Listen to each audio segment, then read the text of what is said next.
Hello everybody and welcome back to my channel. My name is Rox, I'm a Western Tropical Astrologer, and today we're talking about July, the month of July. And oh, is it going to be a month to remember. Why do I say this? Because there's a lot of things, but there are three big things that are happening in the sky that will change life dramatically for many of us, both on a personal level as well as at a collective level. What am I talking about? You might be wondering. I'm talking about the Mars-Uranus conjunction in Gemini. Mars is also going to be trining Pluto around the same time. I'm talking about the Jupiter-Pluto opposition. Jupiter in Leo opposing Pluto in Aquarius. Jupiter will also be trining Neptune and sextiling Uranus, but I feel like the Jupiter-Pluto opposition is going to be the biggest deal of this month. And the nodal axis, the axis of destiny, is changing signs. It's moving from the Pisces Virgo axis into the Aquarius Leo axis. And this is something that has not happened as of 2009. So the last time when the nodal axis was transiting through these signs was between December 2007 until August of 2009. And by the way, I am using the true nodes, not the mean nodes, not the average nodes, the true nodal axis. And the North Node is in astrology generally connected with growth and increase and expansion. And it shows us where we're experiencing some sort of a power surge. And the South Node is showing us where we're experiencing a power outage. And of course, this is going to be different based off of your natal charts. It's going to be different based off of where your planets are placed in your natal chart. The natal chart is the map of the sky at the time when you were born. Of course, if you have natal planets in Aquarius, in Leo, but also in Taurus and Scorpio, but especially in Aquarius and in Leo, you will feel this shift a lot. And you will feel it over the next year and a half, because this is something, it's a longer transit that lasts until the beginning of 2028. I'm not going to get too much into it right now, but it is a big deal. The nodal axis, so the signs that are activated by the nodal axis show us where the eclipses happen. And we do know that eclipses are these, how should we call them? These events that show kind of fated developments and show us where destiny is nudging us to head towards. The eclipses are also incredibly significant at a collective level, because they do show very impactful events at a collective level. They can be associated with changes in terms of leadership, regime changes. And speaking of regime changes and changes at a leadership level, I am very inclined to say that we're probably going to have a lot of that in July. Jupiter in Leo opposing Pluto in Aquarius is telling me that there's going to be some big falls from power. Some prominent leaders may exit the scene in a very loud, obvious, dramatic way. Pluto is very strongly connected with power, and Pluto is in Aquarius, which is the sign of communities, groups of people, vast sort of masses of people. So it looks like some leaders are headed out. They're on their way out, as large communities of people are sort of pushing them out. The belief system, the mentalities of certain leaders, probably world leaders, but also they could be prominent leaders of maybe religious organizations, for example, their mentalities are no longer aligned with the mentalities and the beliefs and the philosophies of groups of people, vast groups of people. And because those groups of people have power, they're sort of pushing these leaders out with a bang, if I might say so myself. Jupiter, as I said, this month in Leo is also going to be trining Neptune in Aries. So we have new leaders stepping onto the scene with new ideals, a new way of looking at life. They seem to embody, they're very charismatic, and they seem to embody this this new set of ideals that we're aspiring to at a collective level. You have to remember that Neptune has been in Aries for a long time, for a decade and a half. And this year it's come, Jupiter, I apologize, Neptune has been in Pisces. I'm very sorry. I'm getting ahead of myself. So Neptune has been in Pisces for a long time, and this year it's moved into Aries to stay. So our ideals at a collective level are shifting from sort of putting on a pedestal more kind of Piscean values to putting on a pedestal more Aries type values. And Aries at a symbolic level, at an archetypal level, is very strongly connected with assertiveness, conflict, but also survival more than anything else. Warrior energy. Neptune in Aries is very symbolic of the spiritual warrior type of figure. Aries is very strongly connected with athletes and sports and games and so on. So I wouldn't be surprised if maybe people, I mean, it has happened in the past. I think it's not something that would take us by surprise at all. But I would not... I would not be surprised if this month also maybe someone from an athletic background is kind of stepping into a more prominent leadership position on the global scene. Now, because I keep on mentioning this Jupiter, this Jupiter-Pluto opposition, trining Neptune in Aries, sextiling Uranus in Gemini. By the way, Jupiter sextiling Uranus in Gemini is probably going to bring in new, exciting, innovative ideas that are kind of ready to be implemented into creative spaces, into the world of entertainment, into the world of politics, because Jupiter is very strongly associated with politics, just as an FYI. Jupiter has a lot to say when it comes to legislation being passed, and Uranus in Gemini is like, I woke up and I had this kind of brilliant idea about how people should communicate. Let's implement it. This energy is very active. So Jupiter opposing Pluto, sextiling Uranus, trining Neptune between the 10th until the 21st, 22nd of July. It is exact. So Jupiter opposes Pluto exactly on the 20th of July and sextiles Uranus and Gemini exactly on the 21st of July. But I repeat, you're going to feel this energy. We're going to feel this energy collectively from the 10th until the 22nd. Okay? So keep an eye on the news. Now, from a different standpoint, Jupiter opposing Pluto could also pinpoint towards major kind of eruptions.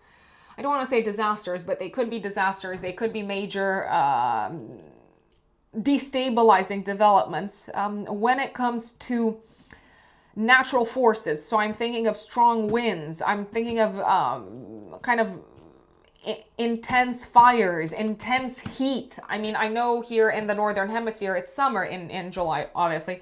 So we can expect potentially intense heat that kind of like scorches things. And Pluto in Aquarius can materialize as destructive winds. So there is something to be said about that also, folks, just as an FYI, especially from the 10th until the 21st, 22nd of July. Now, because I did tell you about the Mars-Uranus conjunction, this is exact on the 4th of July. Mars will also trine Pluto on the 5th of July, but you're going to feel this whole energy the entire first week of July. Mars-Uranus can point towards sudden accidents, sudden attacks, unexpected attacks, cyber attacks. I wouldn't be surprised if there were very prominent cyber attacks happening, or attacks using digital or technological means, maybe using new technology. There may be something that's been kind of developing on this front, so maybe new styles of, I don't know, attacking enemies that are now being experimented with. Now, maybe these have been developed in a stage of development for a while, because Mercury is still retrograde, but now is the time when they're being implemented, so to speak. There can also be very sudden, disruptive, destabilizing announcements coming in across the world around the internet, around social media, around technology, around cars, around transportation, around education.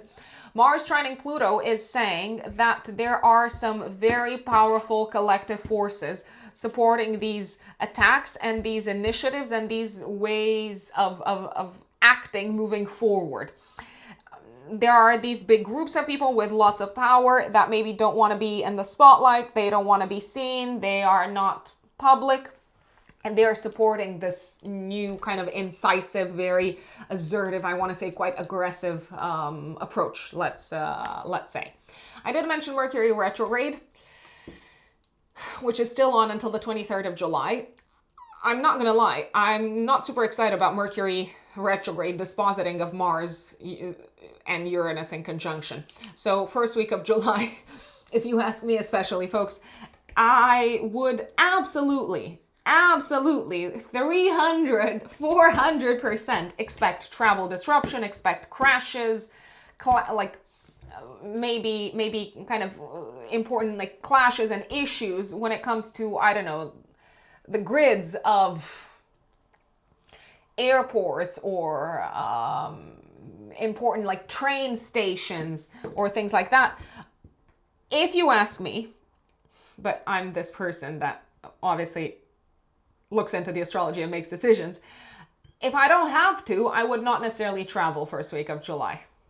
I would not travel by car. I would not travel by train. And if you do have to travel, be prepared for things to go really south, especially in regards to technology. So just keep that in mind. Also, the internet could go down across maybe vast swathes of land, so things of this nature could happen. Mars trining Pluto is telling me that there could be something hidden connected with these disruptive instances or incidents. There is maybe like a hidden agenda. What that is, I couldn't tell you because it's hidden. And of course I couldn't tell you because astrology is only symbolically and archetypally predictive. It does not predict concrete material manifestation.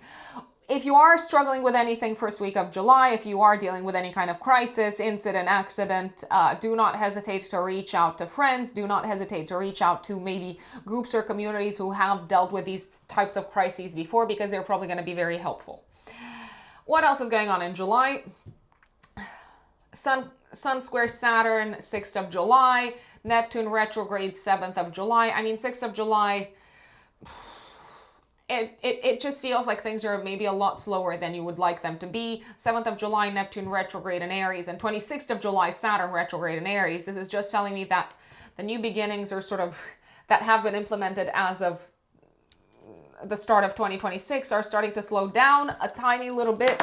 And we have to take stock of what's been done so far. We can't just keep pushing forward. Sometimes we have to stop and reassess and reevaluate and maybe allow the dust to settle. Venus goes into Virgo 9th of July until the first week of August.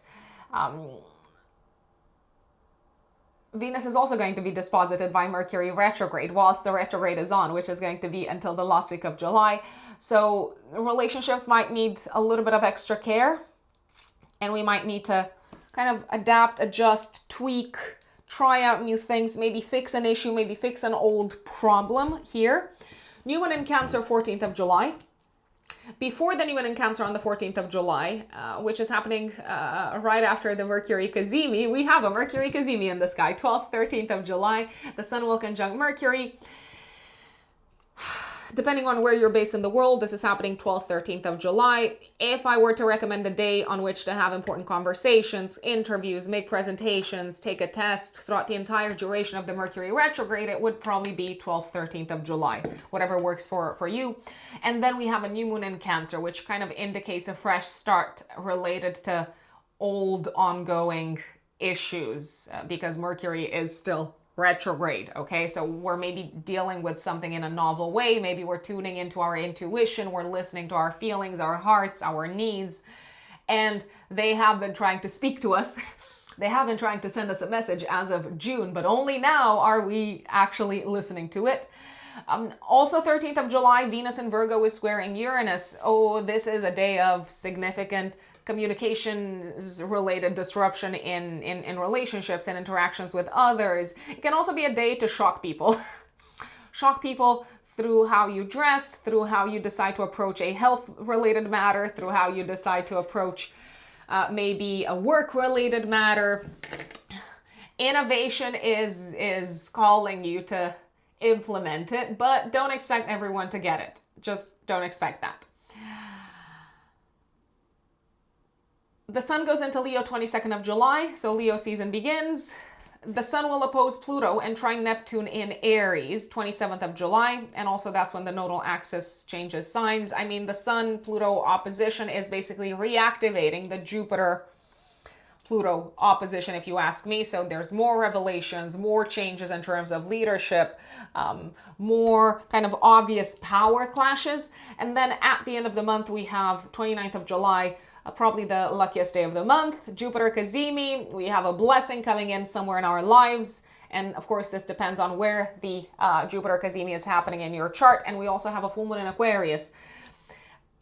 The moon is going to be conjunct Pluto. So as much as we're blessed in one sector, at the same time, we have to embrace that something in our lives has gone through a rebirth, a death and rebirth of sorts. So embrace the blessing and accept whatever has come to a close, accept whatever has come to an end. Also, 29th of July, Venus squares Mars in Gemini. Some kind of tension, some bickering, some arguments in relationships based off of how we do things. I mean, there might be kind of a small thing that causes frustration and irritation in relationships. Generally, that's what happens with Venus in Virgo, and maybe someone says something and the other person kind of takes it super personally, and alas, the argument ensues. Before we go into the updates for each of the 12 zodiac signs, please remember to listen to the update for your rising sign, because these general forecasts are created with the rising sign in mind. Also, if you want to work with me, you can find me on my website, which is written in the stars-astrology.com. That is where you can book a personal reading with me, a personal astrological consultation with me. I work with clients on a day-to-day basis. It is my full-time job for more than a decade. And if you're looking for answers, if you're at a crossroads, if you want to understand how to make the most of your natal potential, how to make the most of the cosmic energies and of your soul's plan and your soul's intentions using astrology in all sorts of life sectors, relationship-wise, career, finances, spiritual development. I'm like, find me, but you know where to find me. You can find me on my website, so you can book a personal astrological consultation via my website. If you're a new client, the 1 hour, 15-minute Zoom consultation is the one to go for. If you're an existing client, you know you have other options, such as the 1 hour year ahead forecast or the 30 minutes follow-up consultation. By the way, if you're a new client and you want to look into the year ahead forecast, we can absolutely do that together. I use a variety of techniques, not just what I do here for general horoscopes.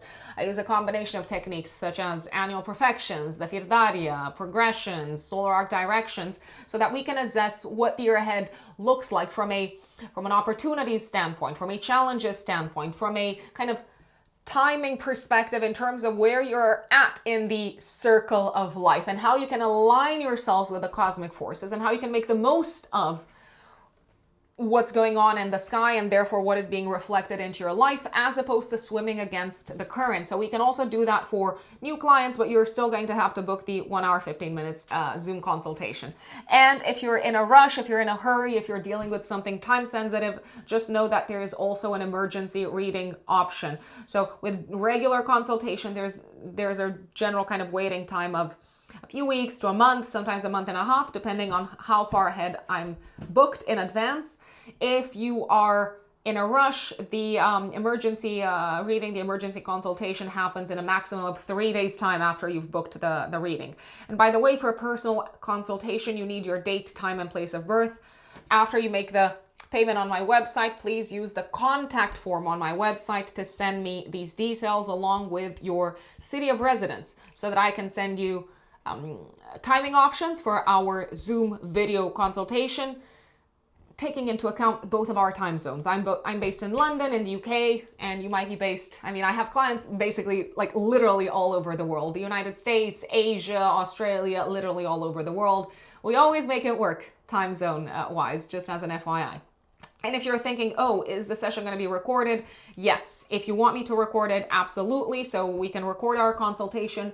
I'm going to send you a link at the end of our session to download the recording, and you can re-listen to it, take notes, reflect on it. A lot of my clients tell me that they always go back to our sessions and re-listen to them at least once, and sometimes things click or they make more sense when they listen to them a second time, okay? So written in the stars-astrology.com. If you want to jump straight to your sign now, when it comes to your July forecast, just know that there are timestamps both in the description box as well as in the pinned comments. And please, I repeat, listen to the update for your rising sign. If you don't know your rising sign, you can listen to the update for your sun sign.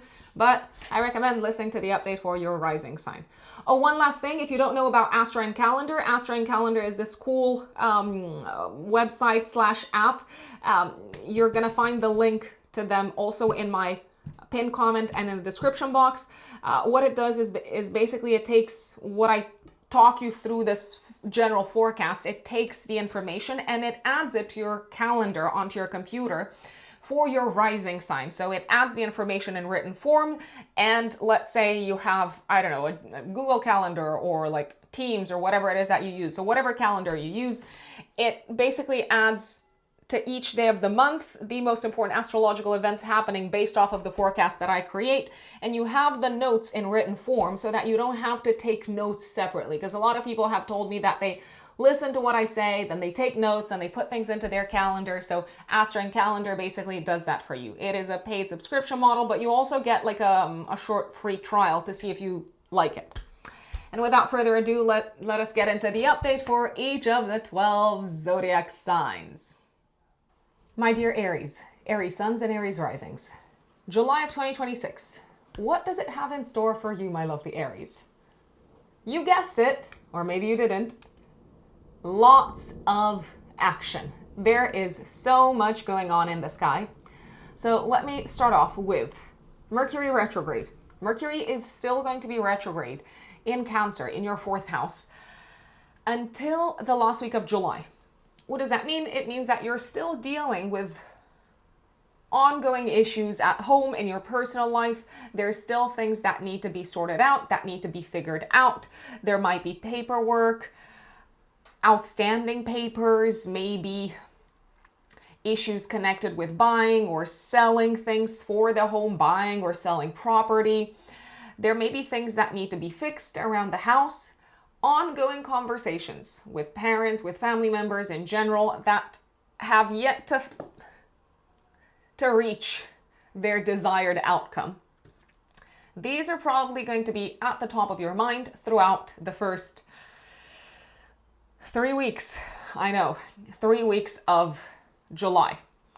There are, however, a lot of other exciting things going on in July, but Mercury retrograde is super, super important because Mercury is going to be the dispositor of Mars, which is your chart ruler, in Gemini, in your 3rd house, and also of Venus going into Virgo in your 6th house of day-to-day work, your daily sort of schedule, your to-do list.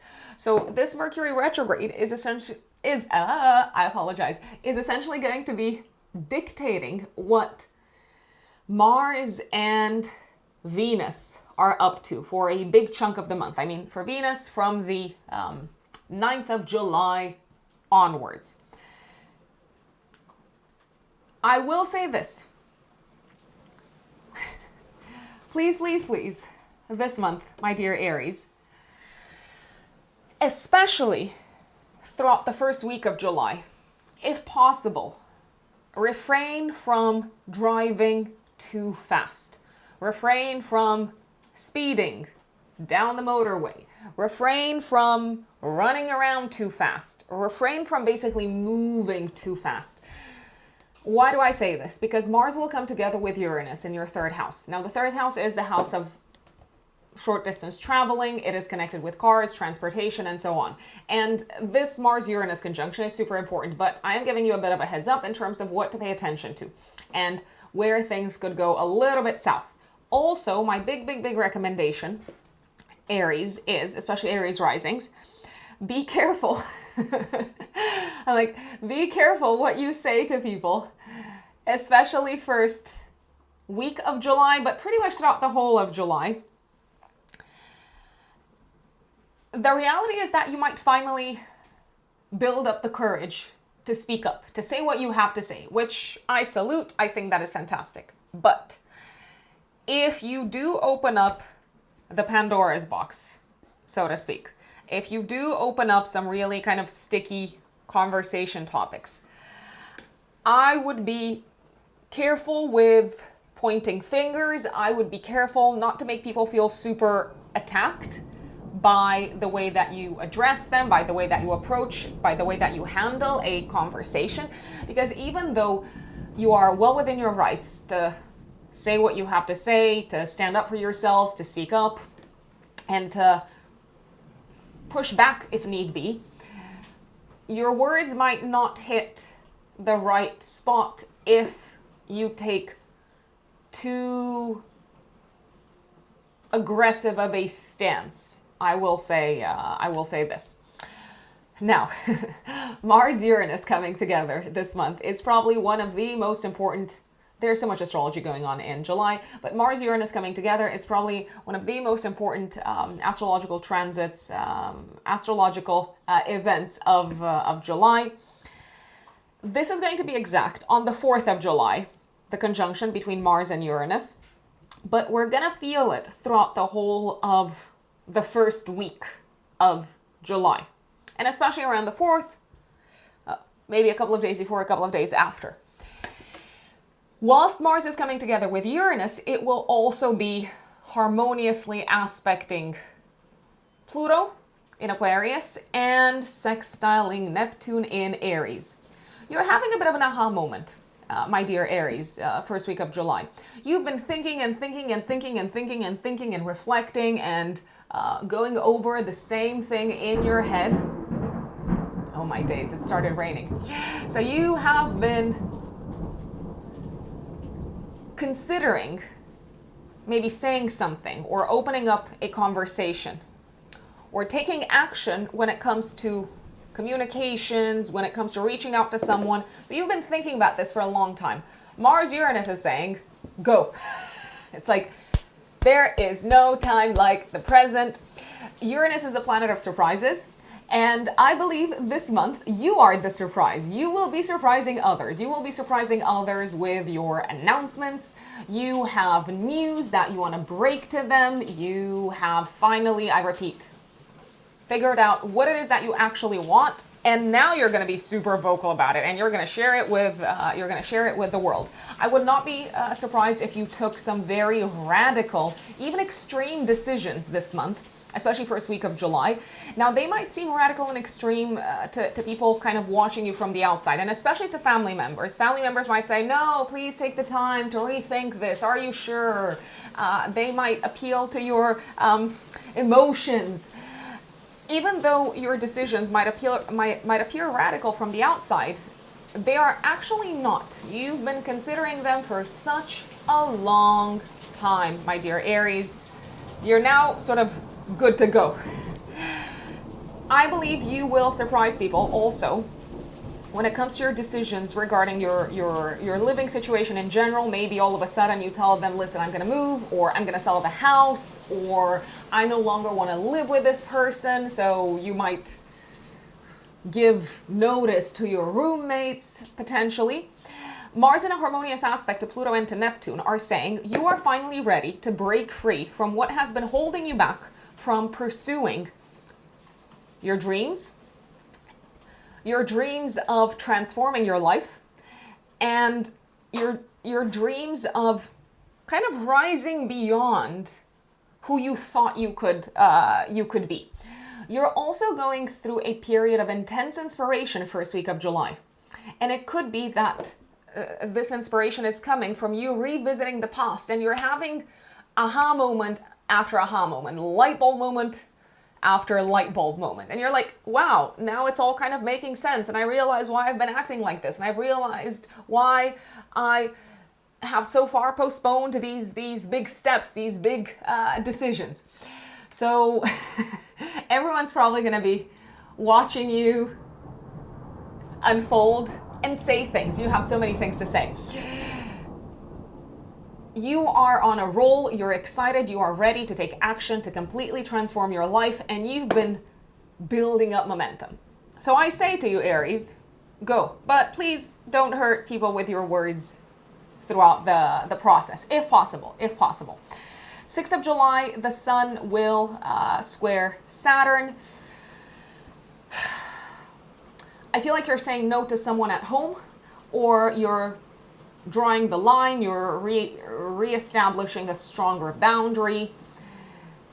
It may also feel very obvious to you what it is that you no longer want in your personal life and what it is that you no longer enjoy in your personal life or in your home in general. Neptune goes retrograde in Aries in your first house, 7th of July. So that's telling me that for the next few months, you will have time to sort of integrate and come to terms with whatever you've decided to let go of as of the beginning of this year, Aries. 9th of July, Venus goes into Virgo in your 6th house of day-to-day work. So this is going to be a transit that lasts all the way until, let me double check for you, all the way until Venus in Virgo. By the way, Venus in Virgo is probably going to make your day-to-day more enjoyable for the most part in terms of work, in terms of dealing with clients, in terms of dealing with colleagues in the workspace, but it will also probably attract your way people who can help you fix things around the house, repair things around the house, or kind of redecorate things, maybe improve your home situation in some shape or form. If you need anyone to help you with a property-related matter, Venus is here to support you. So Venus is going to be transiting Virgo until the 6th of August, okay? Venus transiting Virgo is also very good for attracting clients work-wise, especially if you work for yourselves. It is also generally a good time, an auspicious time to maybe schedule your appointments, health-wise. By the way, this is not health advice. Please take the advice of the doctor, no matter what. So if you've been postponing any kind of yearly, I don't know, like dental appointments, for instance, now is the time to go for it. 13th of July, the sun will conjunct Mercury retrograde. So we have a Mercury Cazimi on the 13th of July in your 4th house of home, family, and personal life and living situation. A moment of clarity, a moment of taking big decisions, and a moment when you see exactly what it is that makes you happy when it comes to your home life, family life, and living situation. Also, this can be a good time throughout the whole of the Mercury retrograde period to buy something of a technological nature for the home. So I don't know, like a new Wi-Fi router, or to sign papers connected to property, connected to land. You might also kind of dig through the archives of your family's past and find some really important information. There can also be around the 13th of July, maybe also day before, day after, a moment of clarity when it comes to a parent's or generally a family member's health-related issues. So if there's been some question marks, some doubts as to what's happening with your, I don't know, like father's health, the 13th of July is probably going to illuminate that whole issue and kind of help everyone involved realize, okay, this is what's been unfolding and this is the right course of action. Also, 13th of July, active day before, day after, Venus squares Uranus. You might bump into someone inadvertently at work, and they might give you some extra work, interactions with colleagues or with clients in the workspace, or with anyone who is meant to offer you a service, such as, I don't know, your car mechanic, for instance. They're probably not going to go as intended. Someone might reschedule a meeting with you, or they might have some news for you that you did not see coming. That kind of mess up a little bit your existing calendar, okay? New moon, 14th of July, active 3 days before, 3 days after in your 4th house of home. Again, big focus on starting fresh, home-wise, on a new path in terms of your personal life, a new beginning in terms of your personal life. Some of you could finally be moving out of a house. Some of you could be finally moving into a new home, especially if it has been delayed. And generally, some of you seem to take a big decision when it comes to goals and plans for the future, home and living situation wise, after you've been postponing this decision by the looks of it. The good news is that the new moon is separating from a square to Saturn, so it looks like the the difficulties are somehow behind you in this in this space. Now, the other super exciting thing that's happening this month, and we will feel it from the 10th of July until the 21st, 22nd, and it will be exact. I mean, there's actually kind of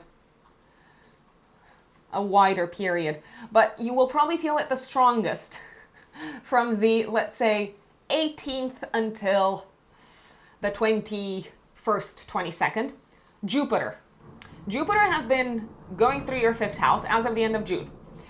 The great benefic, the planet of expansion, of opportunities, of trust, of faith, of wisdom, of travel, of broadening our horizons. The great benefic. So I think that bears keeping in mind. Jupiter has been transiting your 5th house as of the end of June, and from the 10th until the 21st, 22nd, but I repeat, it may feel like the energy is the strongest at the end of this period. Jupiter will oppose Pluto in your 11th house.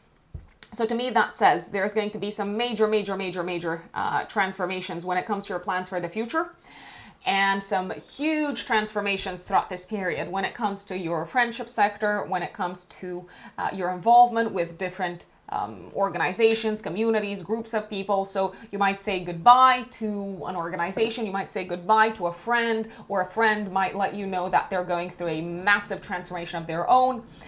There may also be a huge transformation that you're experiencing throughout this period in terms of your plans for the future because of new laws being passed, or because of a big decision that you're taking when it comes to your studies, your academic path.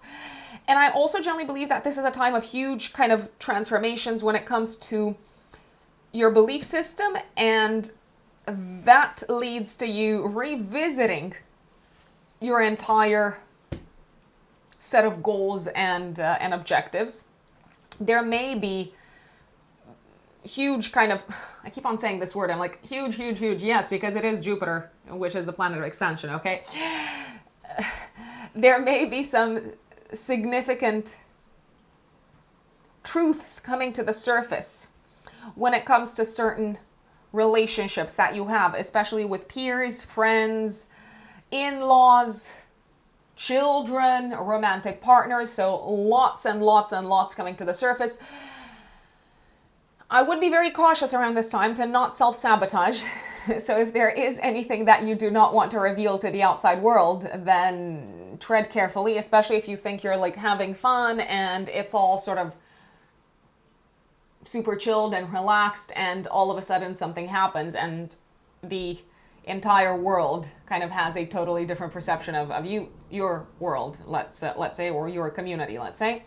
Jupiter, at the same time when it is opposing Pluto in Aquarius, will also be in a harmonious aspect to Neptune in Aries in your 1st house, for Aries risings especially, and it will also be in a harmonious aspect to Uranus in Gemini. So you are ready to take a big gamble, to take a big leap of faith. My lovely Aries, you are ready to believe in yourselves. You're ready to go after what makes you happy. You are ready to embark upon a new exciting adventure, and it feels like there's no other way around it. You're like, it all makes sense in your head. You are filled with exciting, novel ideas about what the future can look like for you. You are filled with a huge appetite for fun and for self-expression, for creative self-expression. You're also filled with a tremendous appetite for adventure when it comes to romantic love, maybe also when it comes to children, as in you may want to have a child, you may want to get pregnant, you may decide, okay, let's go for it, let's try for a baby or something along those lines. You may also decide to go for it, to take a leap of faith when it comes to an opportunity that has revealed itself on the romantic front. And maybe there is this feeling of, oh my gosh, what is the world going to say? They're going to judge me. This feels like a big kind of taboo thing. But I don't believe that's going to hold you back. I do not believe that will hold you back. You are like a fireball. I don't want to say a wrecking ball, a fireball. You are on fire. You are having the time of your lives. You're having fun, and you are not ready in any shape or form to hold yourselves back anymore. You're just gonna go for it, enjoy life, and it is a very good time to take risks and to say yes to opportunities, romantically, creatively, hobbies-wise. But also do that knowing that some people will exit your life if you pursue this path. I will just say it. 22nd of July, the sun goes into Leo in your 5th house. So for the next month, it illuminates, it puts the spotlight on your romantic life, your fun sector, and your creative self-expression sector, and also the sector of children for those of you who have kids.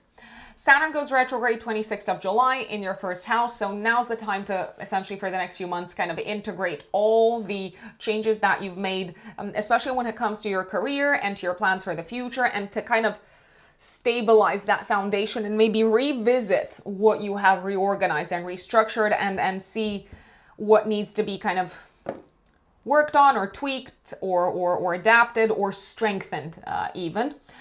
27th of July, the sun will oppose Pluto and trine Neptune, and the nodal axis changes signs. It moves from the Pisces Virgo axis to the Aquarius Leo axis. Okay, so a few things.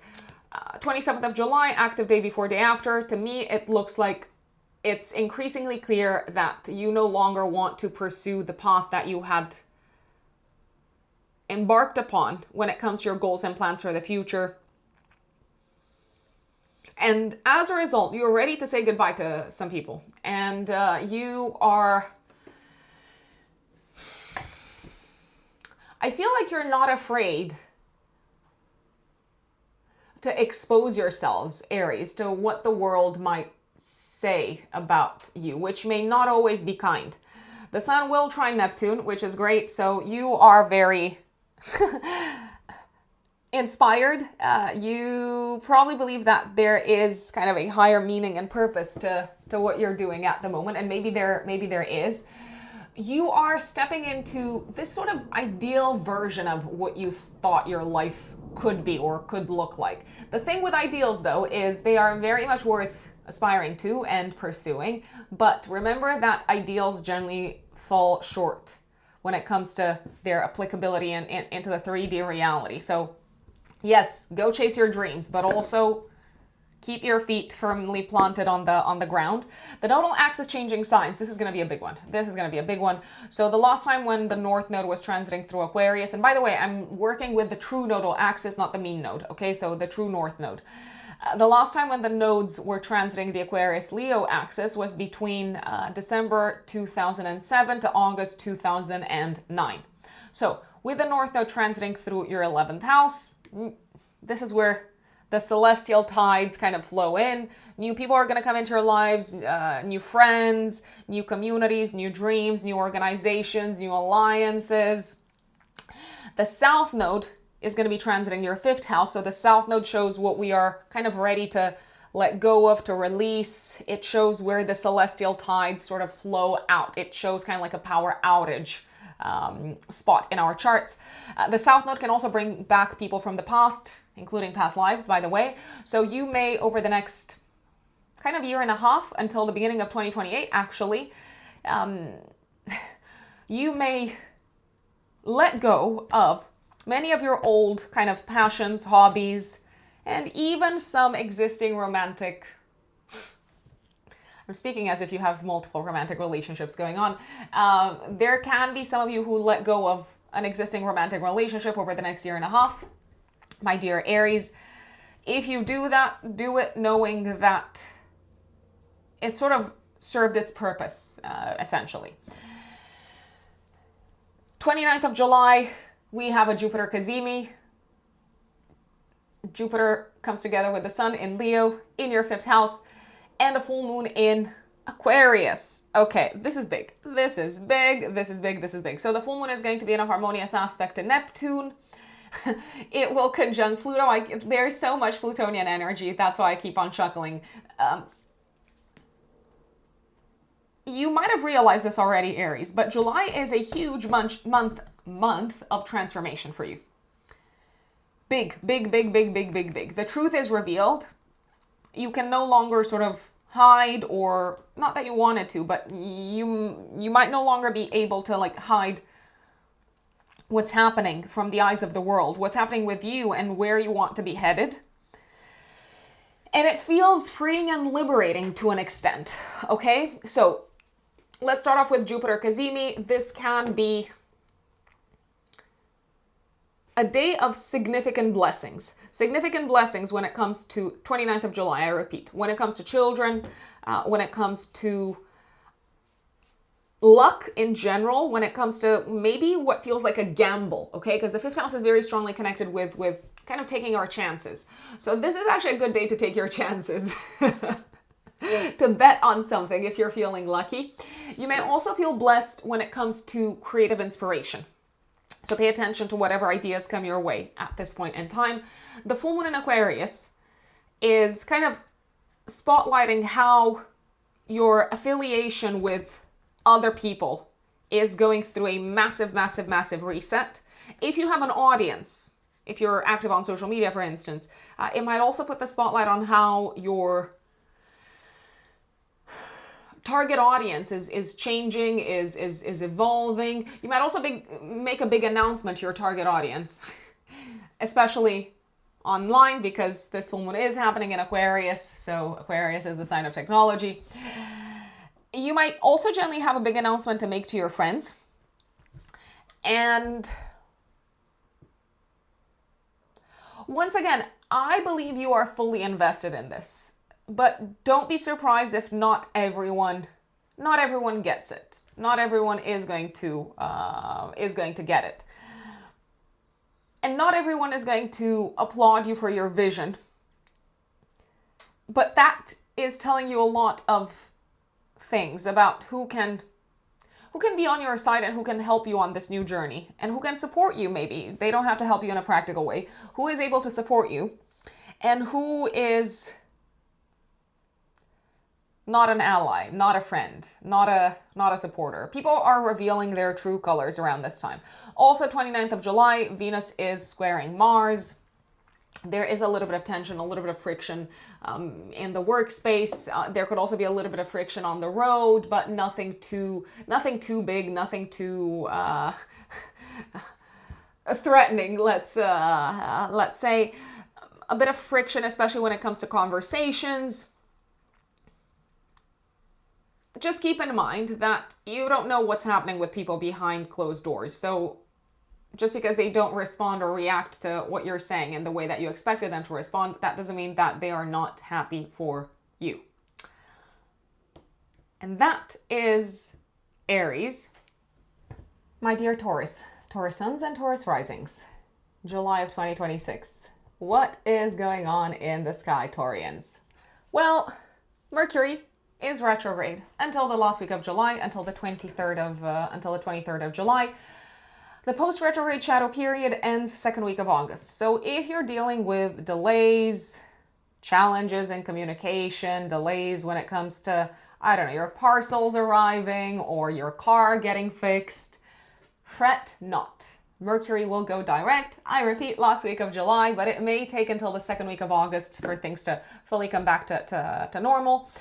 In the meantime, I do recommend maybe going over old kind of reading material throughout this period, or revisiting what you have written or what you have read in the past. It is a good time to tweak maybe presentations, to revisit some learning material. If you're thinking of taking an exam, my recommendation in general would be to not take exams or buy cars or buy anything mercurial such as a phone or any piece of technological equipment with Mercury retrograde. But you do you. Just keep the receipts if you want to go ahead with it. And with exams, if you are retaking an exam, that is absolutely fine. If you're taking an exam for the first time, you might not necessarily be satisfied with the result if you're doing so during the retrograde. There is one exception. That exception would be the 13th of July, when we have a Mercury Cazimi in the sky. So this is your day to take an exam or make an important purchase, or put something on the market if you're looking to sell something, or if you need to schedule an important interview or an important presentation of some sorts. take advantage of the 13th of July. Let me just double check that it's not on a weekend, because I know sometimes people say, oh my God, how can I sign this paper on the 13th? It is a whatever day that might be. It is a Monday. Fantastic. 13th of July is a Monday. So you can you can basically take advantage of this day. I know that the Mercury Cazimi is happening on the 13th of July on the Monday, GMT time. So I'm looking at the transits and whatever's going on in the sky based off of the time zone that I'm mostly in throughout the year. I know that we are now currently on summertime, British savings time or something like that. So the 12th of July is also very good for those of you who are based in the United States, for instance, to take advantage of. You can use the Mercury Cazimi to your advantage. Once again, I keep on saying the word advantage. I don't know why, but what can we do? What can we do? I need to work on my vocabulary. I always think that. I'm always thinking, oh my God, I need to know more words. That is the Mars and Gemini in me. I'm like, words. What is a good synonym for this? What is like a good, like, I don't know, like replacement or expression to send across this message? First week of July, we've got something very important going on in the sky, Taurians. It is going to be exact on the 4th, but you're probably going to feel it throughout the entire first week of July. But I repeat, exact on the 4th, and the strongest maybe a couple of days before, a couple of days after the 4th of July. Mars is coming together with Uranus in Gemini in your second house. Now, this could mean a variety of things, and it could bring up a few different things. First and foremost, it can actually bring up some unexpected expenses, but it can also bring up some unexpected sources of income. So there can be surprises, very pleasant surprises actually, when it comes to sources of income. There is a possibility that a conversation with someone from the past might actually lead to a new opportunity, job-wise, a new business opportunity, maybe a new learning opportunity. I repeat, somehow connected with someone from your past or someone that maybe you thought about reaching out to a while ago. This learning opportunity, if you say yes to it, could actually result in very practical terms in some sort of a salary raise, or it might help you attract better paying, not better playing clients. You might also have a big aha moment, first week of July, around what is important to you in a relationship, in a partnership, in a collaboration. And I do believe you may be very vocal about it. You might decide based off of this aha moment, based off of this revelation, to have a conversation with your partner. It could be a business partner. It could be your spouse. I like the fact that Mars is going to be also in a harmonious aspect to Pluto. And it will also be, let's see, in a harmonious aspect to Neptune. You're experiencing some light bulb moments, and you are probably gonna just go for it. First week of July, my dear Taurians. When it comes to your next career move, your next financial move, your budget, your financial situation in general. I would also not be surprised if you immediately decided to cut out of your lives, first week of July, some expenses, some costs that are no longer as important to you. So let's say you've had a subscription for, I don't know, like a humongous amount of time to Dropbox. You might decide to completely cut it out of your life because you're like, I don't need this, and whatever I'm going to be doing next career-wise, I am going to have other services that I want to pay for. So this is going out. If you're waiting to hear back from a job opportunity, I do believe you are probably going to hear back first week of July, and it is probably going to be a yes, and it may even be a surprising kind of yes. You probably, I repeat, did not see this coming. So stay tuned. Stay tuned, my dear Taurians. Last but not least, if you've been thinking about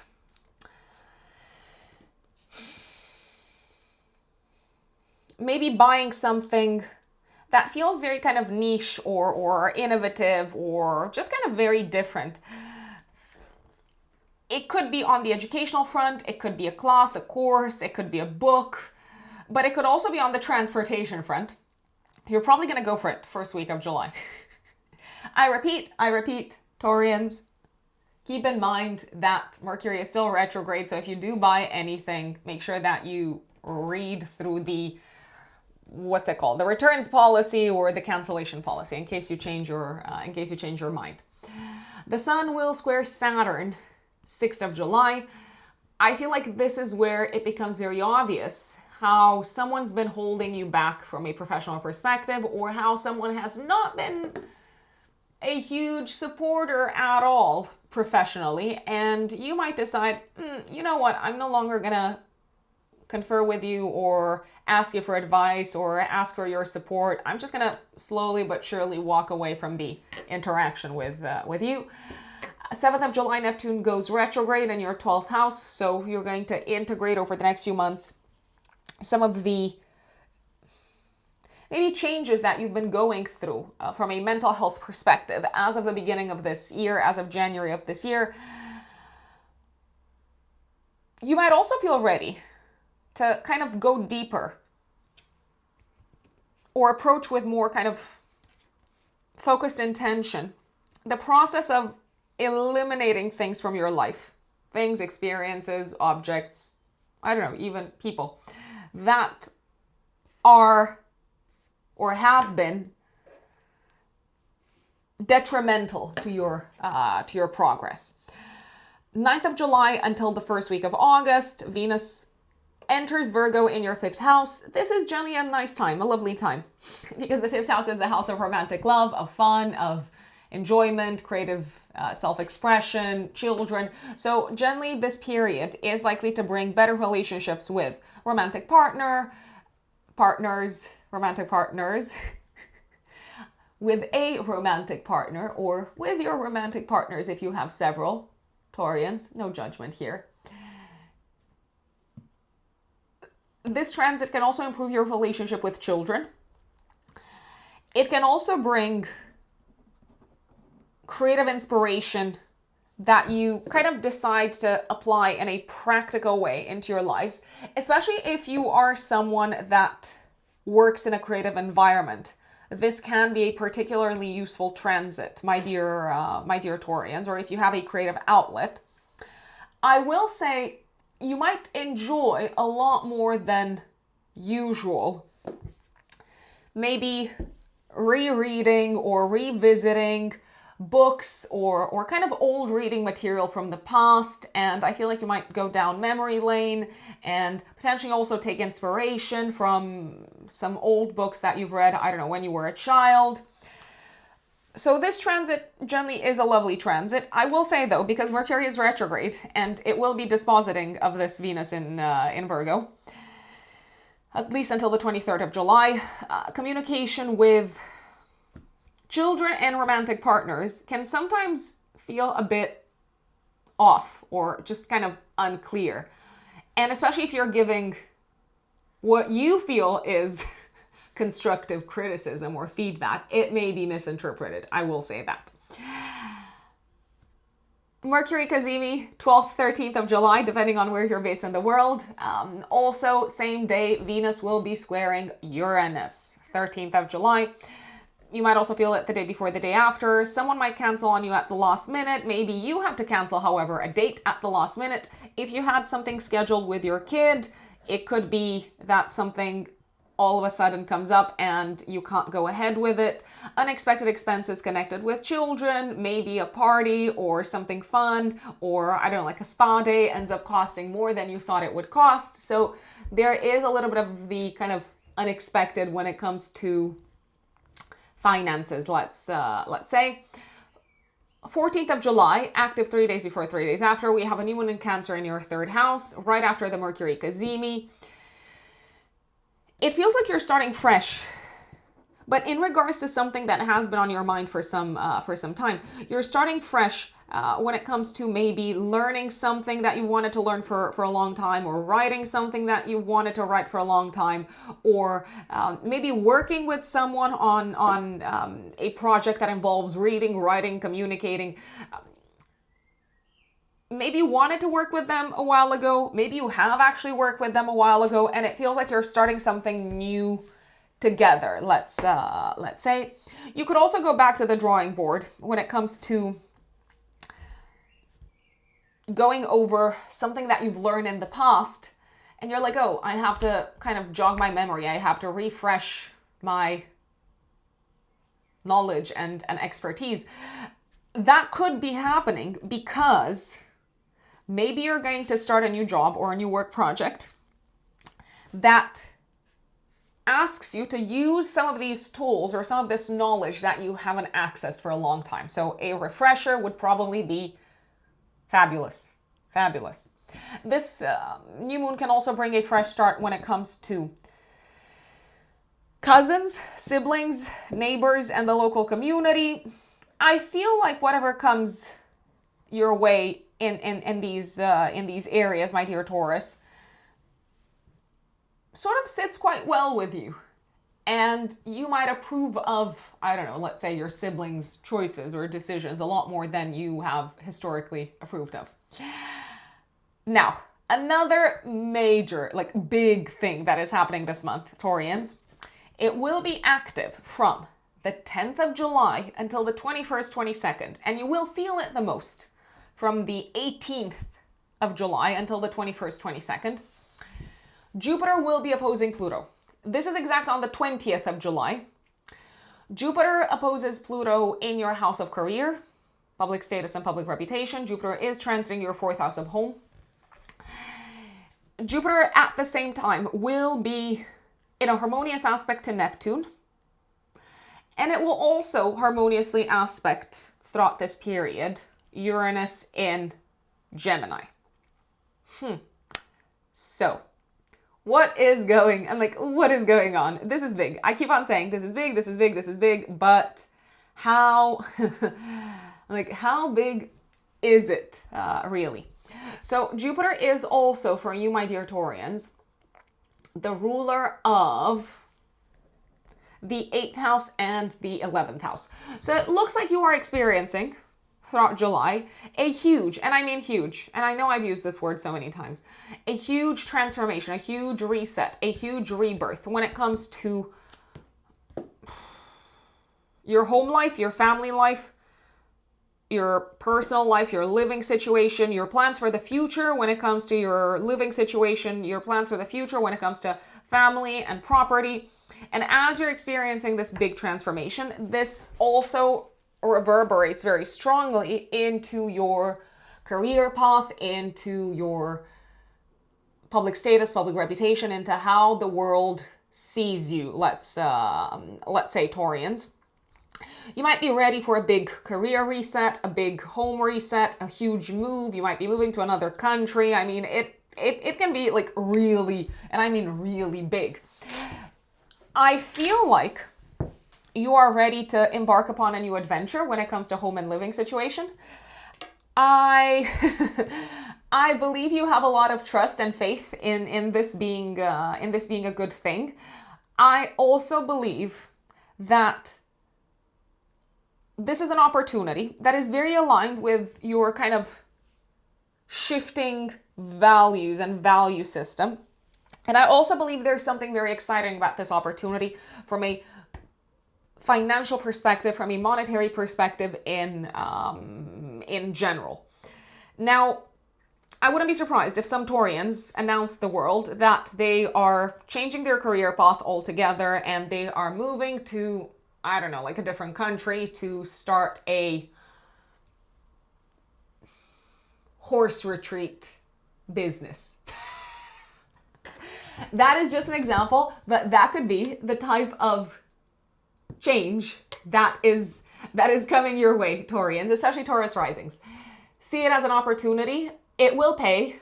I really want to stress this out. It feels like money is really kind of nicely aspected, and it feels like you have no fears, no qualms. On the absolute contrary, and it feels like a really good, I repeat, chance to take, even though it feels like a gamble, even though it may feel like a gamble. I'm not gonna lie. It also feels like you're ready, you're prepared to face maybe a big fear, to take a big risk, and to sort of have the wind in your sails, my dear Taurians, when you do this. By the way, this energy combined can also bring a huge moment of healing when it comes to letting go of the past, when it comes to maybe improving the connection with family members. Maybe it feels like a big fresh start when it comes to your family life in general. I also wouldn't be surprised, and this has happened to people before. I also wouldn't be surprised if something big and intense and quite scary maybe came, not necessarily your way, but came towards your family members, and as a result the family is kind of getting back together and supporting each other, and ultimately it ends up being a good thing, even though initially it felt like a disastrous situation. I'm going to say this. The sun goes into Leo in your 4th house of home, 22nd of July. So for the next month, it will illuminate your home and family sector, Taurians, and your personal life. And Saturn goes retrograde, 26th of July in Aries in your 12th house for the next few months. It feels like it is time to sort of deal with whatever you've been preparing to let go of, or maybe even taken steps to let go of from a career standpoint and from a public status and reputation standpoint since February of this year. The sun will oppose Pluto 27th of July and trine Neptune. You might also feel the energy day before, day after. I feel like this is consolidating whatever the Jupiter opposing Pluto transit brought your way. So it is increasingly clear that your life is no longer going to look the same, home-wise, family-wise, public status and public reputation-wise. A big secret could also be revealed to the outside world, something that you've been sitting on for some time. There's also a possibility that there are some big changes happening within the industry that you're working in this month, my dear Taurians. And as a result of that, you decide to take a leap of faith, take a chance, and completely kind of change your personal life, whilst at the same time reorienting yourselves when it comes to the path that you want to pursue moving forward, professionally speaking. And since I did mention the word professional, the nodal axis changes signs. The north node, south node axis changes signs this month, 27th of July until 2028, until the beginning of 2028. It moves from the Pisces Virgo axis to the Aquarius Leo axis. The north node moves into Aquarius and the south node moves into Leo. The north node shows us where things come in, so where the celestial kind of tides flow in, and the south node shows where the celestial tides flow out. Judith Hill says the south node shows where there's likely to be a power outage, and again, the north node shows where things are growing and increasing. So this is telling me that over the next year and a half, Taurians, you're probably going to be focusing on growing and expanding upon your career sector, which might also come with a release, a letting go of an existing home situation, living situation. Maybe you're also going to spend less time at home with family members. I would also not be surprised if new career opportunities based in different cities, different states, different countries even came your way. This transit that's going to last a year and a half can also bring significant developments when it comes to your parents and the lives of your parents. So maybe some parents are changing career paths or retiring. So there can be some big shifts on this front as well. And 29th of July, we have a very, very lucky day. The sun conjuncts Jupiter. And we also have a full moon in Aquarius, by the way. So Sun conjunct Jupiter, we have a Jupiter Cazimi. We had a Mercury Cazimi, 12th, 13th of July.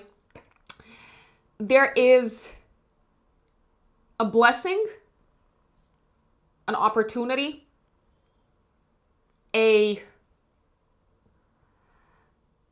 huge relief from something that's been holding you back coming your way in your personal life. It could be a big blessing in the form of money. It could be a big blessing in the form of a dream come true. It could be a big opportunity to make a dream come true when it comes to your personal life. It could be a big blessing in terms of the family expanding. At the same time, it feels like this is a culminating point for you, my dear Taurians, when it comes to your career, your public status, your public reputation, and things may feel a tiny little bit on the scary side, I will say, because as much as you're blessed on the one hand, on the other hand, there's so much novelty coming your way, and there's so many unknown elements, especially when it comes to your interaction with the outside world and your career, that it might just feel like you need to catch your breath and sort of take a break and maybe schedule some downtime after this month. By the way, very high chance this month, my dear Taurians, that bosses, managers, leaders, figures of authority might exit your lives.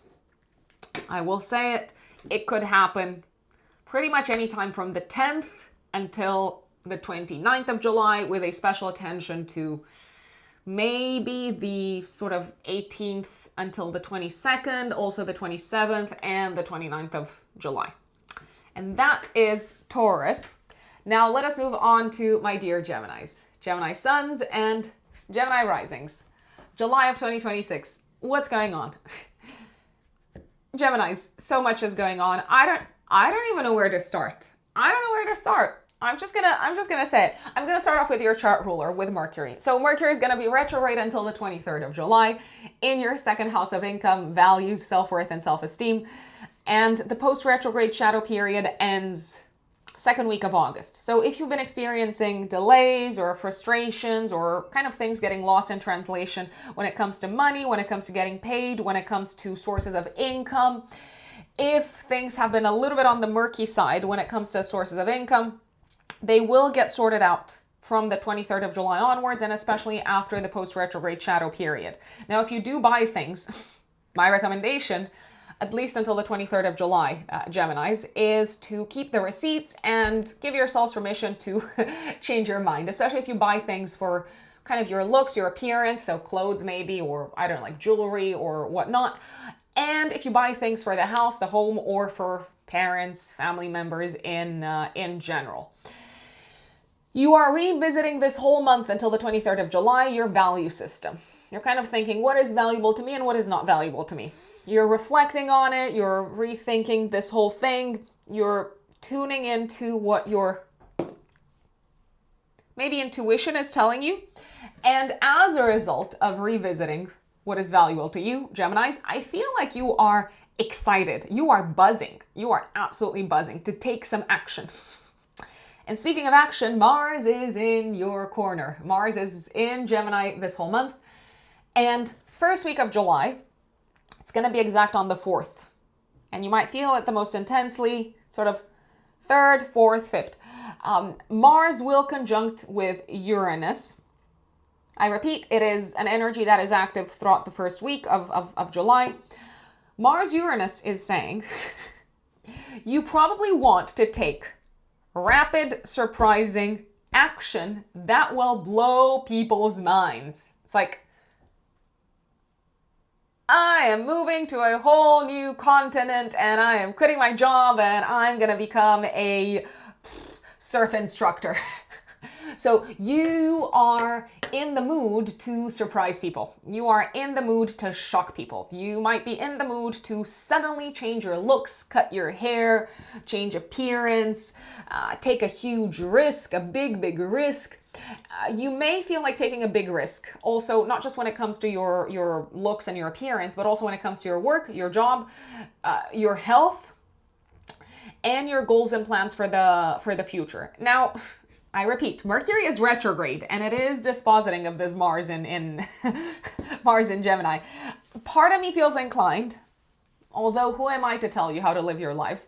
Part of me is inclined to say, write down whatever aha moments you have first week of July, but maybe don't necessarily implement them fully, or just give yourselves kind of a little bit of an escape valve or an opportunity to change your mind, or an opportunity to maybe revisit your decision, at least until Mercury gets out of retrograde, which is going to be 23rd of July. Because you might be buzzing to take major action. You might be buzzing to like quit your job. You might be buzzing to cut your hair. You might be buzzing to break up with that circle of friends that's been rubbing you the wrong way for quite some time. And you're like, I am done with these folks. I am a free spirit and I will not have anyone rain on my parade and I don't need anyone. You might be in this mood. You might be like, I don't need anyone. I'm just gonna say it as it is. I'm on my own. I am free and independent and you can't tell me what to do and I want to rebel against the world.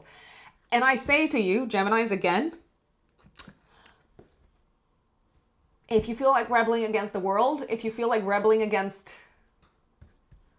the work that you're doing, the team that you're on, the clients that you're serving, the people that you hang out with, your friends, your groups, by all means. But again, Mercury retrograde, so take it easy. I will recommend, please, taking it super easy. And this is not medical advice. This is not health-related advice. This is for pure entertainment only. I will recommend taking it super easy physically, first week of July, especially 3rd until the 5th, and especially on the 4th, because there is a chance of kind of sudden incidents on the health front. If you run too fast or too much, or if you push your body in like new ways, or if you push your bodies like too much in an unexpected kind of direction, it can backfire. I'm gonna say this. Also, if how should I say? If you're getting anything done, and again, this is my recommendation. Please take the advice of your doctor, no matter what comes up. If you're getting anything done on the physical body that involves needles or sharp tools, especially in a medical setup, there is a chance that there may be an unexpected reaction. So I'm someone who's very Saturnian, and I would not take the risk. I would just not take it. But you do you. You know yourselves better than anyone else, Geminis. If you go ahead and, I don't know, have some sort of a procedure involving needles, sharp tools, etc., maybe just ask your doctor what is kind of the unexpected side effect that could come up, and I would sort of be prepared for that. Last but not least, whatever you want to say it, Geminis, but remember that you might change your mind when Mercury retrograde is over.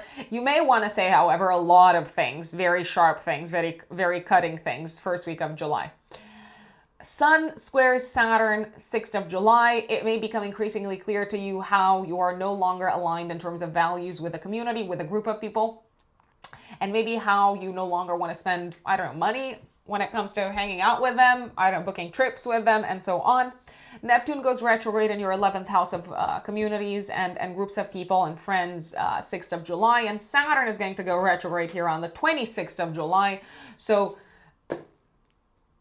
pretty much from this month onwards for the next few months, you're kind of revisiting who do you want to still hang out with? Who do you still feel aligned with from a values perspective, from a belief system perspective, and what groups and communities and organizations do you want to step away from?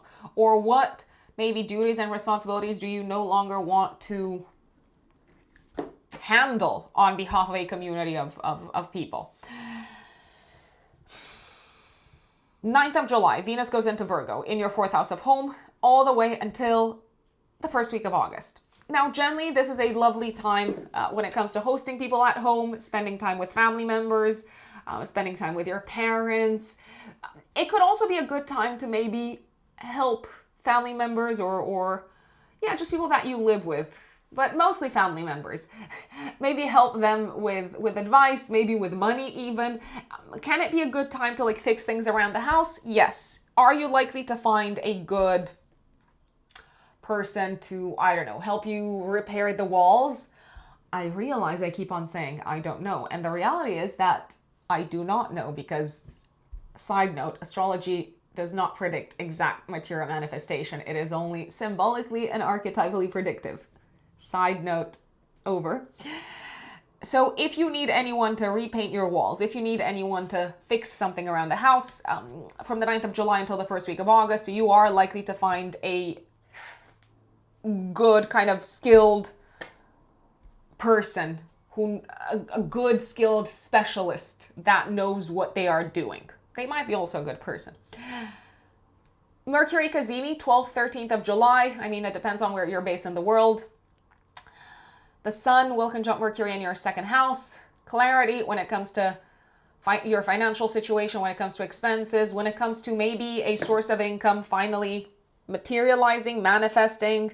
There might have been a lot of back and forth. It's like, oh, am I going to work with this person? Am I not going to work with them? Are they going to pay me? Are they not going to pay me? Do they still want to work with me? Are they going to be a good client? Are they not going to be a good client? Well, Mercury Cazimi is probably going to clear that up. Venus will square Uranus in Gemini, not Gemini. Venus will square Uranus in Gemini on the 13th of July. I feel like you may change your plans when it comes to maybe spending time with a family member or with a loved one. So if you invited them in your home, you might say to them, listen, I've got to work. I have to prepare this presentation for tomorrow. So you're the one who's kind of disrupting whatever the schedule was supposed to look like. 14th of July, new moon in Cancer in your 2nd house of income.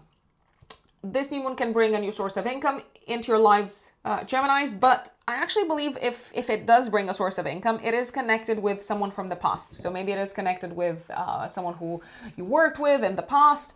It could be a source of income connected with something that you've been doing from home, from your private life, or that you've been doing in collaboration with family members. Maybe you decide to put up your prices. Maybe you decide to charge more. Maybe you decide if you've been using the resources or the time of a family member, maybe you decide to start paying them because you're getting paid more for whatever you're offering services wise. So overall, I actually like this new moon in Cancer. It is happening right after the Mercury Cazimi, which helps. Now, another big deal that is happening this month, Geminis, is Jupiter opposes Pluto in Aquarius. Jupiter in Leo opposes Pluto in Aquarius. It will also trine Neptune in Aries and sextile Uranus in your 1st house. The Jupiter-Pluto opposition is exact on the 20th of July, and the Jupiter-Uranus sextile is exact on the 21st, but we're likely to feel this energy pretty much from the 10th of July until the 21st, 22nd. It is going to be the strongest from the 18th until the 21st, so keep that in mind. What is going on? So Jupiter, planet of expansion, meets Pluto, planet of transformation, so we can expect a huge transformation. Huge. When it comes to one of the following, Geminis. Oh boy, there are so many things. What shall we start off with? Let's start off with a huge transformation taking shape in the life of one of the following people.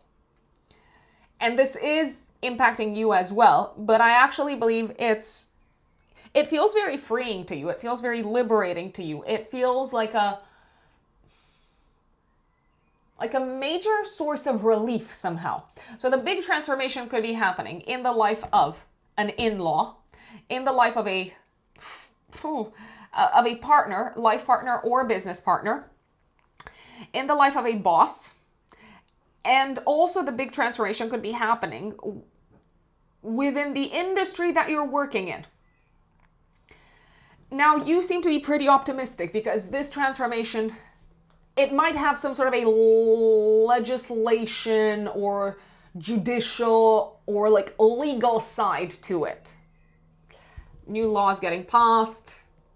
I don't know, like a big outcome making its way to, let's say, your significant other from a court of law. You seem to be relieved. And you actually seem to be excited to be free of this situation. You seem to be excited to talk to this person about what's happened. Maybe for them it feels like a big crisis. I'm not gonna lie, it may be a big crisis for them. But you're there to help them put things into perspective. You're there to help them with your insights. You're there to help them with your knowledge, your skills, your expertise. And I feel like saying they better listen to you because you know what you're talking about, and you have some pretty neat ideas.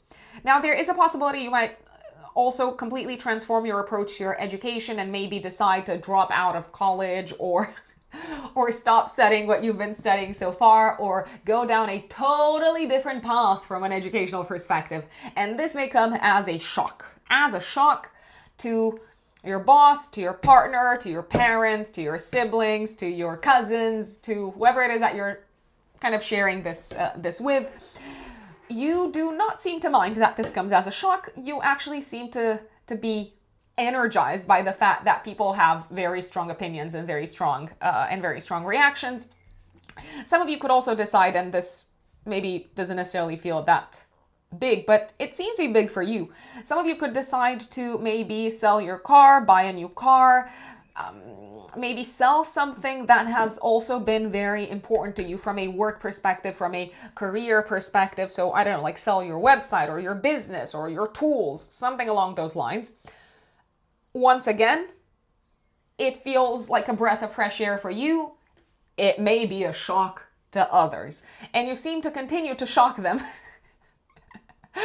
Also around the 27th of July, when the sun in the third house opposes Pluto in the ninth house. So there's more information coming to the surface. There's more announcements being made on this matter that feels like a big opportunity for you, my dear Geminis. But not everyone sees it that way.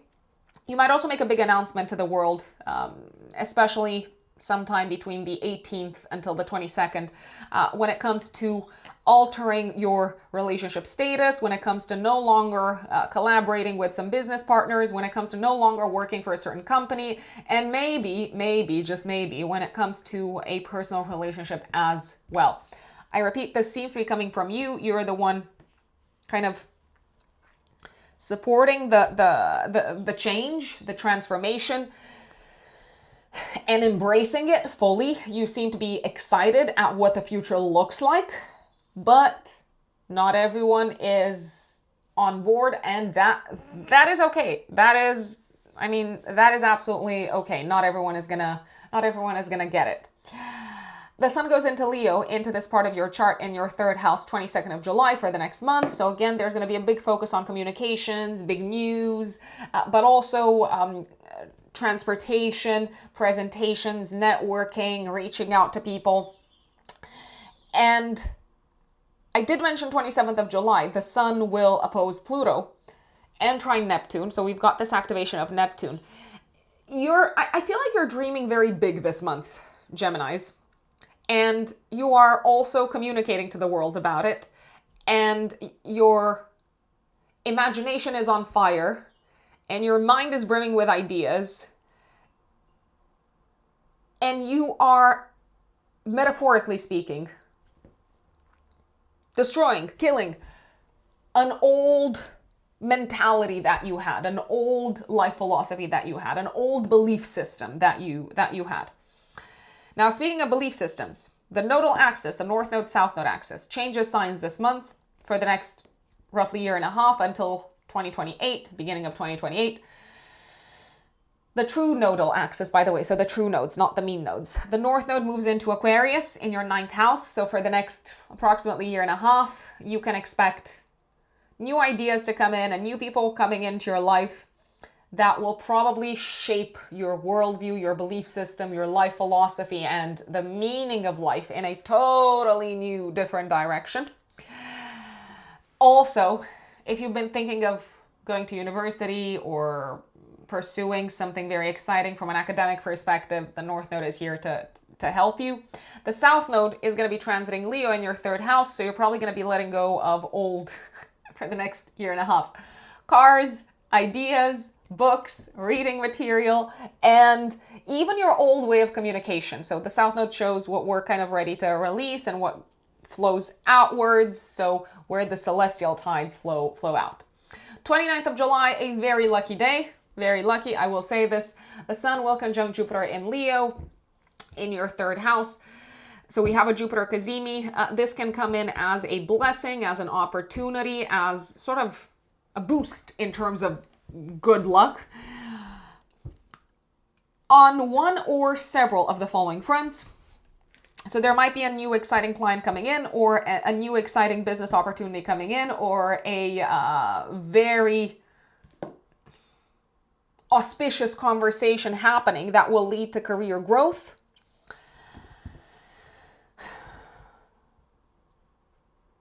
There can also be an opportunity to purchase something that is important to you, my dear Gemini. So maybe it's a car, maybe it is a course. There could be an opportunity to sign up for something from an educational perspective as well. And it feels like this is not normally something that you would have had access to, but someone is helping you out or is opening a door for you, and it would be a shame not to take advantage of the moment. We also have a full moon in Aquarius, ruled by Saturn in the 11th house at the same time. So 29th of July, active 3 days before, 3 days after. You are completing something on the educational front, on the travel front. You could be traveling around this time. Maybe you're booking a trip, or maybe you are physically traveling. If you are traveling, it could be a mix of pleasure and business. I am inclined to say maybe it's more business. You could be traveling with friends or making a big plan to go on holiday together with friends or with a group of people. The full moon is going to be, the moon basically is going to be conjunct Pluto in your 9th house. I also believe that this full moon brings a big transformation when it comes to travel plans, when it comes to maybe a matter involving the law in your lives, Geminis. But this transformation actually seems to, for the most part, it seems to support you. It seems to work in your favor. So I don't see you being upset by it in any shape or form. Last but not least, for those of you who have in-laws could go through a big shift in their lives, and their future is probably going to look very different from now on. Are you going to be there to help them, to support them? I believe so. Also, 29th of July, Venus squares Mars. Someone at home, could be a family member, could be, I don't know, someone that you live with, is trying to be helpful. But they're trying to be helpful in quite a nagging way. And you might cut them off. You might be like, let me be, stop talking to me like that, or stop trying to convince me, or stop trying to give me feedback. I'm just going to do whatever I want to do. And that is absolutely your prerogative, my dear Geminis. My dear Cancerians, fellow Cancerians, Cancer suns and Cancer risings. July of 2026.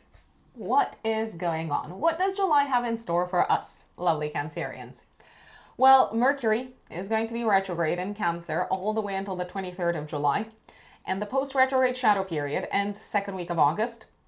So we might be thinking and rethinking and sort of revisiting old ideas, maybe going over what we've learned in the past, what we've studied in the past. We might sort of reconsider our educational path, maybe attend something of an educational nature, like a course, a workshop that we postponed or that we never really had the time to get round to.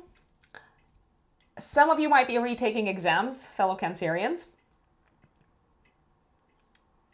I would recommend throughout this whole month, at least until the 23rd of July though, Cancerians, I would recommend, if you are saying yes to anything, please reserve the right to maybe say no after the retrograde is over. Because you might still be reflecting on what's right for you and what is not right for you until the last week of July. Now, you might have a few kind of doubts in terms of what you're doing with your lives, where you're headed, what's next, what should you study, what should you learn, what should you be reading, what should you be focusing on. And that's okay. No judgment here. But once again, if you do commit to anything, my recommendation is reserve the right to get out of the whole situation if you ultimately decide it is not for you. Mars and Uranus are coming together this month.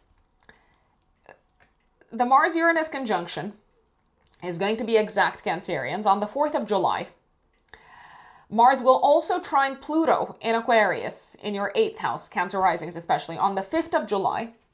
But the energy is going to be active pretty much throughout the entire first week of July. What does that mean, Cancerians? Oh, by the way, Mars, Uranus together will also form a harmonious aspect to Neptune in your 10th house of career, public status, and public reputation. Boy, are you having aha moments around the following. You may, however, want to slow down or kind of hold back or hold off for a tiny little bit the big announcement. So you might be having aha moments when it comes to your career, your romantic life, the children's sector, what it is that you want to transform in your lives, what it is that you're ready to get rid of, what it is that you're ready to let go of, career-wise, passions and hobbies-wise, what no longer works for you romantically, what no longer fulfills you from a creative self-expression perspective, what no longer fulfills you in terms of passions and hobbies, what you realize does fulfill you from a passions and hobbies perspective, what you realize is important to you from a career perspective, what you've been holding yourselves back from dreaming about from a career perspective, or from a passions and hobbies perspective, or from a romantic perspective, Cancerians. So there's this energy of kind of lightning bolts, metaphorically speaking, in the form of electrifying thoughts popping up in your lives. And I believe action is required. Action is required, especially when it comes to walking away from certain elements of your life.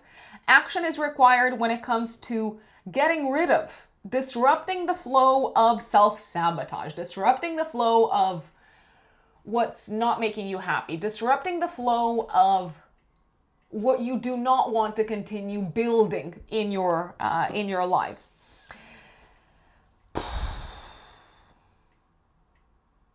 I wouldn't be surprised if you made a big decision to change career paths. I wouldn't be surprised if you made a big decision to change industries. I wouldn't be surprised if you made a big decision to transform your lives for the sake of a romantic relationship.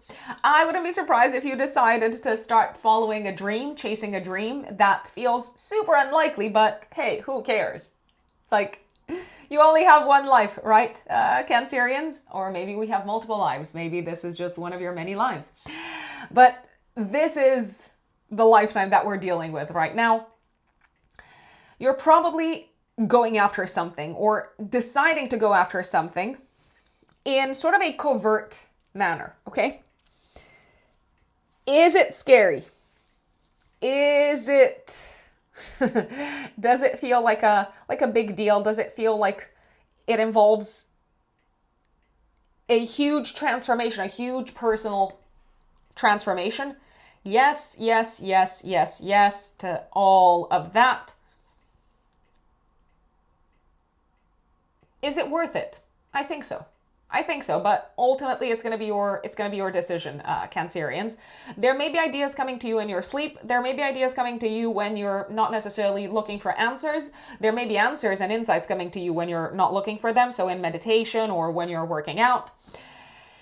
Speaking of working out, I would recommend being extra kind of cautious when you do work out, because Mercury, which is the dispositor of Mars and Uranus, is retrograde in your first house, so you might be a little bit distracted when you're working out and you don't want to like slip or fall or injure yourself. So that's kind of a word of advice.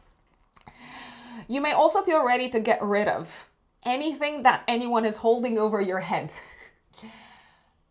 One example that comes to mind is any kind of debt that you might have. Are you likely to have the resources? The answer to me is yes. Secrets and hidden information is coming to the surface. You're investigating, you're finding out things, and it seems to change your entire perception and perspective upon your career path, upon your financial situation, and upon what is worth pursuing, let's say. You're also experiencing major breakthroughs from a mental health perspective, my lovely Cancerians.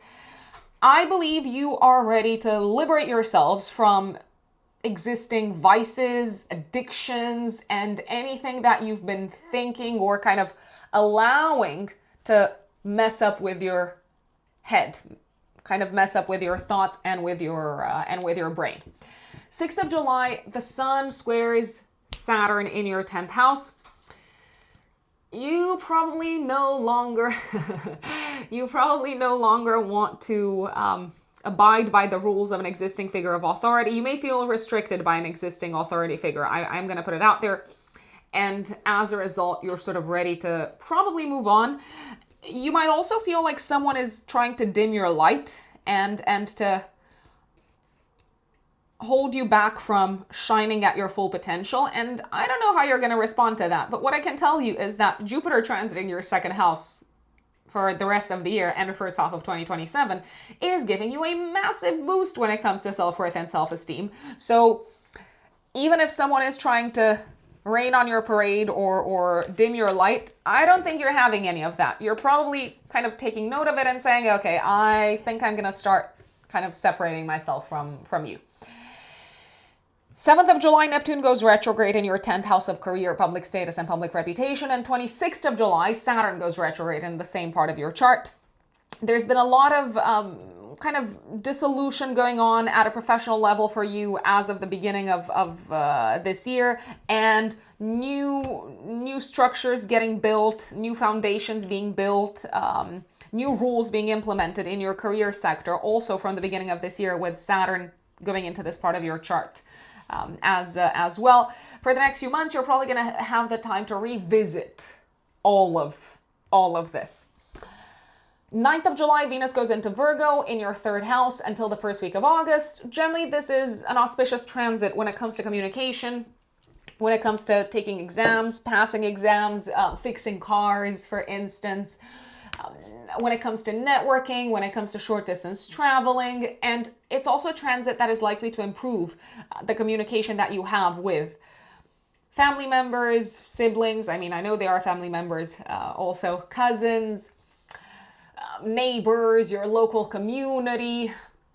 Would I schedule important talks, important interviews, important conversations? Yes, with Venus transiting this part of your chart, yes, especially if they are in any shape or form connected with issues from the past, in particular throughout the entire period when Mercury is retrograde until the 23rd of July. 13th of July, actually 12th, 13th, depending on where you're based in the world, the Sun will conjunct Mercury. Retrograde. So we have a Mercury Cazimi in your 1st house.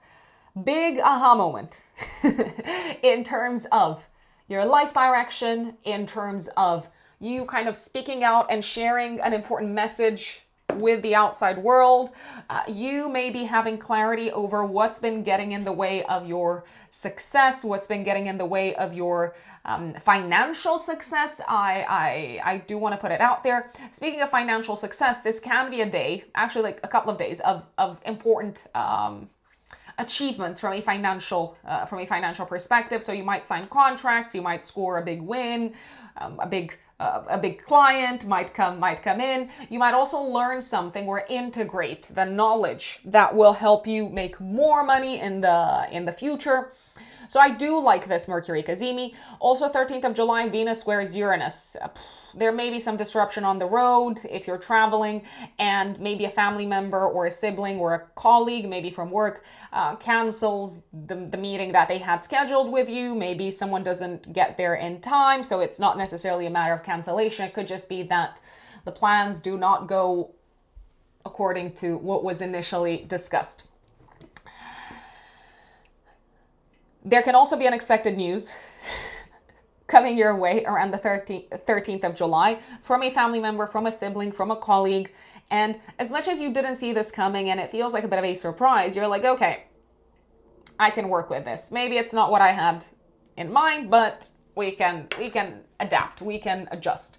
New moon in your first house, especially for Cancer risings, 14th of July, active 3 days before, 3 days after. This feels like a fresh start on a personal level, especially when it comes to your relationship with yourselves, your role and your status in the world and how the world sees you and how they perceive you. It can also feel like a fresh start when it comes to your looks. Maybe for a long time, you've wanted to make a big change. And now you are ready. You are prepared. You've thought it through. This is not something that you're acting upon on a whim. And I say to you, Cancerians, go for it. I mean, why not? Why not?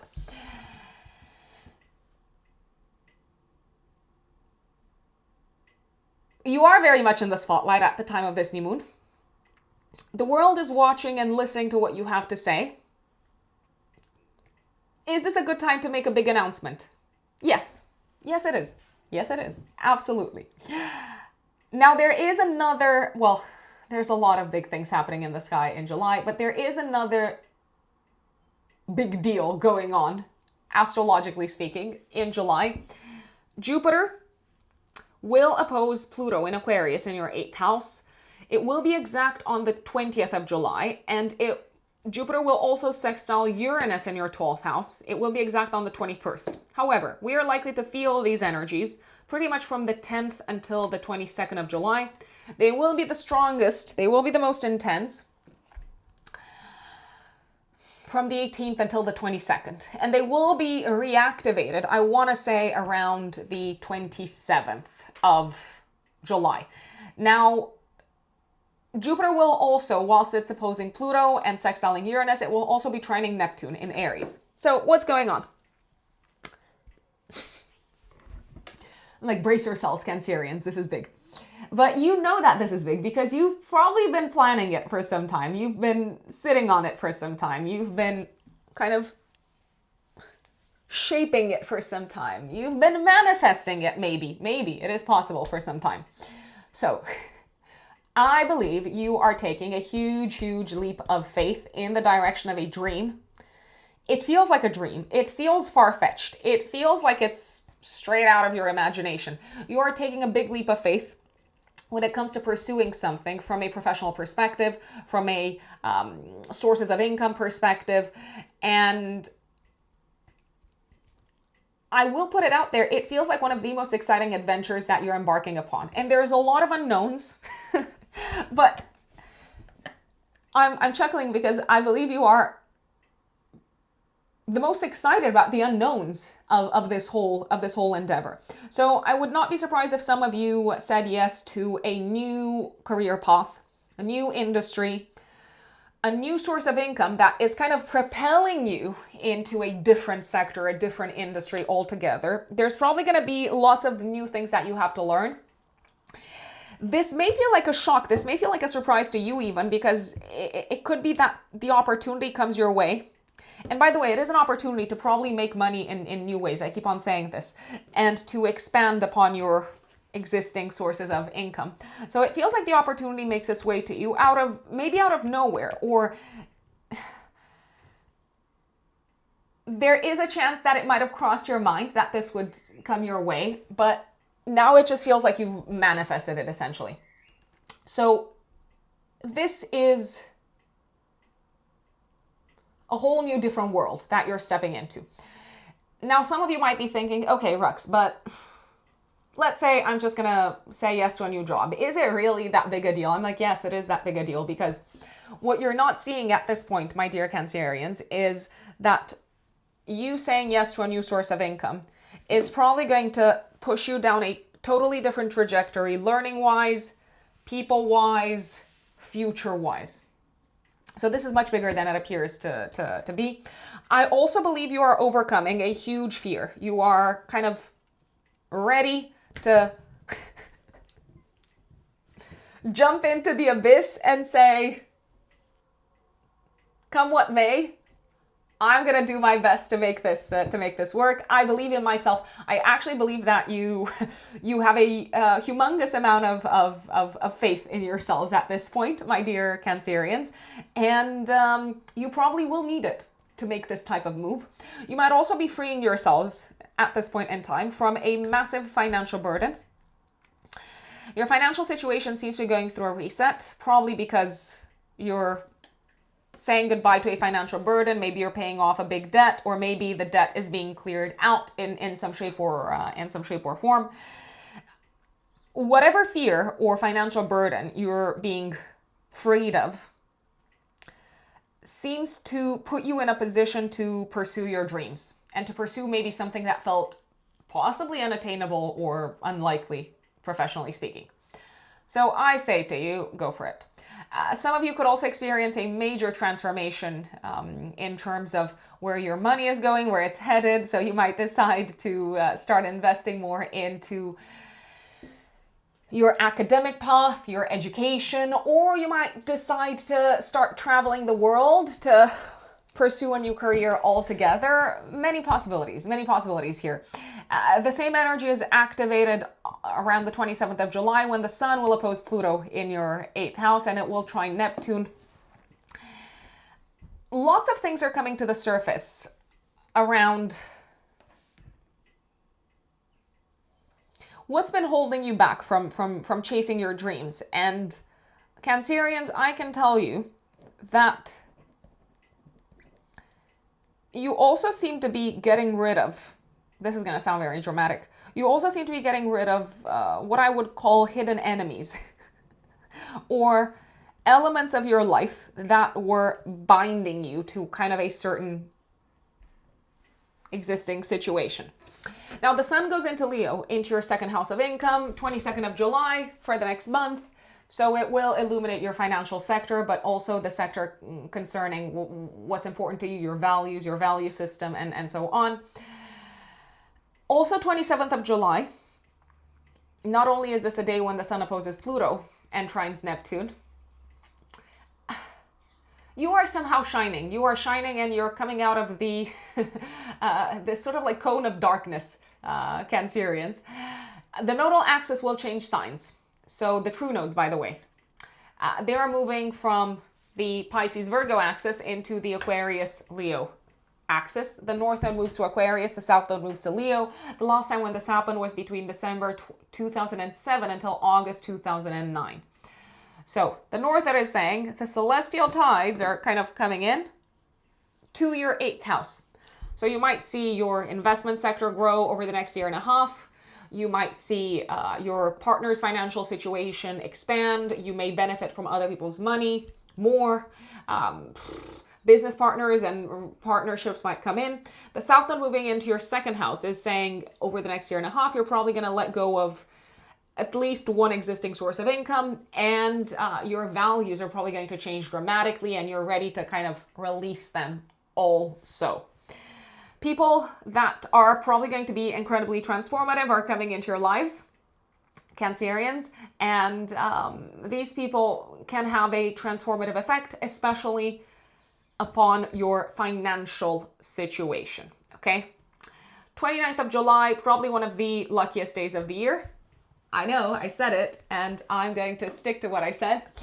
We have a Jupiter Cazimi in the sky. The sun will conjunct Jupiter and Leo in your second house. A blessing, an opportunity, an open door, a big yes making its way to you from a financial perspective. So it could be an exciting opportunity financially, or you could be signing up for something that is going to have a positive effect, an auspicious effect upon your financial sector for years to come.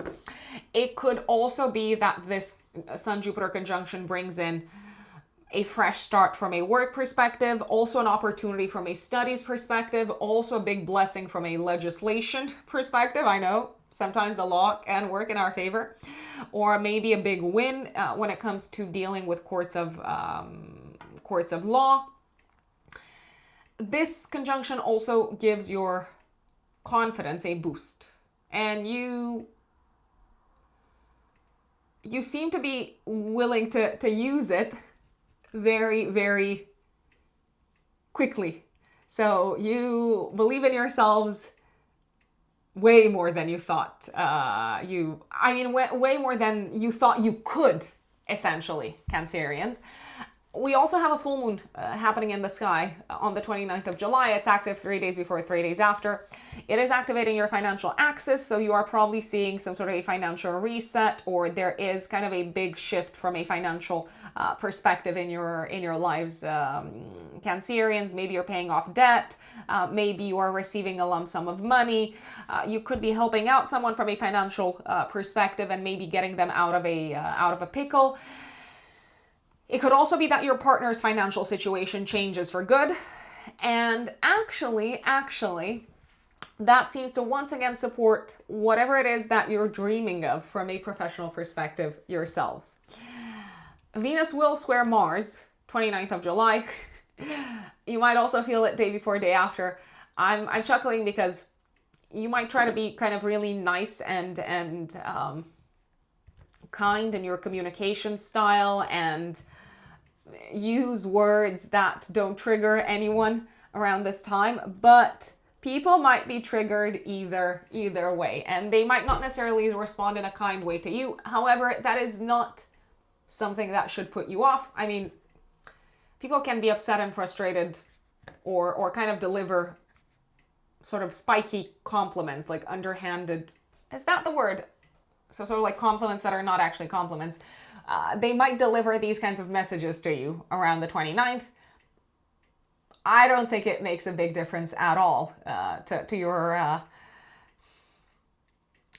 mood, to your state of mind, my dear Cancerians. But you will probably be able to tell who is happy for you and who is jealous of you. And I can tell you that there are some jealous people around, just as an FYI.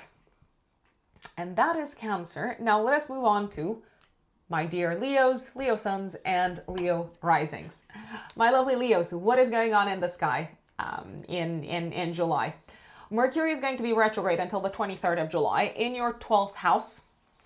And the post-retrograde shadow period ends second week of August. So if you have been experiencing maybe delays in terms of getting paid or figuring out your financial situation, or if there have been lots of unexpected financial issues coming up, pretty much from the end of June until the last week of July, they will probably be resolved from the end of July onwards throughout the first part of August. If you've been wondering what should I be doing next, goals-wise, objectives-wise, what is the plan for the future? You've been wondering and you did not have a clear answer. I do believe that Mercury going direct is going to help. Now, if you do commit to anything in terms of goals and plans, please give yourselves the right to withdraw or to change your plans after the Mercury retrograde is over. Give me 1 second, Leos.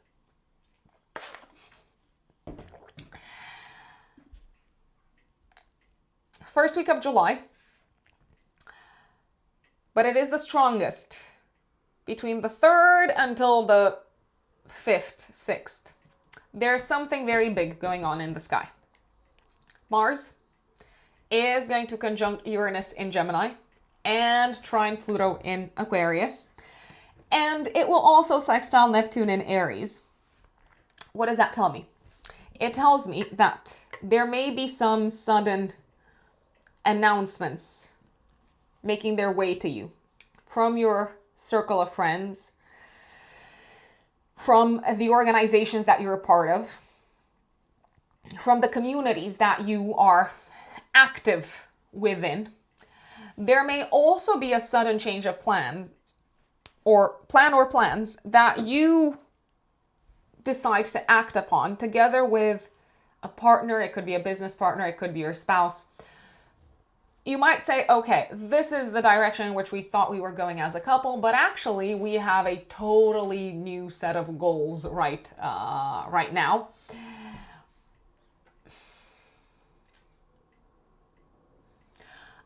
I feel like you're ready to change your future, my dear Leos, and you are not gonna do that on your own. You're ready to take action when it comes to attacking your plans for the future.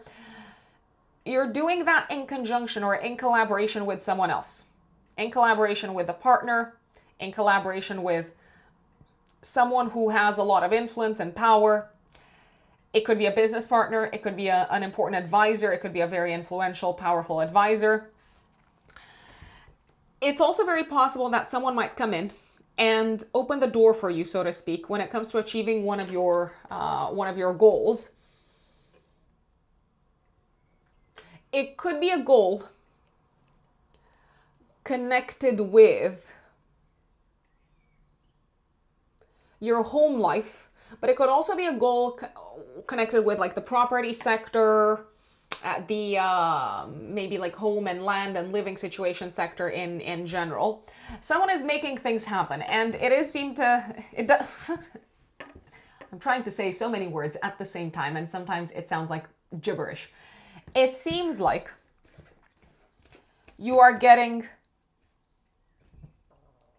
an unexpected dose of support from someone who's clearing out the path for you. There is also a possibility that things might finally be moving forward when it comes to a home situation, a property situation, or a work situation. Things are moving forward maybe because someone's coming in and it's a matter of them just kind of saying the word, and the coast is clear, the path is clear, the obstacles are removed. So you do seem to have some very powerful allies at this point in time, my dear Leos. There's also a possibility that a rivalry could turn into an alliance. A competitor could turn into a friend, unexpectedly so, or that you might end up teaming up with someone who was historically a competitor or an adversary in some shape or form. You may feel excited to announce this to the outside world, but you might hold off until Mercury is out of retrograde, which is last week of July. Now, if you do announce it to the outside world, please keep in mind that the message might not necessarily be perceived in the exact way that you want it to be perceived, since Mercury is retrograde. So just note that. Friends could have surprising news for you, such as they're moving house, they're changing countries, they are getting married, they are getting separated. Or if you are planning anything big on the relationship front, you could be ready to surprise your friends and sort of let them know.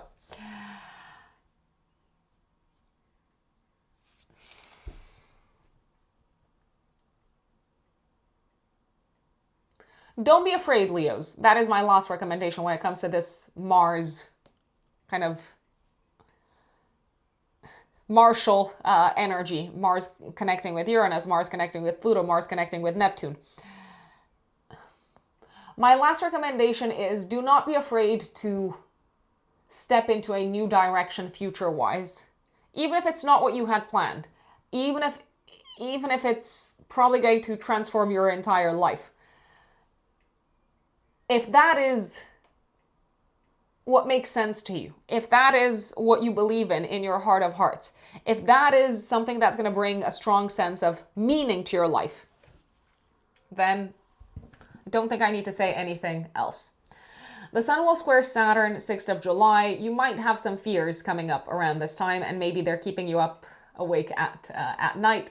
Neptune is going retrograde 7th of July in your 9th house, and Saturn will go retrograde in the same part of your chart on the 26th of July. So if you've been going through a transformation, a sort of restructuring and a letting go of your existing worldviews and life philosophies, my dear Leos, as of the beginning of this year, the next few months are going to give you the opportunity to kind of integrate whatever has shifted.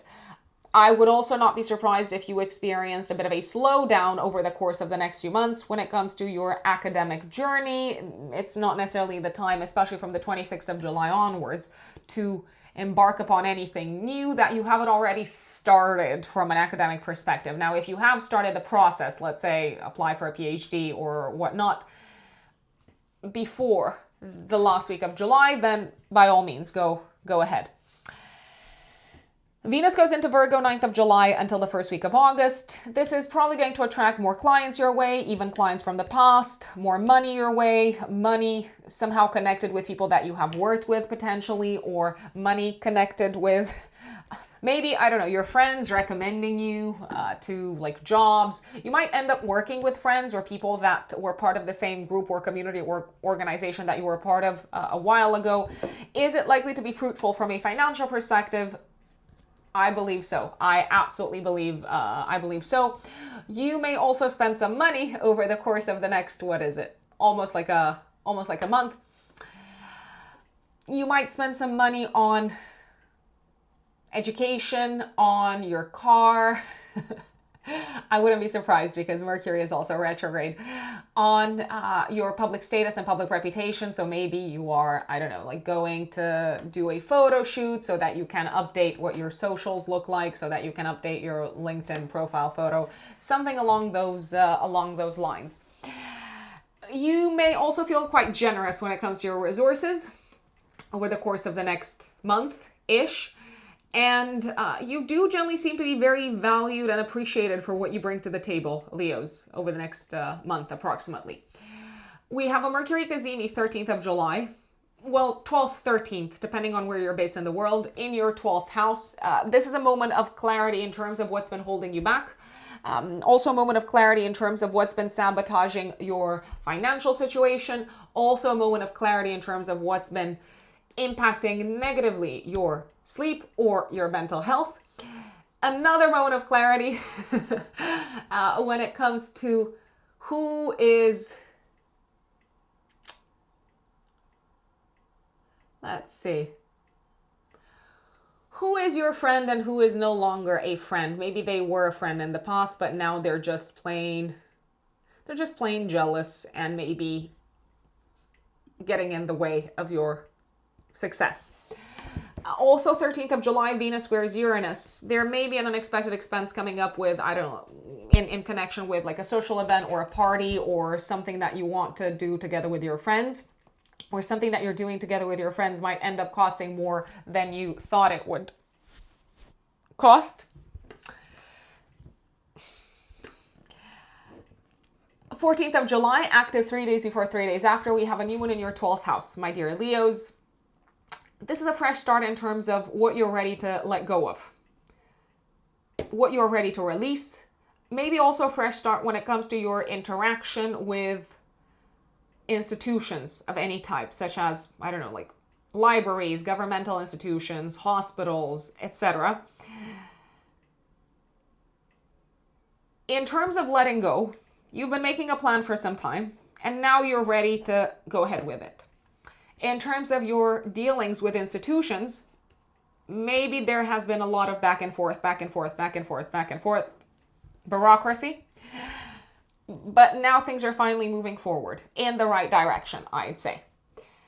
Another big thing, big thing that's happening, my dear Leos, in July is the following. Jupiter will be opposing Pluto and trining Neptune. This is exact on the 20th of July. On the 21st, Jupiter will be sextiling Uranus in your 11th house. We are likely to feel this grouping of energies pretty much from the 10th of July until the 22nd. But again, it's going to be the strongest from the 18th until the 21st, 22nd of July. What does that tell me? Boy, Leos, you are on fire. You are absolutely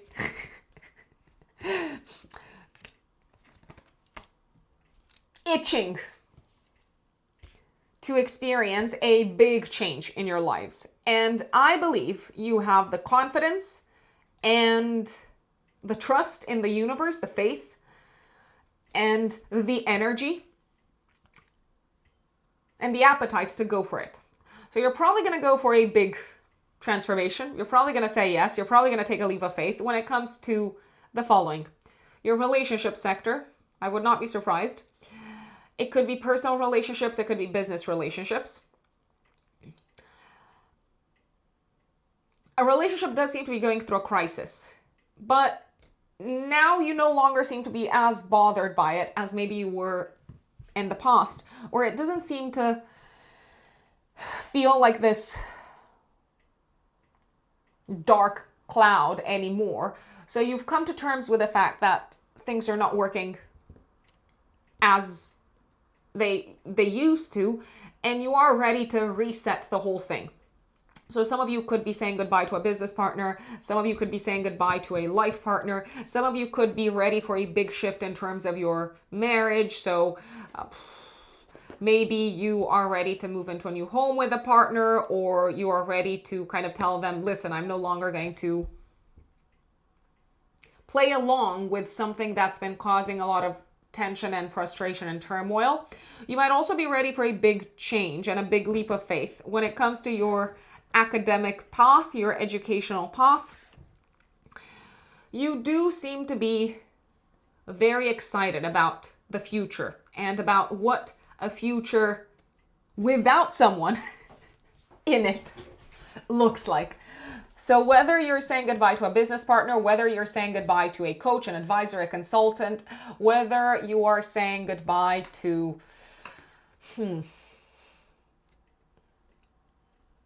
financial advisor, an accountant, someone who's had a say over your financial situation, you are ready to connect with new people, to say yes to new ideas, to say yes to a whole new future. Now, if you've been keeping something secret or hidden from a relationship perspective, you are ready to make the big reveal. If your partner's been keeping something from you, you're probably going to experience the big reveal, and that seems to impact your future together. When I say partner, I repeat, it could be on the business front, it could be on the personal front.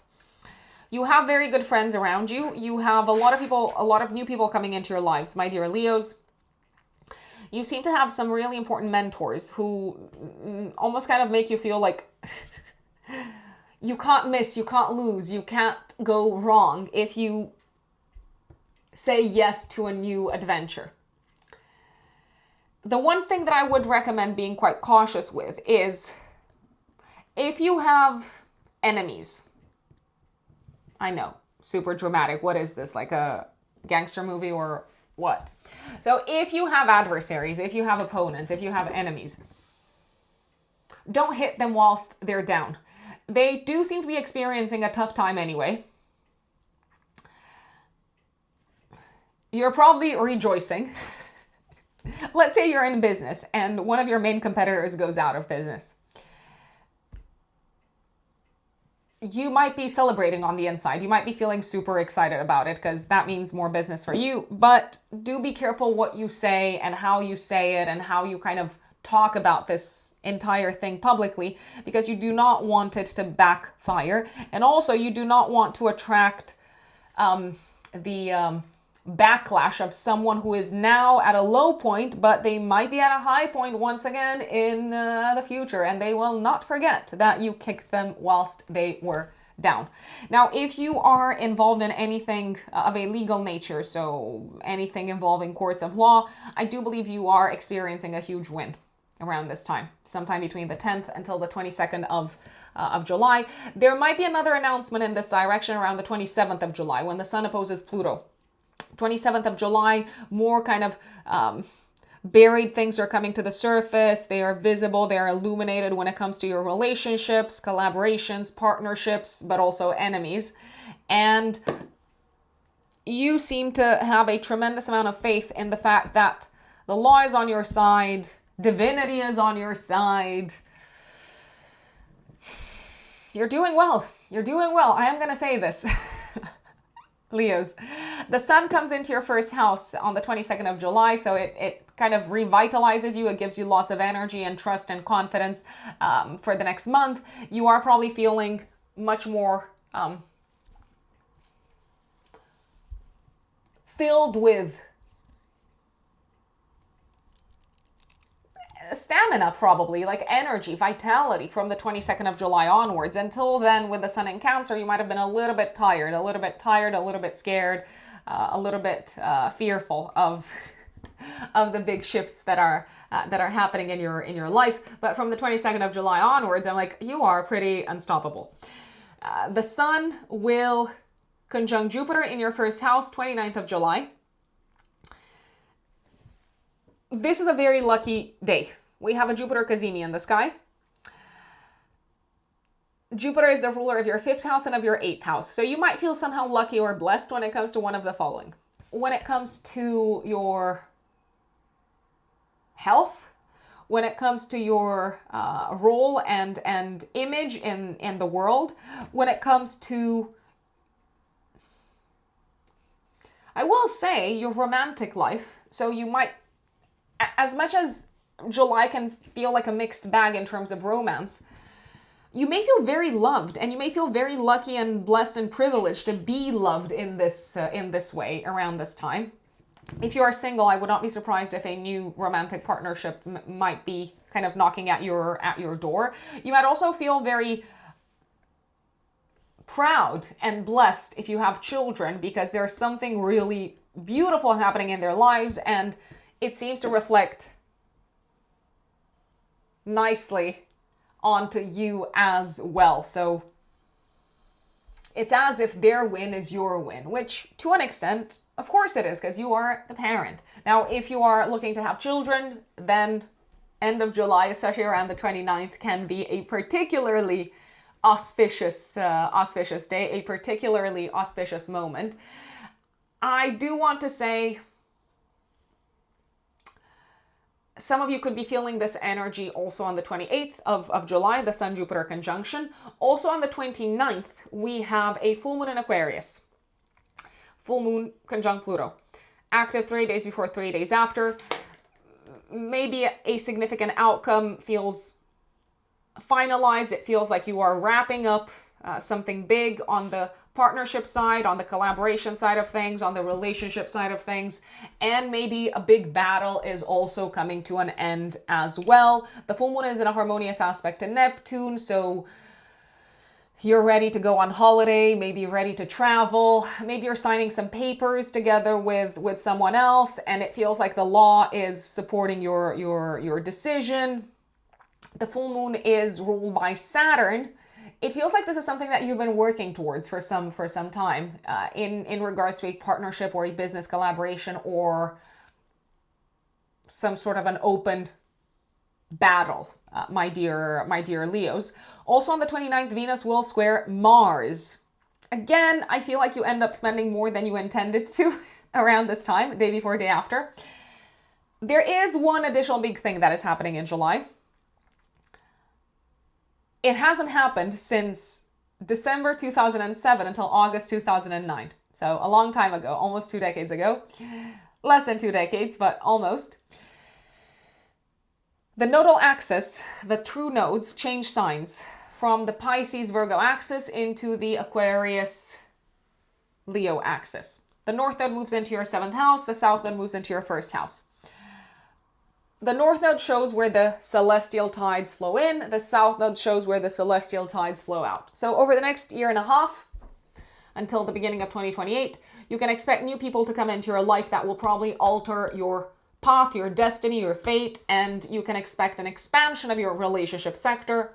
On the other hand, you can expect, with the south node in your 1st house, a surrendering, a letting go, a release of who you thought you were, of your existing identity. And sometimes the South Node in the first house can also feel like you're leaking a little bit. Oh God, that is probably not the best word. I'm using it metaphorically. You are kind of leaking life force a little bit. So you may want to strengthen your body. You may want to take better care of your body. There is a possibility you might feel a little bit extra tired throughout this period as well. If that is the case, then this is not medical advice, by the way, but please look into ways in which you can sort of support your body if it is going through a process of shedding of some sorts. My dear Virgos, Virgo suns and Virgo risings, July of 2026. What does it have in store for you, my lovely Virgos? Well. Where should I even begin? I'm going to start off by saying this. This is a month to take action that you've been postponing for a long time, because you now have the wind in your sails when it comes to an exciting endeavor on the career front, generally on the professional front, on the vocational side of things. It feels like this is truly a month to make a big dream, a big goal, a big objective come true. Why do I say this? So, Mercury, which is your chart ruler, is retrograde until the 23rd of July. It is going to go out of retrograde at the end of the month, and the post-retrograde shadow period ends second week of August. You're still thinking about your plans for the future, especially some of the older ones that maybe for whatever reason you could not bring to life. It's taken a long time, things got in the way. Well, I can tell you that right now things are not necessarily getting in the way anymore. On the absolute contrary, you are getting an unexpected element of support, let's say. Something is opening up out of the blue, all of a sudden, out of nowhere. And you might be thinking, what now? I have almost sort of pushed this dream to the side. I've lost hope. I did not believe that this goal of mine would ever see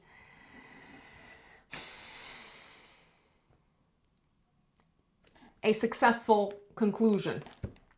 Well, here we are. Here we are talking about how you're getting your lucky break. Virgos, this is your month to disrupt your existing career path. This is your month to say yes to a rebirth on the professional side of things. You are probably going to experience a rebirth anyway. And I don't know what your plans are, Virgos, but expect something very exciting and very supportive to happen on the career side of things. Now, I do say supportive, but when it is actually happening, Virgos, let's face it, you are the person with the plan. You want to feel in control. You may have a timeline. You may have an existing approach. And the fact that things are happening that are completely outside of your control, that are giving you a big kind of push forward, it might make you feel anxious. So here I am to tell you, there's good things happening, okay? Now, these good things might initially take the form of a crisis. There is a possibility, especially first week of July, when Mars and Uranus are coming together. This is exact on the 4th of July. On the 5th of July, Mars is trining Pluto. But we're going to feel the energy throughout the entire first week of July. So there is a possibility that some Virgo risings will see their bosses leaving, or leadership within their company making sudden, unexpected announcements. These announcements could reverberate I mean, I'm sure they will actually reverberate into your day-to-day work. They will reverberate into team structure. They will reverberate into what your day looks like. Bosses are leaving, new managers are coming, companies are being sold or being taken over. I also would not be surprised if there were some redundancies. Some people, maybe from your team, being let go of.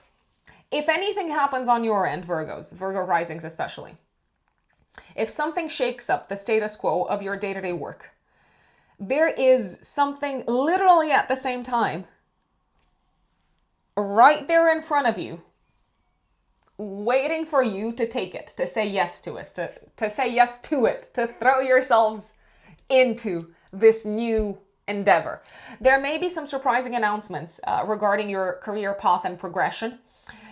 There is a possibility that a boss might come over and say, I see you doing big things. I have big plans for you. I believe in your potential. So they could offer you a new role, a new position altogether. There's also a possibility that you may have been applying to jobs. You may have been applying to new opportunities work-wise, and you are probably going to get one.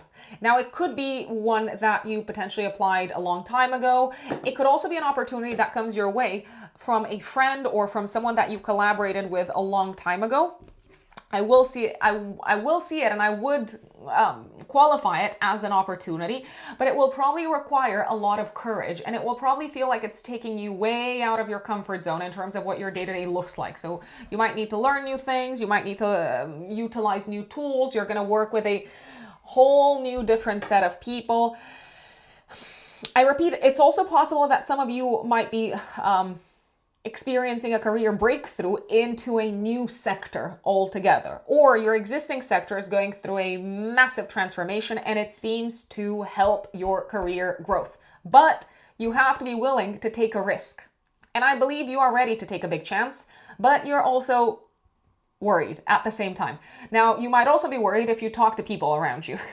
You might say, hey friend, this is what came my way career-wise. It feels like a big leap. I don't know if I should do it. And your friends might actually sow more doubts into your mind, not because they are jealous, but only because they are projecting some of their fears onto you and onto your situation. So I would actually advocate, if you are planning to do anything big, career-wise, work-wise, if you're planning to do anything big, if you are in the midst of planning a huge transformation, Virgos, I would maybe hold off with a big announcement until maybe Mercury retrograde is over, at least end of July onwards. You might feel ready to also finally kick off something that you've been postponing for a long time, work-wise, professionally, but also from a health perspective.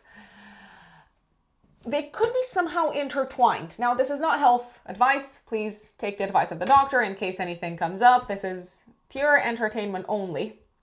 So maybe you're ready for like a big change in terms of your daily habits, your daily routines, and you know that if you go down this road, go down this path, this will also have a transformative, disruptive impact, but for the better, onto your public sort of image, reputation, how the world sees you, and so on. I see you being very energized first week of July by new ideas, new people, and I also would not be surprised if you entered into maybe like a new community work-wise. It may feel like a small thing to begin with, but it's probably gonna turn out to be a huge thing moving forward. I also like the fact that Mars is in a harmonious aspect to Neptune.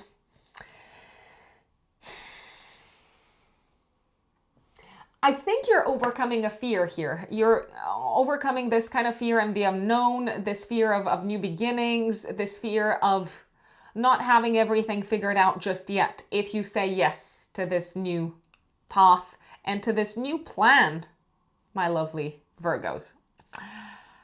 There is someone who is supporting you at this time. Siblings, most likely. Colleagues, potentially as well. Cousins. Maybe also people from the local community. The Sun will square Saturn, 6th of July. It feels like this is another moment when it's increasingly obvious that your day-to-day life will no longer look the same, work-wise, health-wise also. This might also be the time when you realize that there are some issues, there are some blocks, there are some challenges that you can no longer ignore within your romantic life, but also within maybe the lives of your children. So something needs to be addressed. Neptune goes retrograde in your 8th house, 7th of July, and Saturn goes retrograde in the same part of your chart on the 26th of July. My dear Virgos, if you have a partner and they've been experiencing changes from the beginning of this year, financially, if they've been experiencing some difficulties, maybe financially, things are kind of slowing down in that regards. And the retrograde of both Neptune and Saturn is giving your partner the opportunity to kind of stabilize things and figure things out. If you've been working on your mental health and on matters of a psychological nature, let's say, traumas, mental health issues, so heavy stuff, okay? So not easy stuff. From the beginning of this year, it might be the time to kind of slow down a little bit and say, okay, I've done all of this work. I've faced some of my fears and anguishes. Maybe now's the time to integrate whatever has been brought to the surface. Venus goes into Virgo, into your first house. What a beautiful transit. From the 9th of July until the first week of August. So all the way until, let's see, let's double check. All the way until the 6th of August. Enjoy this transit, my dear Virgos, especially Virgo risings. You are probably feeling good about yourselves. You're feeling appreciated. You're feeling good about how you look. You may want to prioritize your looks and your appearance, get a haircut, treat yourselves, take extra good care of your body, maybe invest into your looks and your appearance more, maybe also potentially invest into, buy things that are meant to broaden your horizons. Anything connected with your education is also very nicely aspected at this point in time, and it may feel like people are very appreciative of you and you attract lots of positive attention, I would say. Venus transiting your first house can also be very healing. If anything has been going on from a health and wellness perspective, Venus comes in and kind of gives you a little bit of relief, my dear Virgos. We have a Mercury Cazimi, 12th, 13th of July. I mean, where I'm based, it's happening on the 13th of July. If you're based in the United States, it's happening on the 12th. So this is happening around the 12th, 13th of July.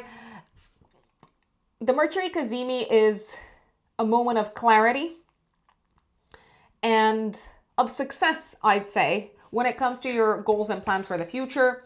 12th, 13th of July, a good time to say yes to something big for your future.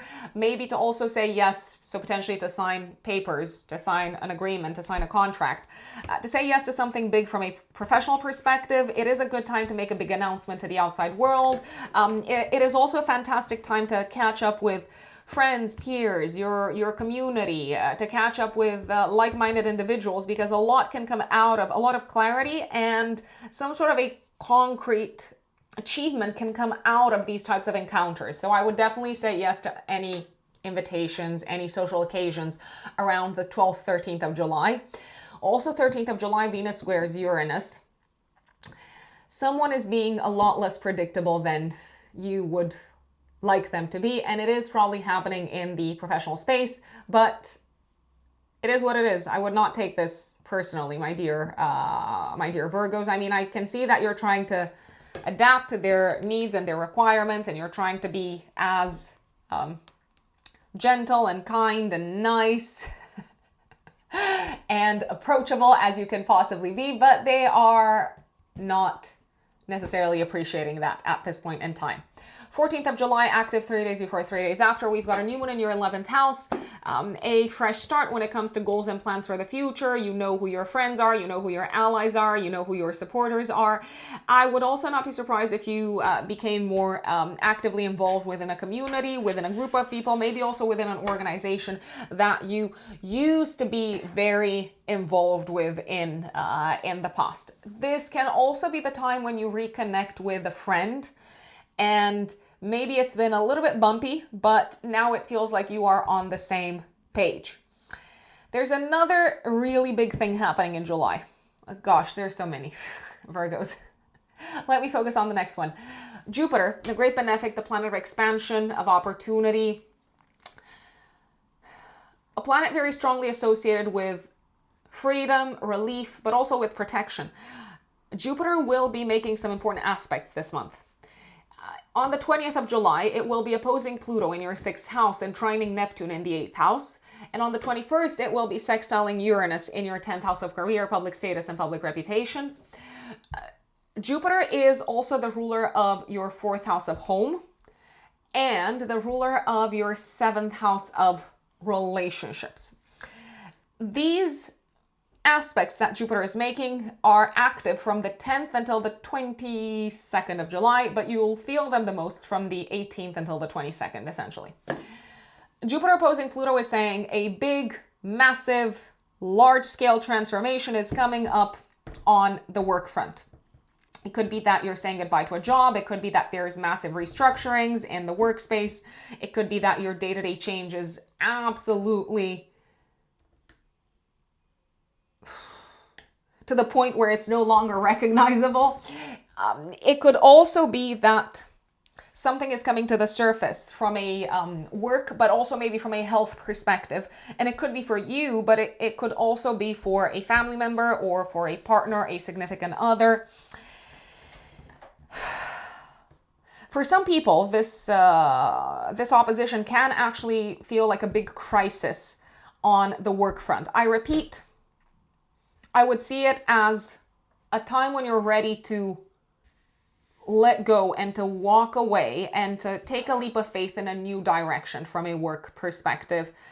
My dear Virgos, if anything comes to the surface from a health perspective, and please keep in mind that this is not medical advice. Please take the advice of the doctor, no matter what comes up from a health perspective. If anything does come to the surface that you did not see coming, Jupiter is in a harmonious aspect to Neptune as well. So it looks like you might need to give up on something so that your health is in a good place once again. So maybe you need to give up on an unhealthy habit, an element of self-sabotage in your life. Maybe also on a relationship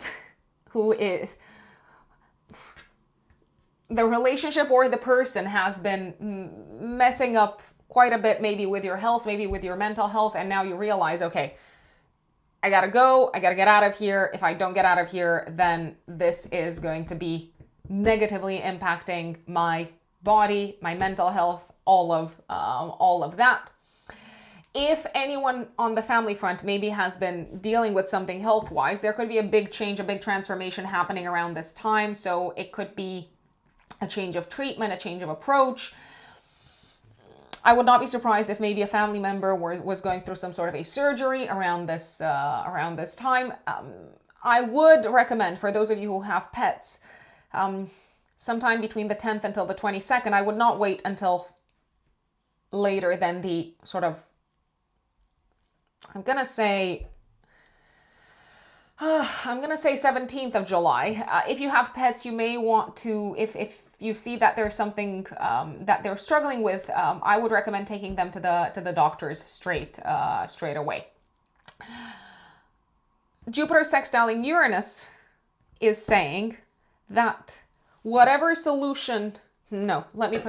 whatever problem you're dealing with, be it health related, be it work related, be it related to your partner, the approach that's going to work is a new way of thinking, a new dynamic, and there is a case to be made for a letting go of something that has run its course, my dear Virgos.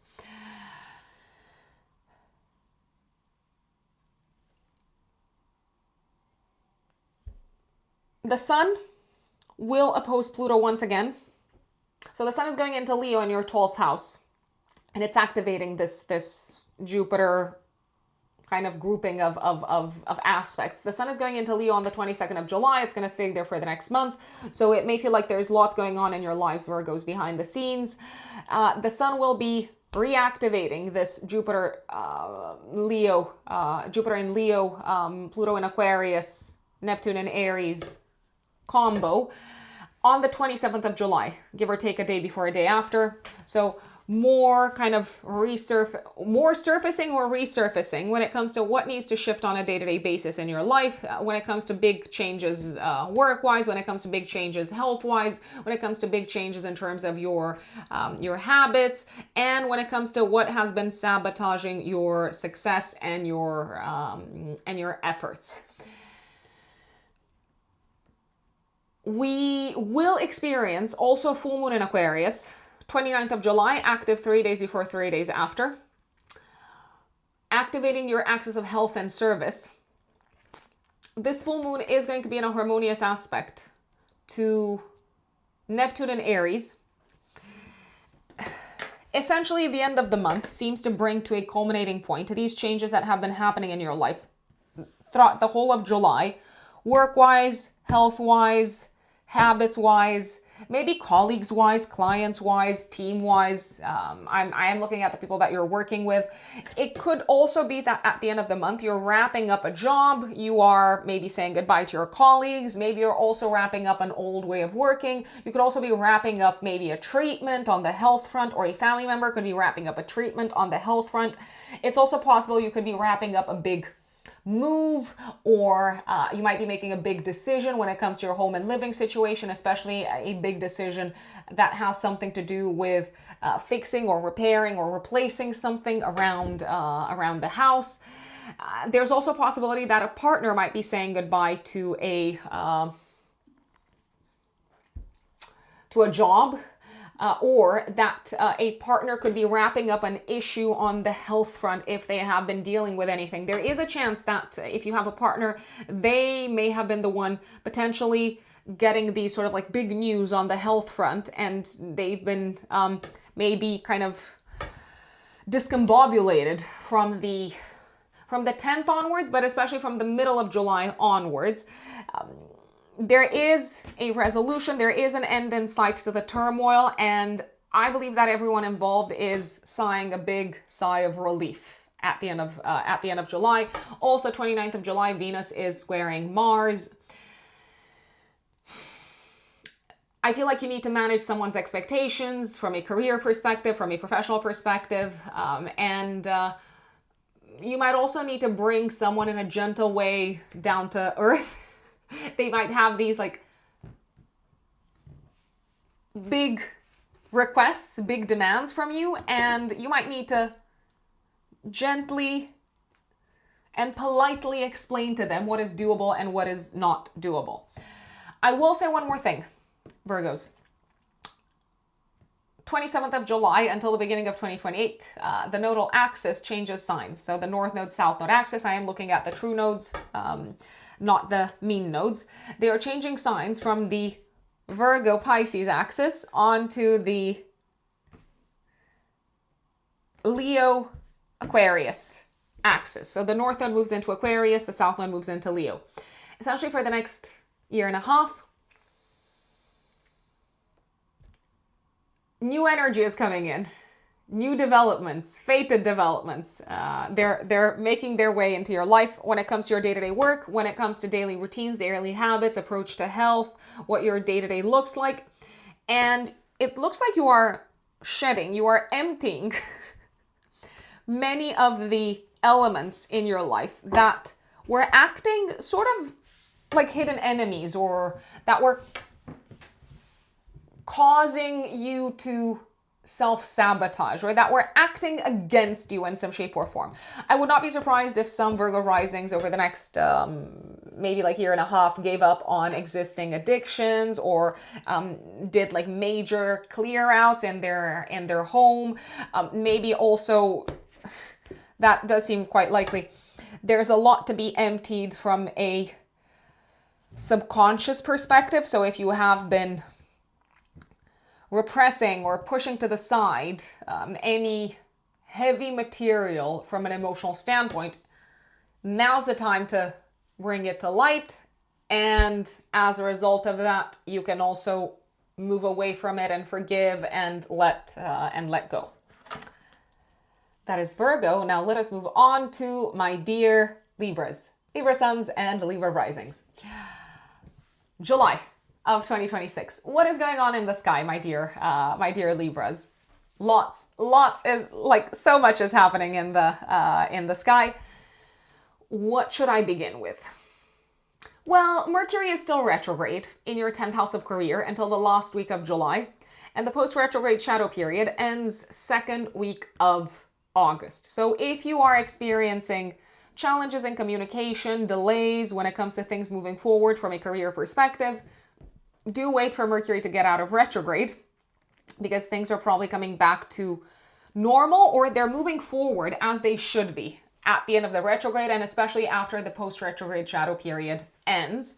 Mercury is also the ruler of your 9th house. So if there have been issues of a transportation or legal nature, so anything concerning transport, travel, or legal matters, if there have been some issues on that front, career-wise, they're probably going to get resolved once the retrograde is over.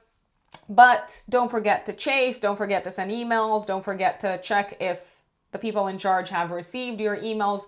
You may need to postpone some travel, some business related traveling until after the retrograde is over. But if you do need to do that, I actually don't think you are very mad about it.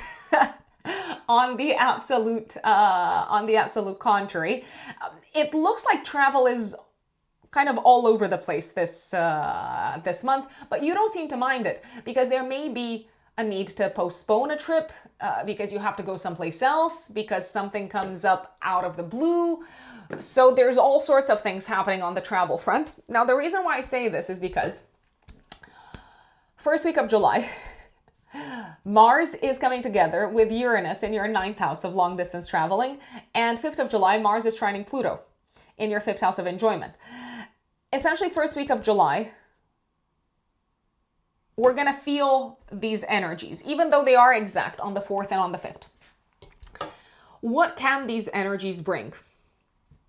Sudden, unexpected opportunities to travel with a partner, to go abroad, to maybe go on a work trip with your significant other. Sudden opportunities to maybe make money in collaboration with someone who is based abroad, maybe someone who out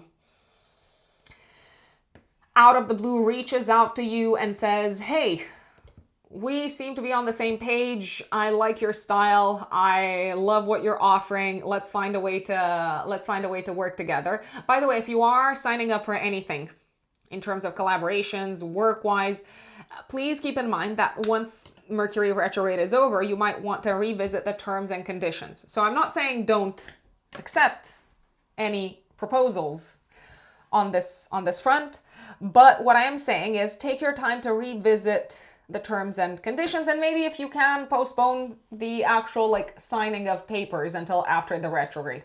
If you can't do that, then I do like the 12th and the 13th, depending on where you're based in the world. The 12th and 13th of July is when the Sun and Mercury are conjunct. We have a Mercury Cazimi in your 10th house of career. So Mars conjunct Uranus, trining Pluto, also in a harmonious aspect to Neptune in Aries in your 7th house of relationships. Exciting things are happening on the relationship front, on the travel front, on the educational front, on the partnership front, on the financial front. And these exciting things, they're happening as a result of people kind of sending you messages, reaching out to you, saying something, noticing you, sending you an email. And everything seems to be Everything seems to be taking an exciting turn that is very aligned with what you enjoy doing, with what makes you happy, with your passions and hobbies. So there can be opportunities to collaborate with someone creatively. There can be opportunities to suddenly go into a romantic relationship with someone from the past. There can be opportunities to make money with someone, I repeat, who is based abroad. There can be opportunities to attend some sort of a conference or a cultural event or an educational event because you are getting out of the blue an invite from someone who likes you. Or maybe your partner is getting, if you have a partner, maybe your partner is getting invited to something and you can't wait to attend, and you're going to travel with them, you're going to be their +1, and it feels like a joy to be there. From a more symbolic perspective, Mars making all of these aspects is telling me that you are experiencing huge flashes of insight and aha moments that shift your worldview, that shift your perspective, that shift your life philosophy when it comes to money, romance, relationships, collaborations, and even adversaries and opponents.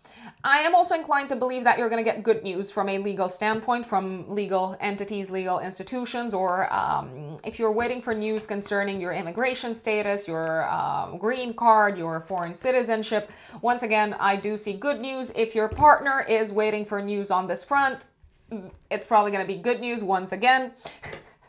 There is also a possibility that if you have in-laws, they might surprise you and your partner, with some sort of a gift or some sort of a lucky break of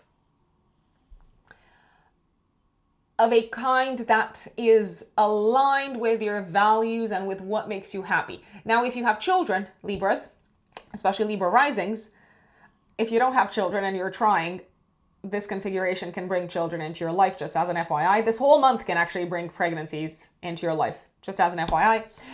If you already have children, then there is a possibility that a child might be accepted into an educational program. They may be accepted into an academic program, so they might receive their acceptance letter from a university. Do you feel happy? Probably. Are you thinking about money? Probably. Are you thinking about how this is going to completely change the life of your child, completely transform it? Maybe they're going to a different state. Maybe they're going to study abroad. Yes to all of that. But I repeat, you actually seem to be very excited and supportive of this whole thing. If you feel like saying anything to anyone, first week of July, especially around the 4th, 5th, maybe, do not hesitate, because they might not respond to you immediately. But if you have this aha moment where you realize, oh, I want to send them this message, and however it lands, it lands. Even if they don't respond to you immediately, it's probably going to have the effect that you're hoping for. It might even have a better effect than the effect that you're hoping for. 6th of July, the Sun will square Saturn. Someone is moving a little bit slower than you would like them to move on the professional front, on the career side of things. That doesn't mean that you don't have their support. That doesn't mean that things won't work out. It's just that they might be taking longer than you want them to take. 7th of July, Neptune goes retrograde in your 7th house, and 26th of July, Saturn goes retrograde into your 7th house. So if you've been experiencing changes on the relationship front, on the partnership front, as of the beginning of this year, they're going to slow down the changes, and you're going to have the time to revisit how things have evolved, how things have dissolved, how things have been restructured within your relationship sector, but also when it comes to partnerships, collaborations, new collaborations, client work, one-to-one. So do take advantage of this time. Venus goes into Virgo 9th of July until the first week of August. My recommendation would be to take advantage of this period to maybe get away from the world a little bit, go on a short trip, a break, go on holiday, take some time off, sleep, rest, relax, because Venus is the ruler of your first house. So whilst it's transiting the 12th house, you might want to slow down, you might want to get away from the world, you might want to spend some time alone or just not in the spotlight. You might also feel like you need to look after your health, your mental health a bit more, and you may enjoy a bit of downtime, and some extra sleep. Okay? Now, do be careful throughout this period that you do not go running all over the place and being super busy, because that might suck you dry of energy. So be mindful of that. Mercury Cazimi, 12th, 13th of July, depending on where you're based in the world. Success, clarity, important news, good news, I dare say, on the career front. Something is coming together. This is a good time to also sign contracts, to say yes to opportunities, to say yes to collaborations.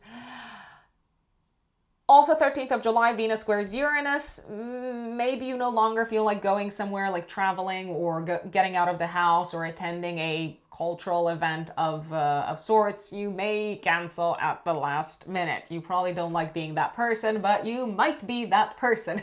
Okay? 14th of July, active. 3 days before, 3 days after, we have a new one in your 10th house. So this is a fresh start, my dear Libras, but it feels like it's a fresh start that's been building up for some time. When it comes to your public status, your public reputation, your public image, maybe also when it comes to your professional life. So you could be updating your LinkedIn, you could be updating your website, you could be launching something new on the career front, you could be saying yes to a new opportunity career-wise. I do believe that if you are saying yes, you're probably stepping up. There could be a new boss coming in. There could also be a big announcement that you're making to the outside world. There could be a sense of things finally moving forward from a professional standpoint.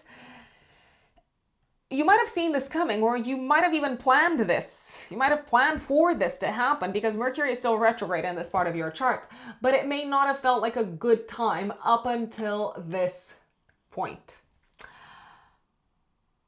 Jupiter this month is already in your 11th house for the next year. Now, Jupiter is making some important aspects this month, Libras. You're going to feel them from the 10th until the 22nd of July. But they are exact.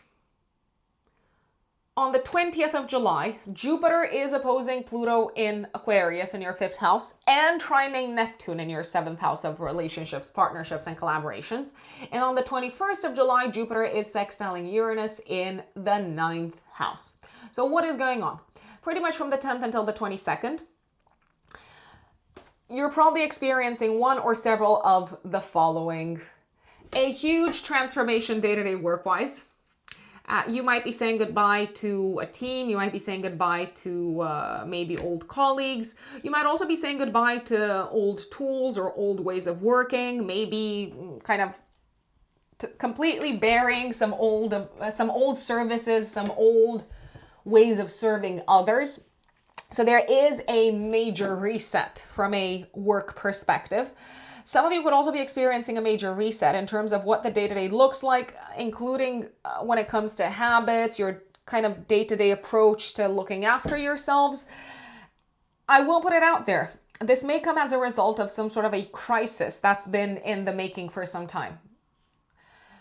So as much as this feels like a very impactful moment, very significant moment, a moment of rebirth, it's been a long time coming. And by the way, this is not medical advice. Please take the advice of the doctor if anything comes up from a health perspective. So you might feel ready to finally change your habits, change the way that you approach your health, take it more seriously, do something big for your future healthy self. My lovely Libras. I wouldn't be surprised if some Libras experienced a wave of redundancies in the workspace. So that doesn't mean that you are being made redundant. It could be that other people are being made redundant. That is very much a possibility. I would also not be surprised if some of you, some Libras, could be saying goodbye to someone on the romantic side of things. But you might be doing that because there's someone else that is worth your time and your energy and your attention. And maybe it felt unlikely that you'd have a future with this other person. But now that it feels within grasp, within reach, now that it looks doable, you're probably distancing yourselves for good from some people that you just don't necessarily have a future with. You might also take a totally different approach moving forward, Libras. When it comes to how you communicate to the outside world, how you communicate about the work that you do. So maybe historically you've kept things to yourselves, maybe you haven't been as vocal, you haven't kind of shouted out from the rooftops, this is what I do, this is my job, this is my business, etc.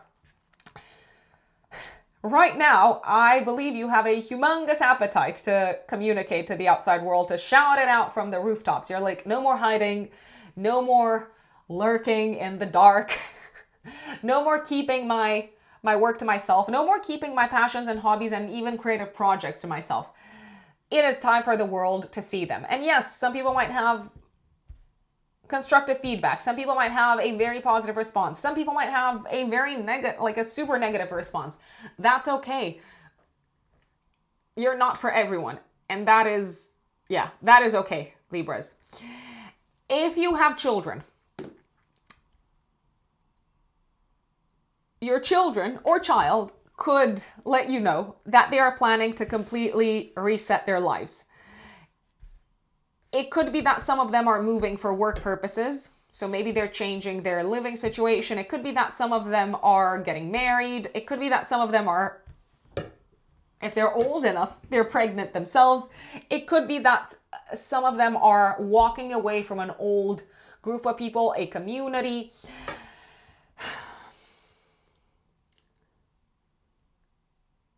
You seem to be on their side, and you seem to, even though this might come as a major surprise, you seem to understand why they want to make this big change. Because change it is. Now, if you have children and they're experiencing some sort of a crisis in their lives, let's say you have a child who's lost their job, so maybe they're an adult and they've lost their job, immediately it looks like there's something else on the horizon. So you are probably going to be the one to lift them up and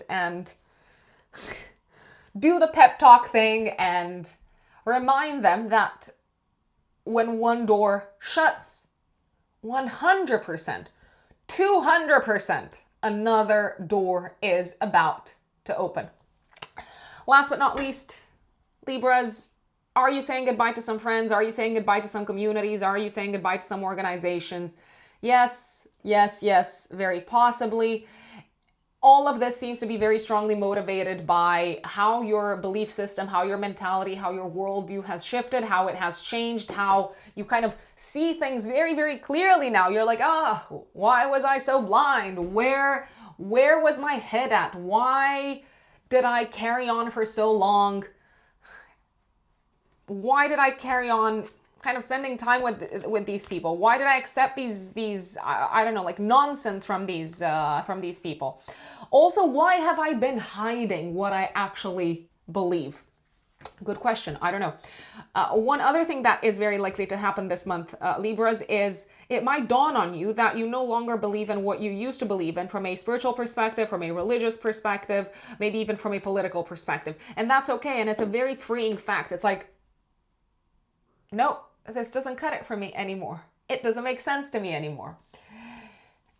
And from that point onwards, you may also change your circle, the communities that you hang out with, the people that you allow in your life, that you give access to you in your lives, and so on.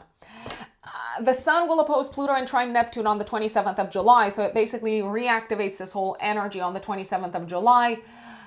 More transformation, more revelations on the children's front, on the friends side of things, and maybe also more kind of visible transformations in terms of how your future is shifting because you believe in something else, because you are distancing yourselves from certain people, because you're saying goodbye to certain people, because you've got someone else on your side, someone who helps you dream big, someone who is here to make your dreams a reality. I do believe, Libras, though, you're probably going to shock some people with your big announcements, pretty much from the 10th until the 27th of July. I I think you knew that the decisions and the announcements that you're about to make are kind of earth-shattering to some people. But you are 100% on board. You also seem to have some really strong supporters, maybe in the form of a partner, maybe in the form of an advisor. And these supporters seem to give you the courage to move forward with what you believe is the right thing to do. 29th of July, Sun conjunct Jupiter. Jupiter Kazemi in your 11th house. And full moon in Aquarius. Oh God, so much astrology, so much astrology. So, the Sun conjunct Jupiter is probably bringing a massive opportunity when it comes to your work, when it comes to your goals and plans for the future, but maybe also when it comes to education. So do pay attention to what conversations you have, what people are around you, what people you're surrounded by on the 29th of July, because they're probably going to have a very good, a very auspicious effect upon your future, upon your goals for the future, upon your plans for the future. And finally, you seem to be very confident about what the future looks like. You seem to feel like you've got the wind in your sails, and you probably do. You've got very good friends around you. You've done a proper cleanup. You have allies. You're part of a community. You feel a strong sense of belonging, and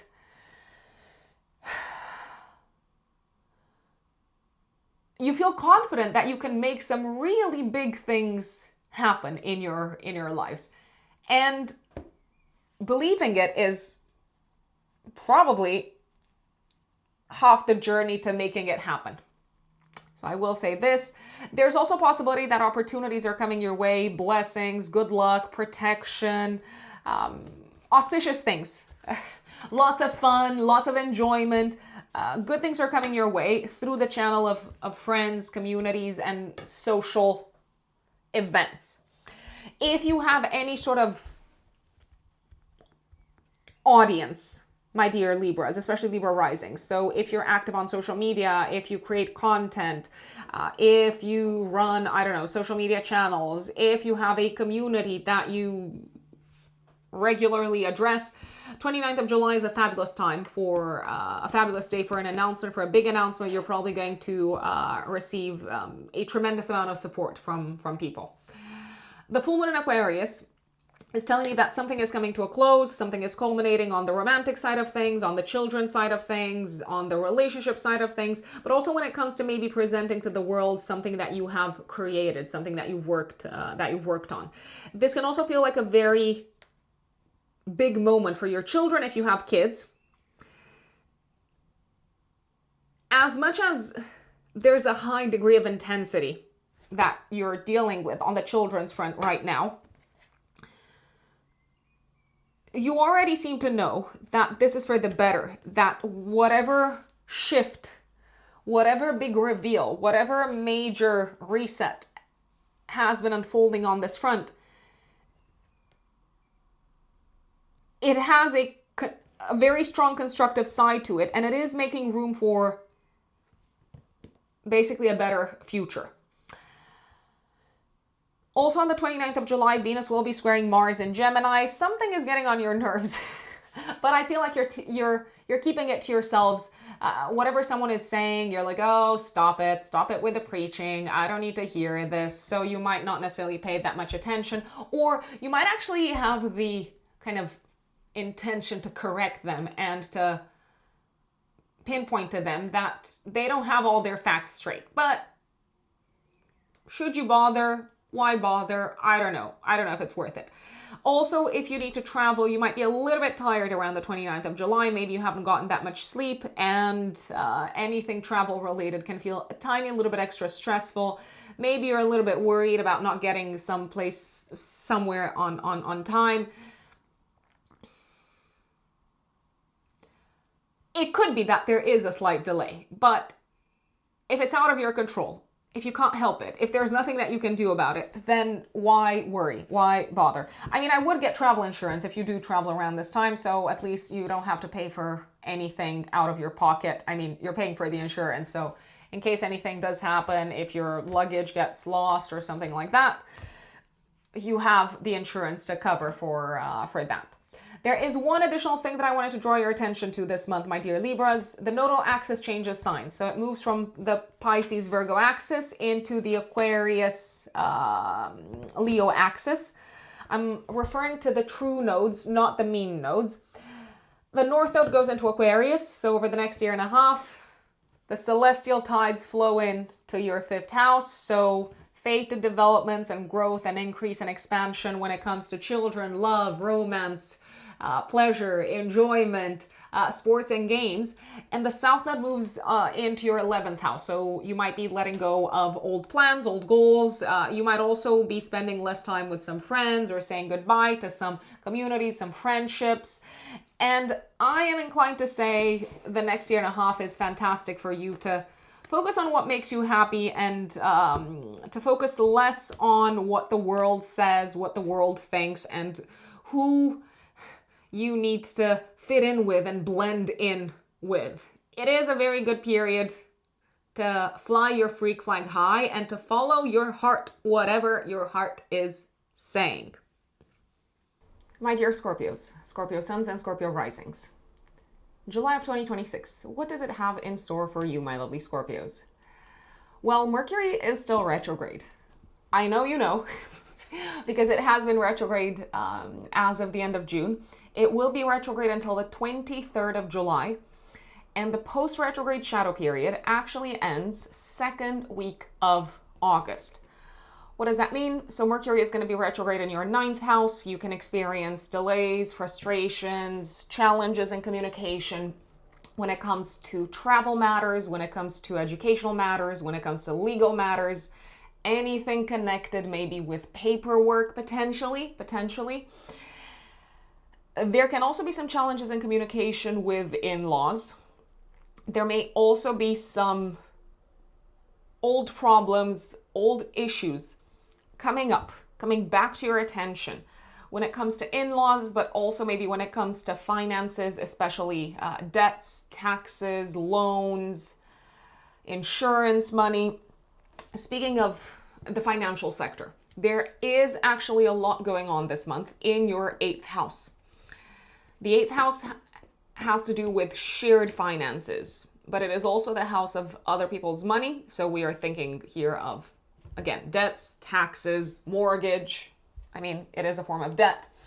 We're also thinking of your partner's financial situation. If you have a partner, we're thinking of business partners, so not just life partners. So there may be lots going on in regards to other people's money and also how it affects you. With Mercury being retrograde until the end of July, until the last week of July, and with Mars, which is your chart ruler, being in this part of the chart, I do believe, so Mars is going to be in Gemini. It's going to do a lot of things in Gemini, just as an FYI. I will tell you more about it.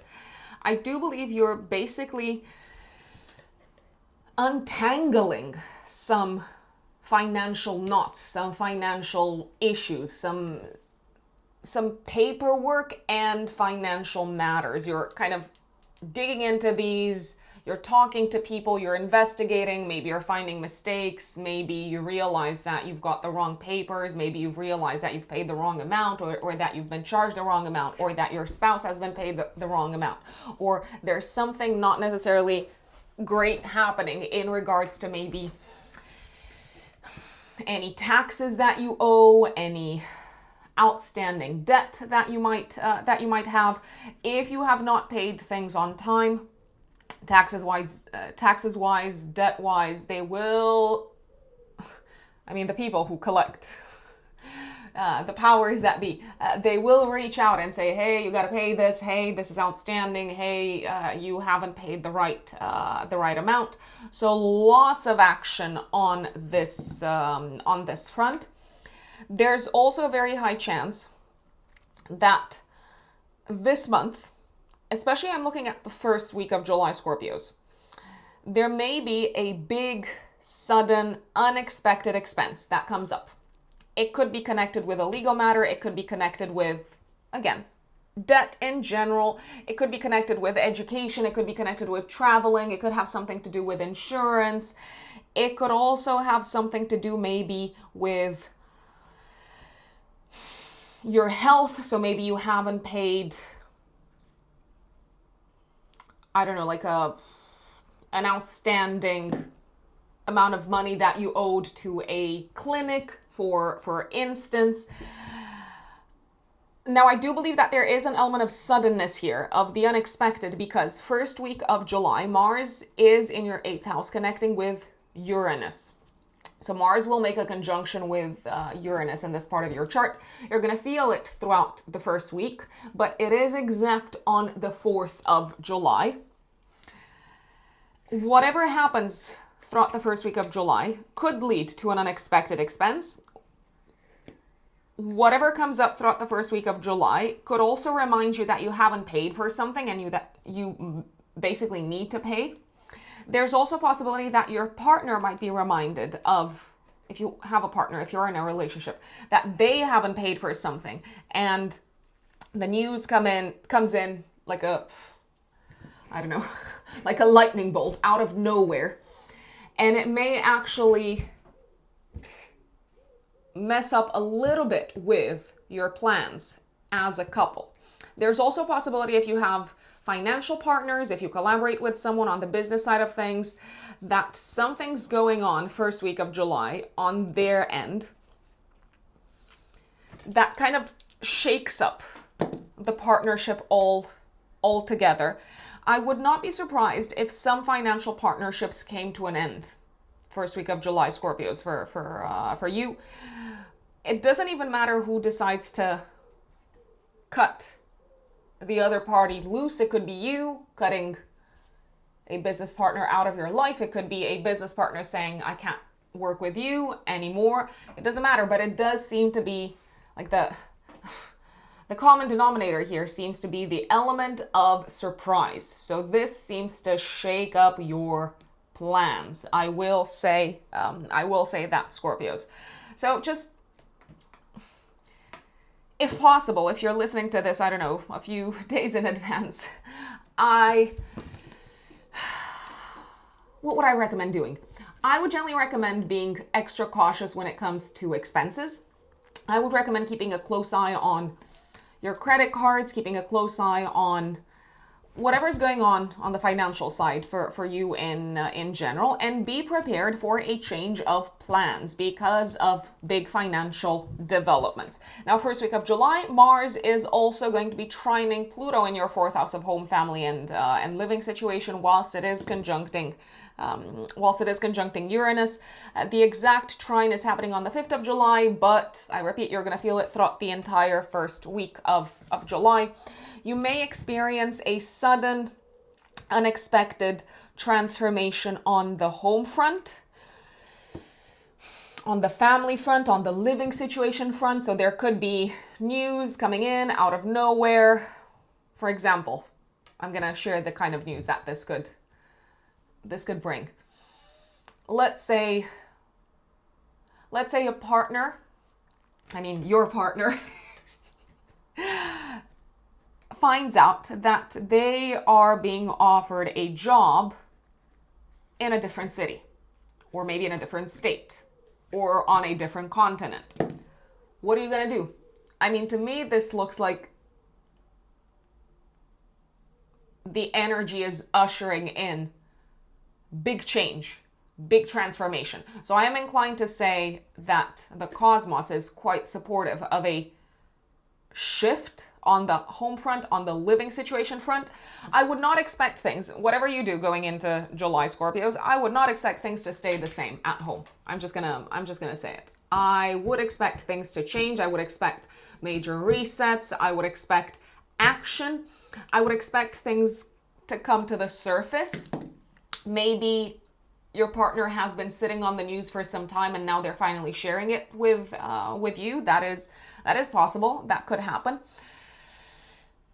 There's also a possibility that you might finally decide together with someone else, maybe with your spouse, or maybe with whoever it is that you live with, you might decide you are ready for a big change yourselves. And maybe this has been a long time coming, Scorpios. So maybe it's something that you've been reflecting on or thinking about or considering, but it was never the right time, or it didn't feel crystal clear in terms of, yes, this is what I want to do. And now you may want as intensely as you could possibly want something, and you when you want something, you know, Scorpios, that you're probably quite determined. You know that you want to break free from your existing home and living situation. And it is crystal clear. There's also a possibility that first week of July, together with maybe family members, together maybe with a spouse, you might decide to sell a property or to sell land or to basically get rid of something in the real estate form, on the real estate front. What I will recommend first week of July, Scorpios especially, is please, please, please be extra cautious, extra careful when it comes to moving around the house, when it comes to kind of trying to do too much all at once around the house, because there is a higher risk than usual of physical incidents. So you do not want to slip, you do not want to fall. I'm going to say your mind might be on something else, Scorpios, and you might not necessarily be paying as much attention as you usually pay attention to your daily kind of mundane aspects of life, and that's what could result. It's not mandatory, I repeat, which is why I'm giving you this heads up. That's what could result in some sort of an incident around the house. Now, speaking of incidents around the house, there is also a possibility that someone else could experience an incident around the house first week of July, and it does feel like a crisis of sorts. That doesn't mean that it is not fixable. It is probably fixable, but it may be an issue.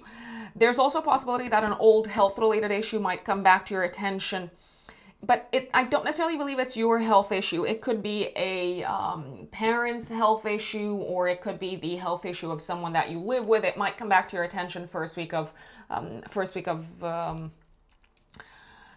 July. It could also be that an in-law is dealing with a health issue, and it feels like you knew of it, but also you sort of forgot about it, or it wasn't a hot topic anymore, or they felt better, or it was not a problem for some time, and now it's kind of coming back to draw everyone's attention to it. So there's a lot going on that front at home, Scorpios, in July. There is also a very high chance that something might break around the house and it might need to be replaced or repaired altogether.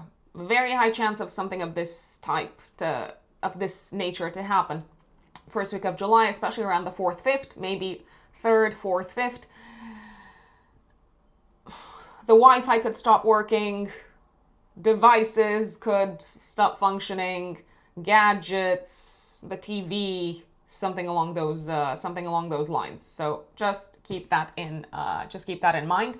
Now, if you thought that this was all the action happening at home in July, I'm like, you're wrong. But maybe you did not think that, Scorpios. There's more coming. Jupiter, pretty much from the 10th until the 21st, 22nd of July, that's when you're going to feel it. Jupiter in your 10th house of career, public status, and public reputation is going to be opposing Pluto in your 4th house of home, family, and living situation. This aspect is exact on the 20th of July, but I repeat, you're going to feel it throughout the entire period from the 10th until the 21st, 22nd of July.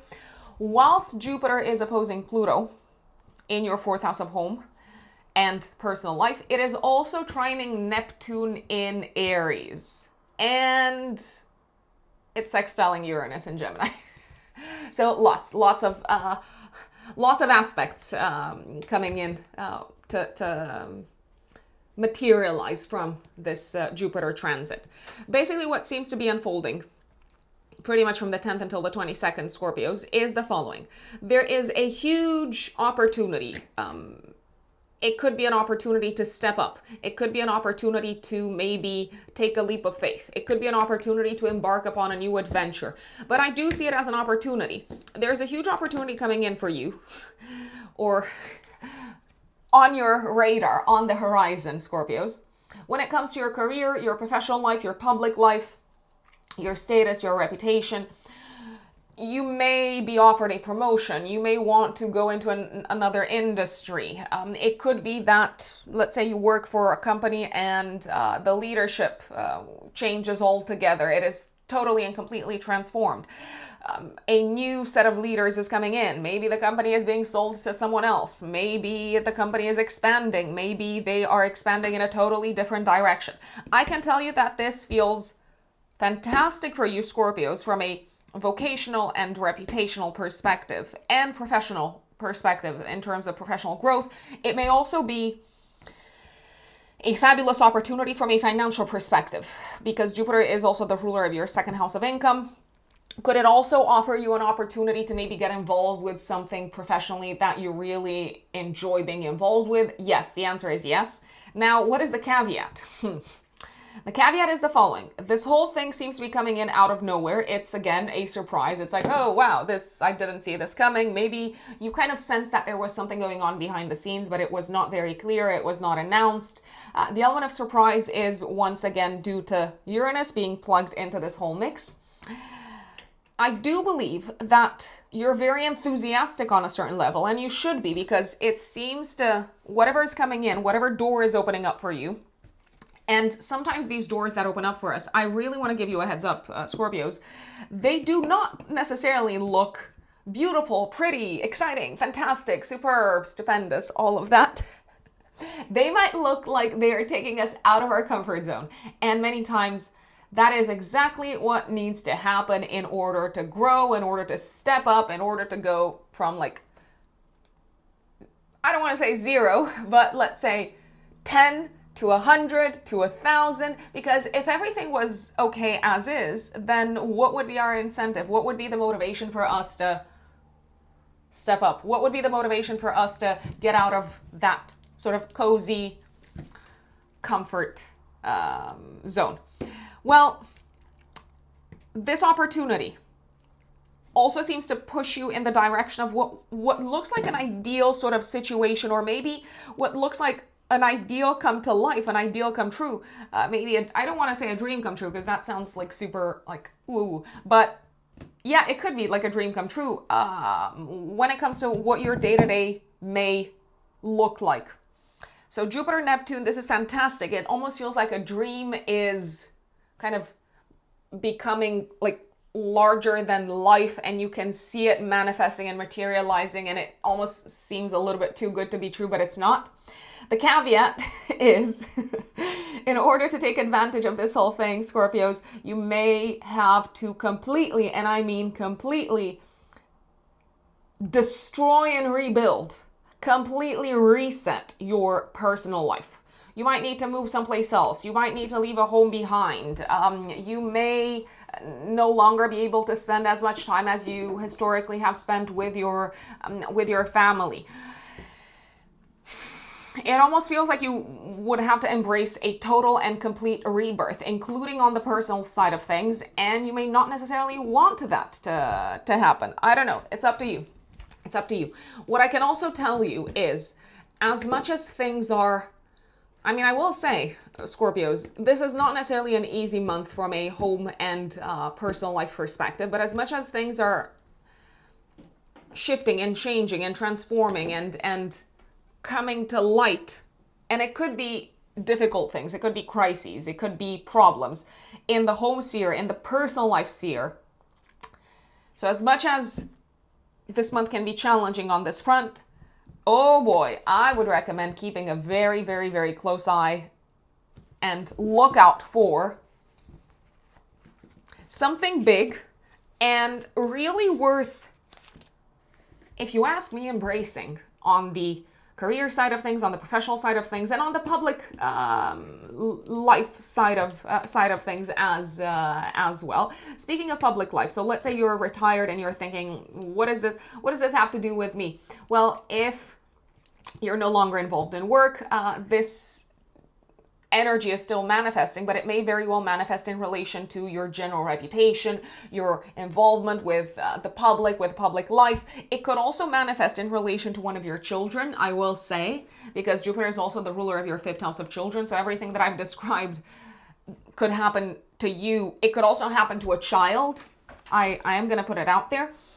Children may have, for everyone, for Scorpio risings in general, if you have older kids, they may have some big announcements to make in regards to their home life, in regards to their maybe own kids, in regards to their career path. So they might be going on a totally different path than the path that you thought they would be headed on. It feels monumental in some shape or form, and it feels like whatever was buried or whatever was not very visible in regards to children is coming to light. Last but not least, if you are, how should I put it? If you're hiding anything from the outside world in terms of romance, you can bet your socks, Scorpio risings, that it will come to light in July throughout this period. Now I'm going to go back to the beginning of the month and take you through some more important dates, but I did want to take you through these very, very important energies of July Scorpios, because this is going to color the whole month. Mars, Uranus, Mars trine Pluto, Jupiter, Pluto, Jupiter, Neptune. These are some really big planets doing very, very big things. Oh, and not to mention that the nodal axis, the axis of destiny, is also changing signs. I'm like just casually throwing it in. Basically, end of the month, 27th of July. That is when the North Node moves to Aquarius, to your fourth house of home, family, and living situation, and the South Node moves to Leo in your 10th house. The last time when this happened was between December 2007 until August of 2009, and it essentially points towards the next approximately year and a half of new energy coming into your home life and personal life sector, and energy going out. So the kind of celestial tides are flowing out of your public sphere, professional life, and so on. So a few important dates, additional important dates in July. Scorpios are the following. 4th of July, Mars conjuncts Uranus exactly. 5th of July, Mars trines Pluto exactly. 6th of July, Sun square Saturn. Sun in the 9th house is squaring Saturn. It is very clear, very obvious what it is that you're dealing with in terms of problems, challenges, difficulties, work-wise and health-wise. It's like the Sun illuminates the nature of the challenge. Neptune goes retrograde in Aries in your 6th house on the 7th of July. So whatever it is that you've been kind of letting go of and dissolving or no longer very sure of on the health front or on the work front is kind of becoming a little bit more still and stagnant for you to process the whole thing. Venus goes into Virgo 9th of July in your 11th house. I mean, for the most part, I like this because you could benefit from this transit when it comes to your social life, when it comes to your connection with friends, when it comes to maybe reconnecting with friends from the past. Venus will be here all the way until the 6th of August. So do take advantage of this transit to be more socially active, so to speak. 13th of July, Mercury Cazimi in your 9th house. This feels like a moment of significant clarity in regards to what you want to do next, or in regards to sort of the truth, so to speak, of what is important to you, what makes sense to you, career-wise, but also plans for the future-wise, and from a legal and educational perspective as well. 13th of July, Venus squares Uranus. Someone might cancel on you at the last minute, or you might need to, once again, change your plans at the last minute. A friend maybe can't make it to the concert that you said you would go together to. 14th of July, new moon in your 9th house, a new moon in Cancer, conjunct Mercury, a fresh start, but maybe a delayed fresh start when it comes to your academic path, legal matters, spiritual matters. Maybe you're finally ready to embrace a new way of looking at life, a new set of beliefs, a different life philosophy, or maybe you're ready to go back to an old life philosophy and maybe to an old spiritual path. 20th of July, exactly, Jupiter is opposing Pluto in Aquarius. We have talked about that. And 21st, Jupiter is sextiling Uranus. 22nd of July, Leo season begins, which is going to illuminate your public life, your career sector, your professional life. So the spotlight is on you out there into the world. Saturn goes retrograde 26th of July in your 6th house.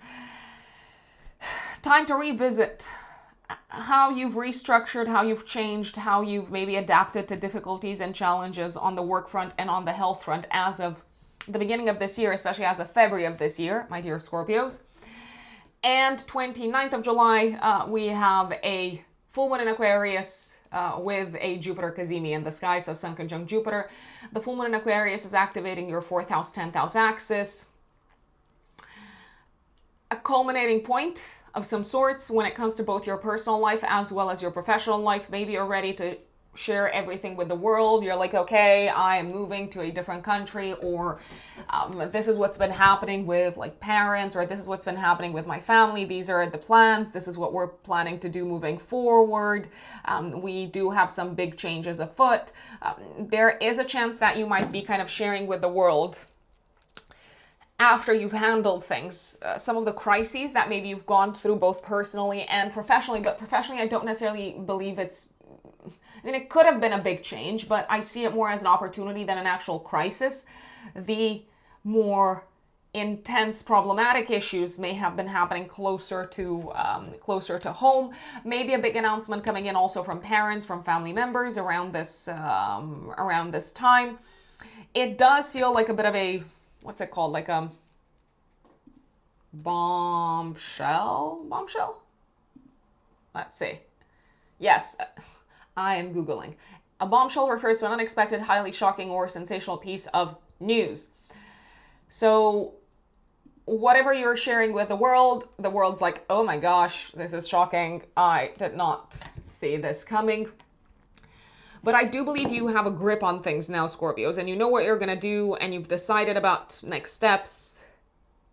But it's an intense month. I think I said that. And I will say it. Again. Now let us move on to Sagittarius. Sagittarius suns, Sagittarius risings. My dear Sagittarians, welcome to your July forecast.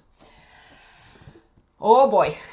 July is a month, and oh my days, what a month it is on the following fronts. So buckle up. You are in for a ride. On the relationship front, I'm going to say it. When I say relationships, I am referring to romantic relationships more than anything else, but I'm also referring to relationships with kids. So there may be some challenges on that front. Relationships with family members. I'm looking at parents especially. I'm looking at siblings. I'm also looking at in-laws. I do believe there's going to be some major disagreements. I do believe there's a chance for some explosive kind of conflicts happening. But I also believe it is crystal clear to you this month, my dear Sagittarians, what it is that you think, what it is that you want, what it is that you want to continue to grow in your life, and what you're ready to walk away from, because as much as maybe you believed that was the path before, you've changed your mind, or as much as you kind of potentially were even attached to a certain worldview or a certain life philosophy, you're no longer attached to that. So your opinions have changed. Maybe the facts have actually changed in your life. Maybe you've discovered new facts that are now coloring your worldview and your perspective. So let us kick it all off with Mercury retrograde. So Mercury is going to be retrograde in your 8th house until the 23rd of July, and the post-retrograde shadow period ends second week of August. So there's still kind of back and forth delays, challenges in communication over money, debts, taxes, inheritance, insurance, shared assets, your partner's finances. Maybe your partner's financial situation is sort of a little bit up in the air. If you have a partner, if you have a business partner, it could also be up in the air. Your partner's way of looking at life is not sitting that well with you, I will say this. And it may be that your partner is communicating. I'm looking at both personal partners, Sagittarians, but also business partners. Your partner may be communicating some things to you this month, especially first week of July, that you did not see coming. It may feel like they're dropping some bombs on you, metaphorically speaking. It's like, wow, I did not know you felt this way. I did not know that this is what was going through your head. Partners may actually reveal some hidden things connected with their finances, and you may feel to an extent betrayed. I am going to put it out there. So this is the first week of July does not make, especially the first week, because this could be an ongoing theme until the end of July, but the first week is not a time of relaxed, chilled, easygoing conversations. It's like other people are dropping news into your life, or they're dropping secrets into your life. And when I say other people, I'm especially looking at partners, life partners and business partners.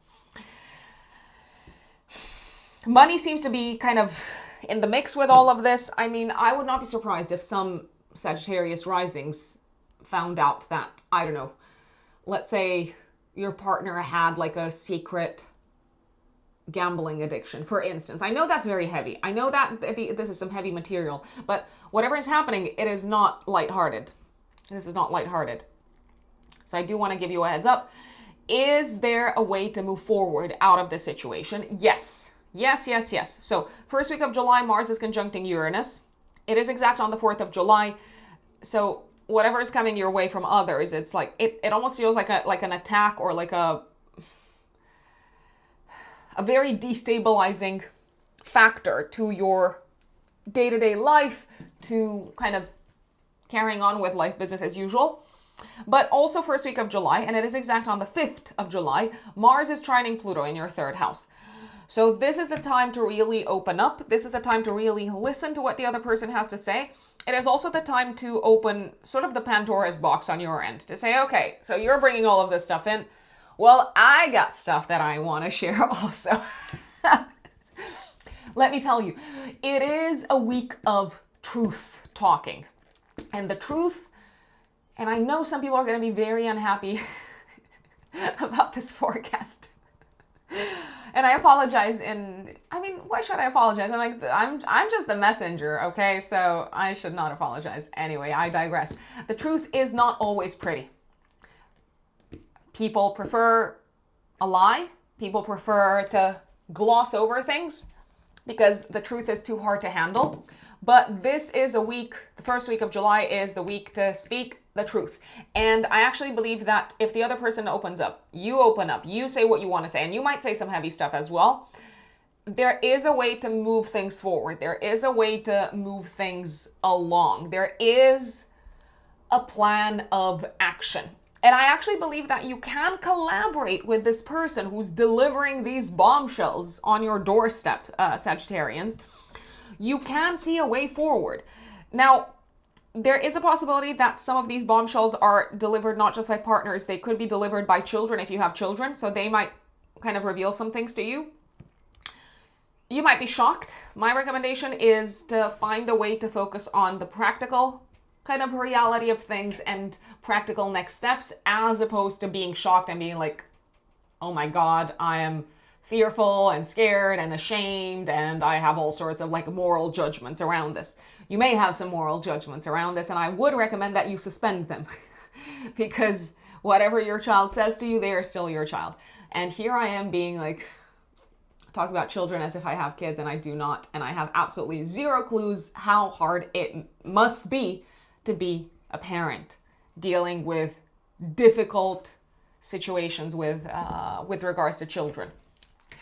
There is a possibility first week of July, Sagittarians, that you may also decide to surprise the world and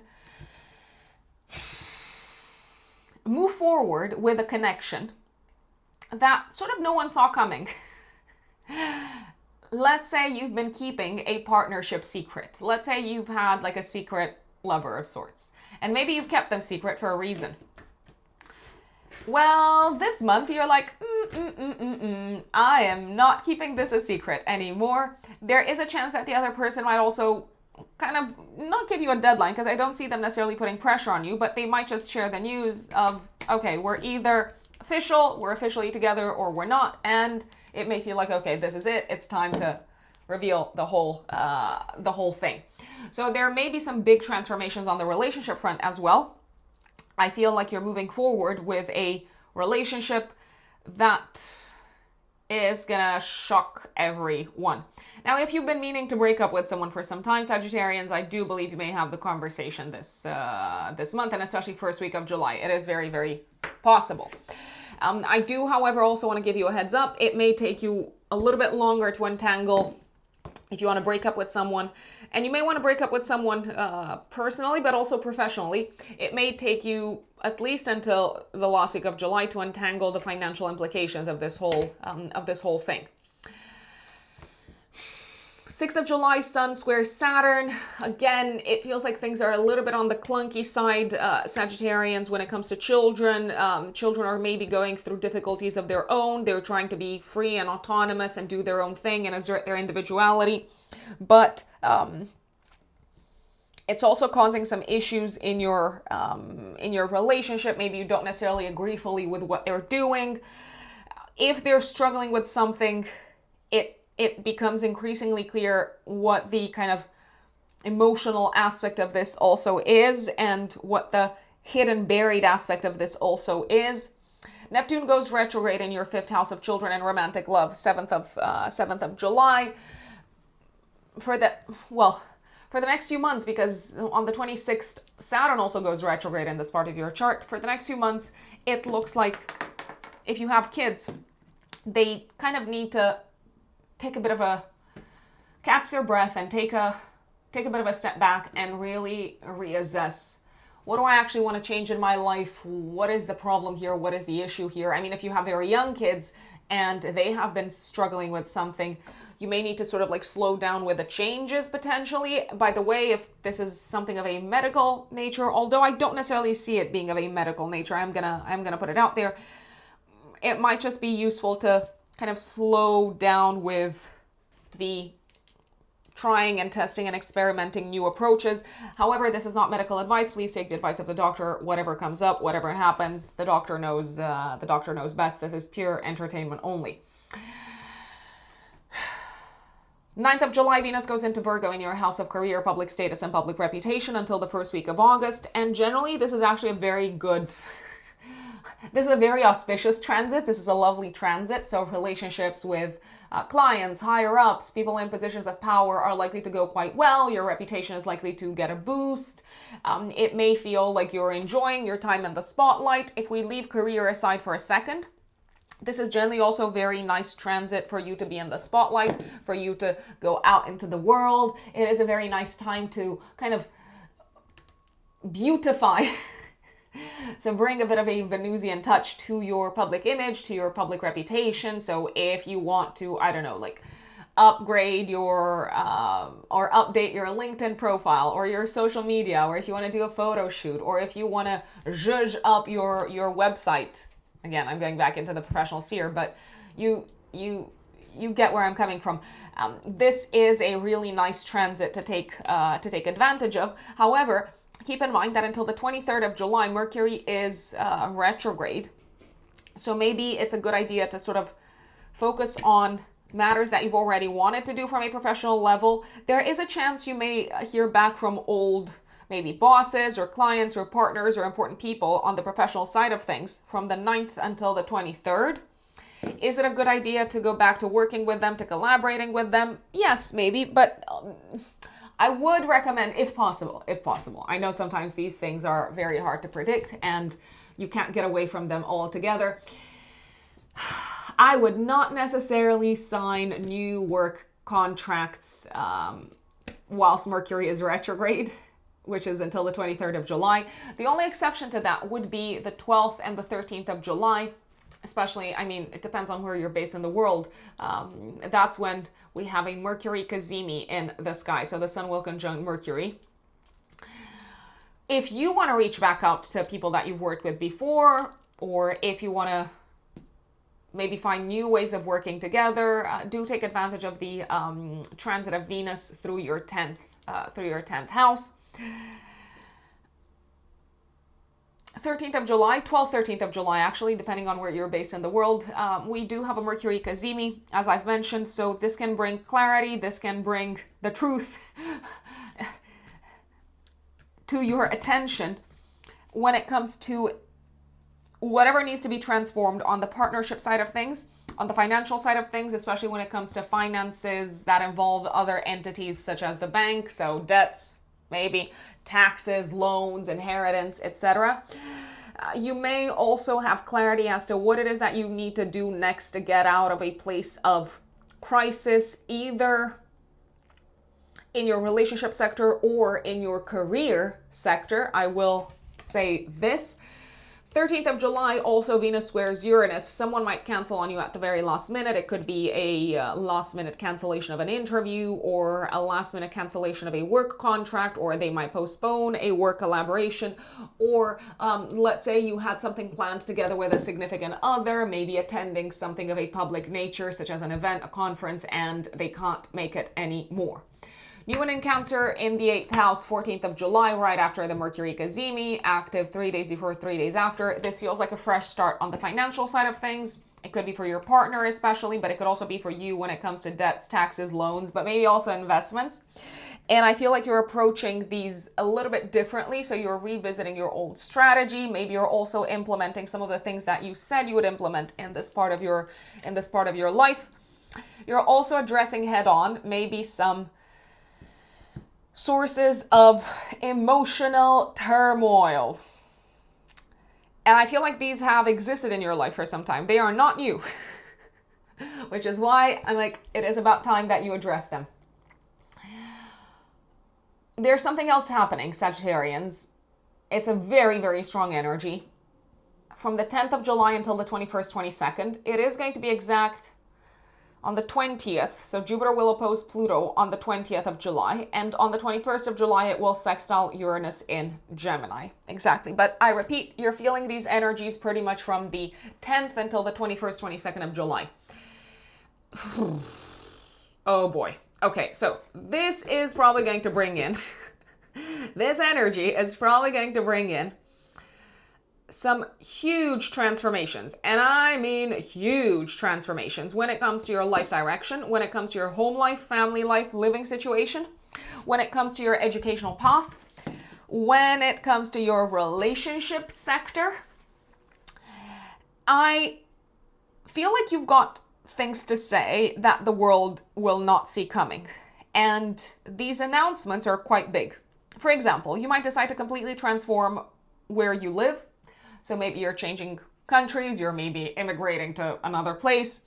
Maybe you are welcoming into your home, I don't know, a partner who is foreign, or yes, maybe they are the ones who need to immigrate, and it may feel very sudden or very unexpected, or it may feel like a shock to some extent to people around you. I do believe you're going to have some really difficult conversations with family members, with siblings, with cousins, maybe also with neighbors, with colleagues, because not everyone is going to be supportive of your approach and of the path that you're planning to take, either on the relationship side of things or on the home living situation and family side of things. There can be some big clashes that are happening. I will tell you this, my dear Sagittarians, on the legal front.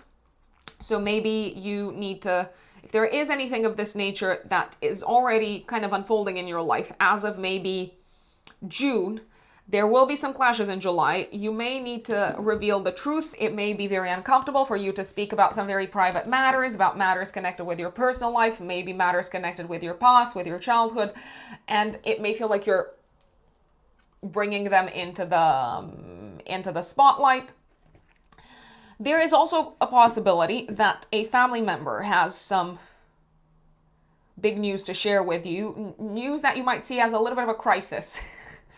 I will put it out there. Now, they don't necessarily seem to be as stressed about it as you are, but maybe in some shape or form this is affecting your day-to-day life, which is why it could feel like more of a crisis to to you. What I do like is that Jupiter is trining Neptune. So I feel like there is an element of hope on your end. So no matter what you're dealing with, whatever heavy conversations, whatever big life decisions you're dealing with, whatever makes you feel like you're at this kind of big crossroads in life where you have to decide what sort of life direction you're taking, and there's a big, maybe to an extent, sacrifice, or there's kind of something that you are willing to completely destroy at the same time in order to move down a different path. At the same time, I think you're hopeful. I think you are very clear on what you believe in. I also believe you may be in love, or how should I put it?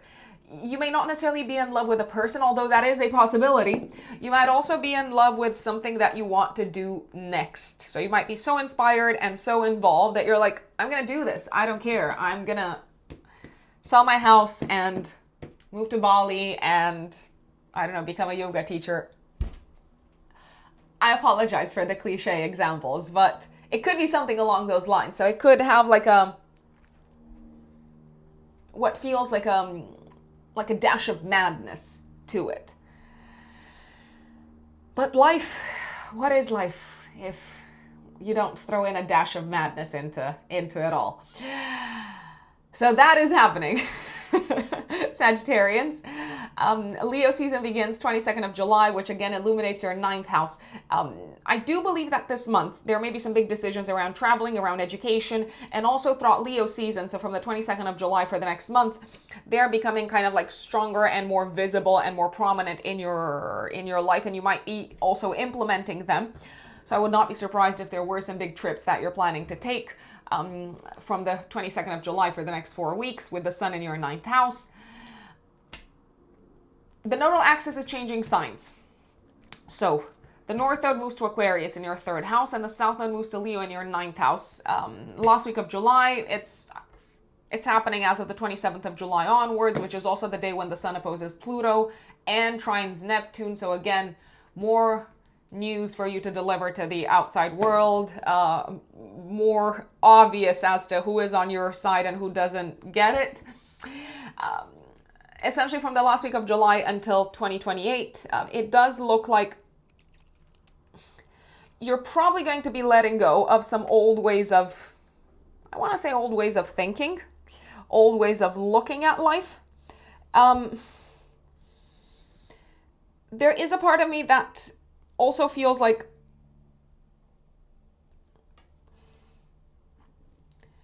you're ready to learn new things. You're ready to be a sponge once again, and you're ready to accept that you don't have all the answers, even though sometimes it could feel very tempting to believe that you do. 29th of July active 3 days before, 3 days after. The sun will conjunct Jupiter. This can be a very, very lucky, blessed day, especially when it comes to blessings coming from abroad, on the academic path, on the spiritual side of things, on the legal side of things, maybe a blessing via an in-law, maybe a blessing via, I don't know, legal pathways concerning a home, family, and real estate related matter. This is also the day of the full moon in Aquarius, activating your 3rd house, 9th house axis.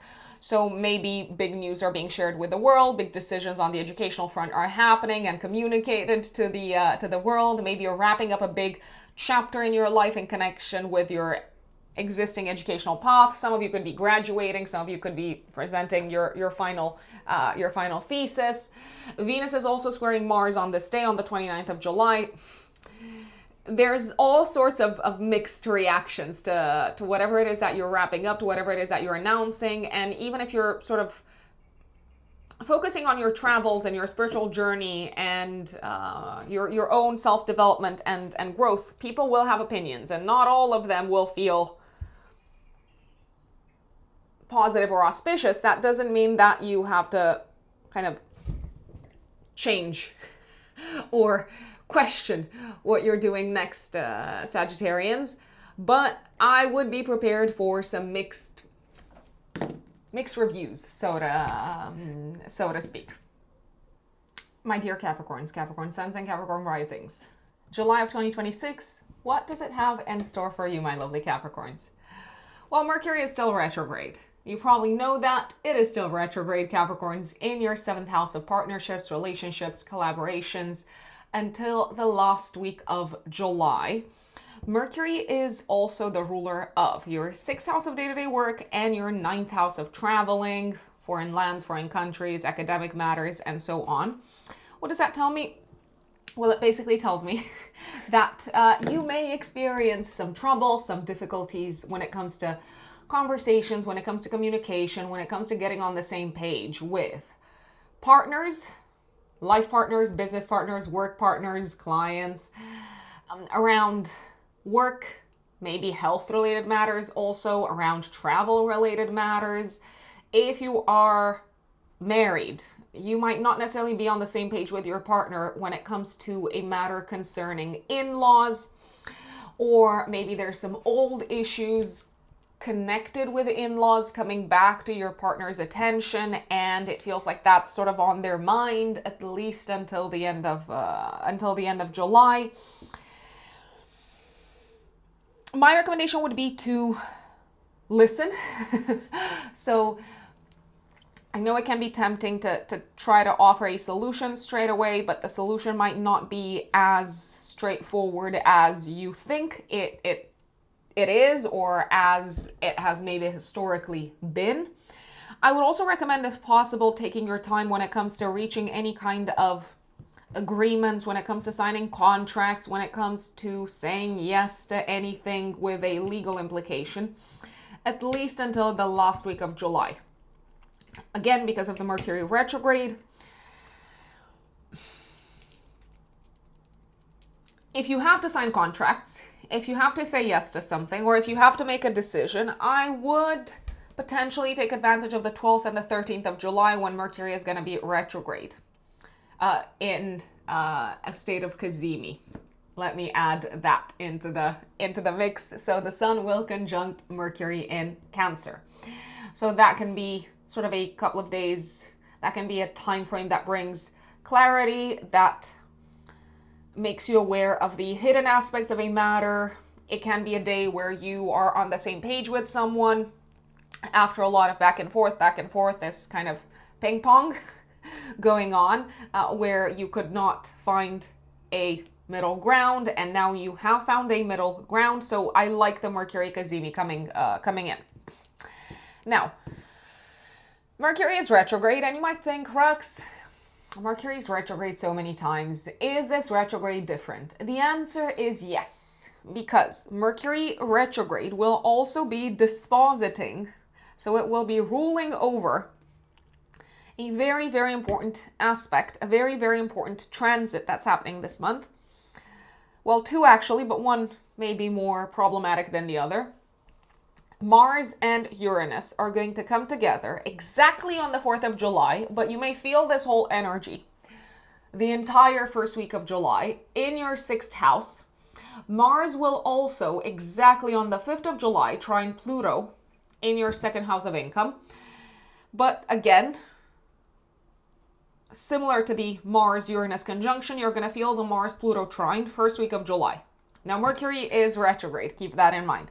So, what does that mean? It means that the first week of July can bring unexpected problems, unexpected trouble, unexpected elements of destabilization at work, or potentially when it comes to something malfunctioning at home. So maybe it's a tool, maybe it's the internet, maybe it's the TV, maybe it is, I don't know, the electricity, cables, whatever. Whatever basically makes us have light in the house. I apologize. I realize like I'm sounding right now like a total and complete ignorant, but I'm not a super technical person. So please forgive me if I sometimes say things that don't necessarily make sense from a technical perspective, okay? So something might break all of a sudden at home, and it may need to be repaired. It could be something that you've dealt with historically, but now it's coming back with a vengeance. And it could be that this thing that breaks doesn't actually break by itself. It could be that it's a person that breaks it. So maybe it's your spouse, maybe it's a family member. In any case, it could be someone that messes with it and all of a sudden you don't have light in the house, or the internet stops working. Something along those lines.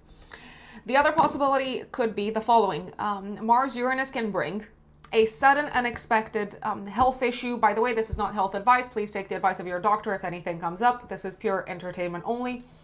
The Mars-Uranus conjunction could bring a health issue, but not necessarily for you. Although it is a possibility if you've been neglecting something and let's say your doctor has been saying, hey, pay attention to this, hey, get this fixed, or do some, I don't know, like physio, or maybe do these exercises to stop getting these like pains in your hands or your arms or your shoulder. It could be that something very suddenly hurts from a health perspective, and you might need to go back to maybe your doctor or your chiropractor or like your health advisor. There's also a possibility, however, that someone else is dealing with a health issue. So it could be your spouse, it could be your partner. Who else could it be? I mean, it could be an in-law. There is a chance that it is an in-law who's dealing with a health issue. Again, not necessarily a new health issue, but it feels like it's coming back into your lives all of a sudden, out of the blue, when you thought that the whole thing was handled. Now, you might be wondering, how does this affect my life if it's someone else's health issue? Well, it may affect your life because you might need to travel very, like, suddenly, very unexpectedly to help them, maybe together with your spouse. You jump on a plane and you go to a different state, a different city, and you're kind of intervening. So I feel like you're going to do some emergency troubleshooting first week of July, my dear Capricorns. There can also be sudden news first week of July of people leaving from your work. So you might kind of scramble to find an appropriate solution. It could be that these people maybe tried to leave before, or you had a hunch and now it's finally happening. Mars-Pluto though. Mars is trining Pluto. If anything happens at work that feels like a crisis, which it might. By the way, you might decide to leave a job very suddenly. That is also a possibility. It's probably because something better is kind of around the corner from a financial perspective, waiting for you. If something happens in the workspace and you're left hanging and thinking, oh my gosh, this is going to give me such a headache. How am I going to cover all of these tasks that need to be taken care of? I would see it as an opportunity for you to step in and take over and ultimately use this as leverage, I think it's called, when it comes to negotiating a higher salary. There's also a possibility that someone else's problem, if someone else is dealing with an issue in their personal life, and you have the tools to help them get out of this sticky situation, someone else's problem could turn into a source of income for you. So you may benefit from these unexpected developments first week of July, my dear Capricorns, and you might literally benefit from a financial perspective. I also believe that generally you're probably changing your approach to money and finances first week of July, Capricorns. You may be a bit more incisive. I don't necessarily want to say aggressive, but maybe aggressive is the way to put it. You may be a bit more incisive about asking for what you're worth from a financial perspective. 6th of July, Sun squares Saturn. I feel like someone's asking a lot of you on the home front, on the family front, on the personal front, and you don't necessarily know if you've got that much maybe energy, time, money potentially to give, so you might kind of reassert your boundaries. Neptune goes retrograde in your 4th house of home and family on the 7th of July, and Saturn goes retrograde in this part of your chart on the 26th of July. So Saturn's going to go retrograde in Aries. Essentially, this month is a good time for you Capricorns to take a bit of a step back and reassess, reevaluate how much more change is needed in your personal life, because it does look like you've already gone through some significant changes as of the beginning of the year. Is it time to maybe slow down a little bit? Is it time to stop potentially? Is it time to let the changes that you've implemented sort of sink in? Potentially. Venus goes into your 9th house, 9th of July in Virgo until the first week of August. Generally, this is a nice time to travel. But Mercury is also the ruler of your 9th house of long distance traveling. So I would maybe recommend, if you have any trips planned, maybe just go to places that you've been to before. Keep in mind that two things could happen at the same time. So you might have a bit of a challenging experience getting to where you need to get. But when you're there, you're probably going to enjoy it. So there could still be delays, plane cancellations, etc. Venus transiting the 9th house can also make super enjoyable all sorts of 9th house activities. So going to church, for example, or getting involved in cultural activities, or in educational activities, or in activities where you mentor and guide and teach others. Venus in the 9th house can also be very helpful when it comes to any legal matters that you're dealing with. So if you need someone to help you, do not hesitate. I repeat, do not hesitate to ask for help. Now, Venus is also the ruler of your 5th house of enjoyment and romantic love. So if you're thinking, I should go on holiday with my romantic partner sometime between the 9th of July until the first week of August, I would recommend it. Again, keep in mind the Mercury retrograde, though. Keep that in mind. You may also travel for business purposes. That is a possibility throughout this transit. And you may actually go back to places that you have traveled to before, especially from the 9th of July until the 23rd. 13th of July, Venus squares Uranus.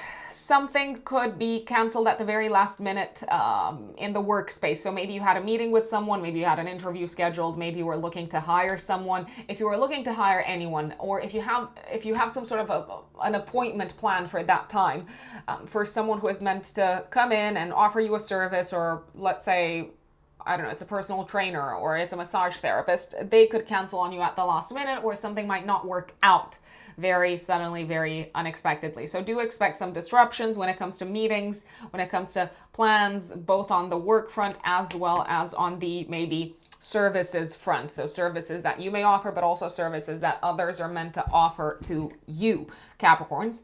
New moon in your 7th house for 14th of July, right after the Mercury Cazimi.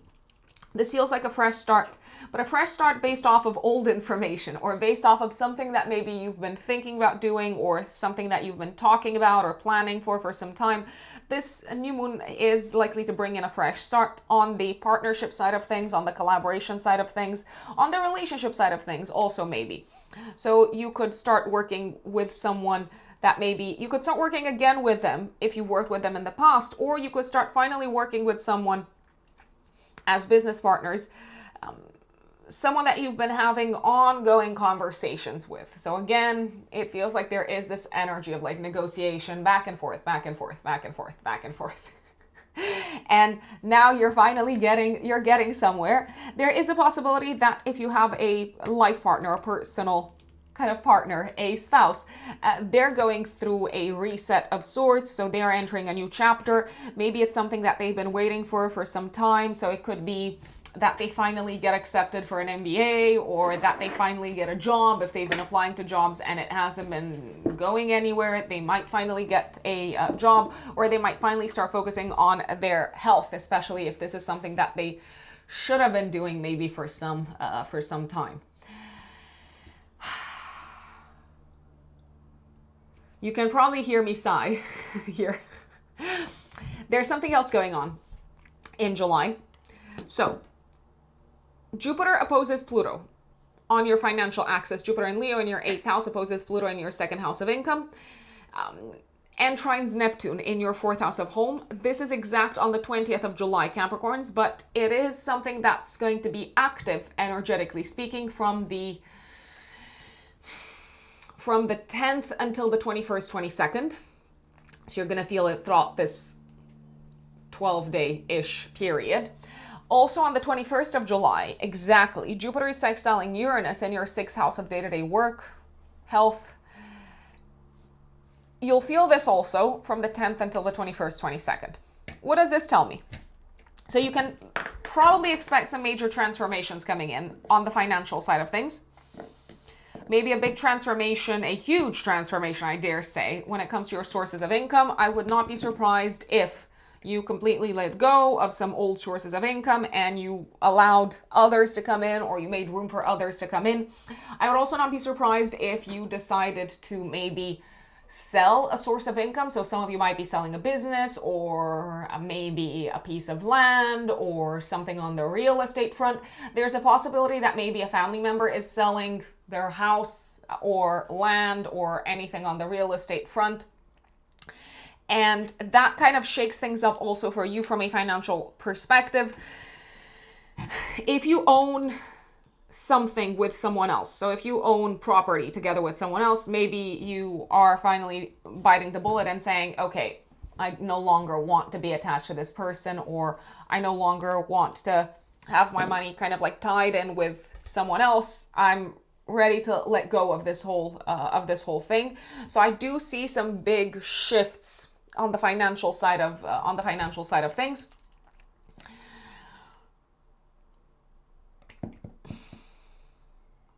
There is a possibility that a family member could be going through a financial transformation of sorts themselves.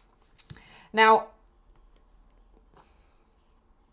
I don't know if you saw this coming, Capricorns.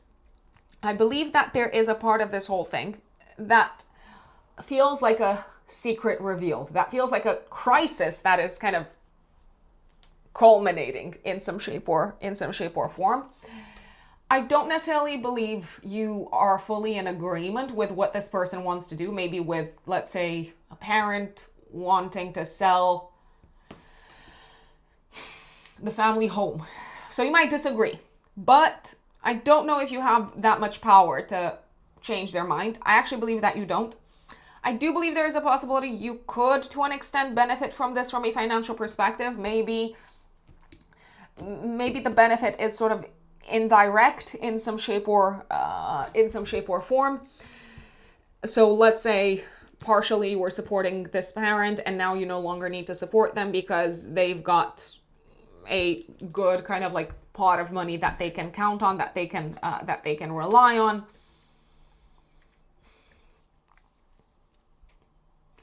I also believe that the relationship with someone is going through a major transformation at this point in time, Capricorns, and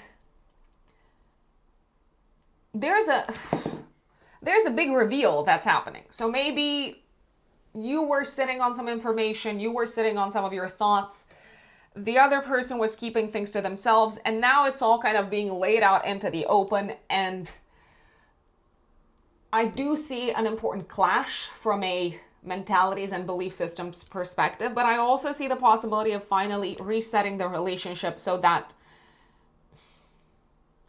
you can both be your authentic selves, as opposed to both of you kind of holding on to things and there being this weird tension in the air.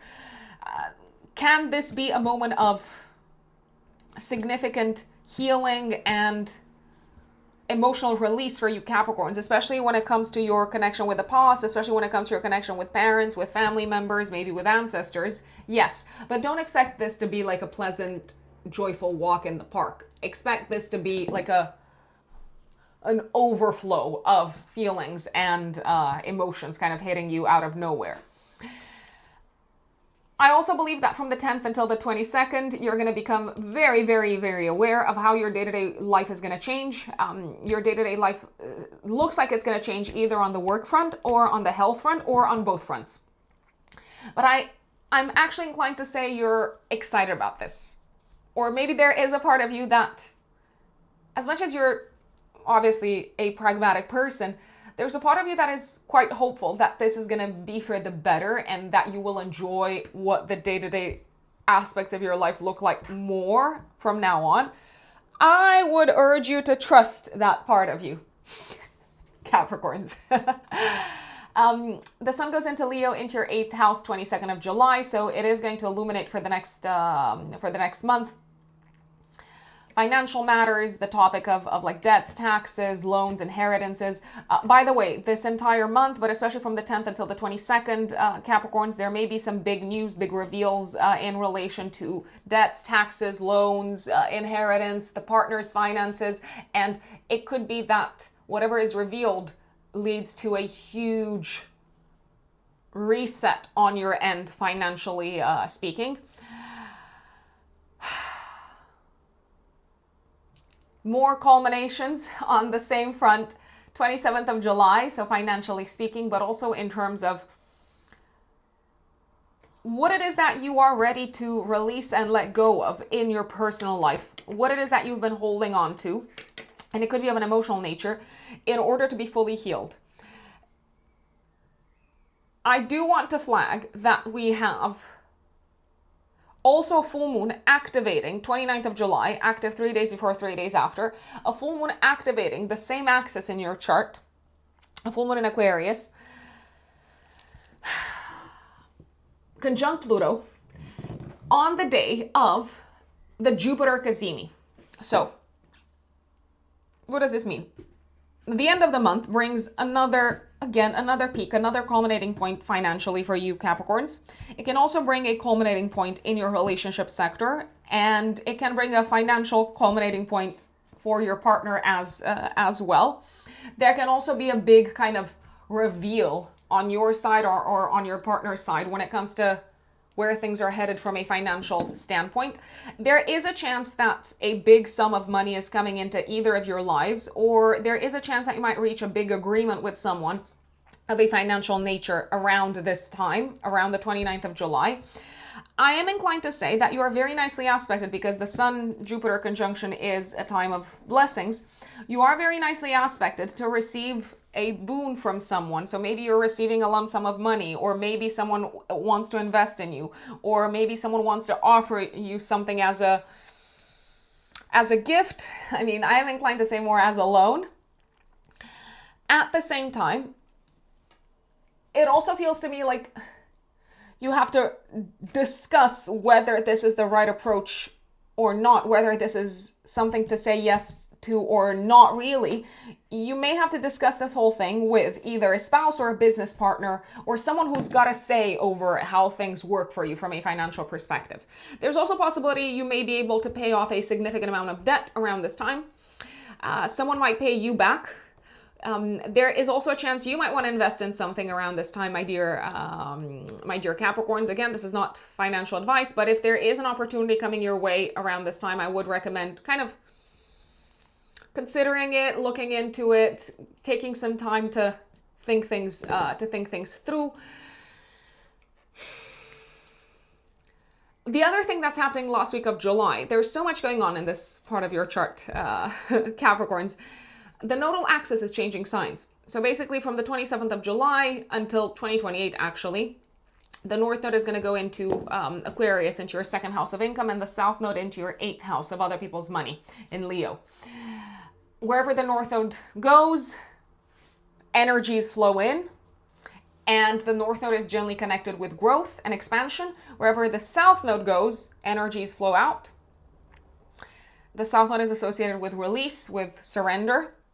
So the North Node coming in is saying over the next year and a half, with it being in Aquarius in your second house, it is time to build up your resources, make more money, accumulate resources. With the South Node going into your 8th house, I know I said that on the 29th of July at the time of the full moon, you do have an element of like blessing and good luck happening in this part of your chart. So connected with investments, connected with other people's money. But with the South Node also going into your 8th house, my recommendation would be, I would urge you to act very cautiously when it comes to putting your money behind someone else's financial or like business endeavors. So when it comes to investing, I would do my due diligence. I would be extra careful when it comes to accepting someone else's money. So maybe they want to invest in what you're doing. I would make sure that you go through, the contractual and legal implications with a fine-tooth comb so that you don't end up ultimately losing more than you earn, or you might end up in a situation where you give away more than you earn.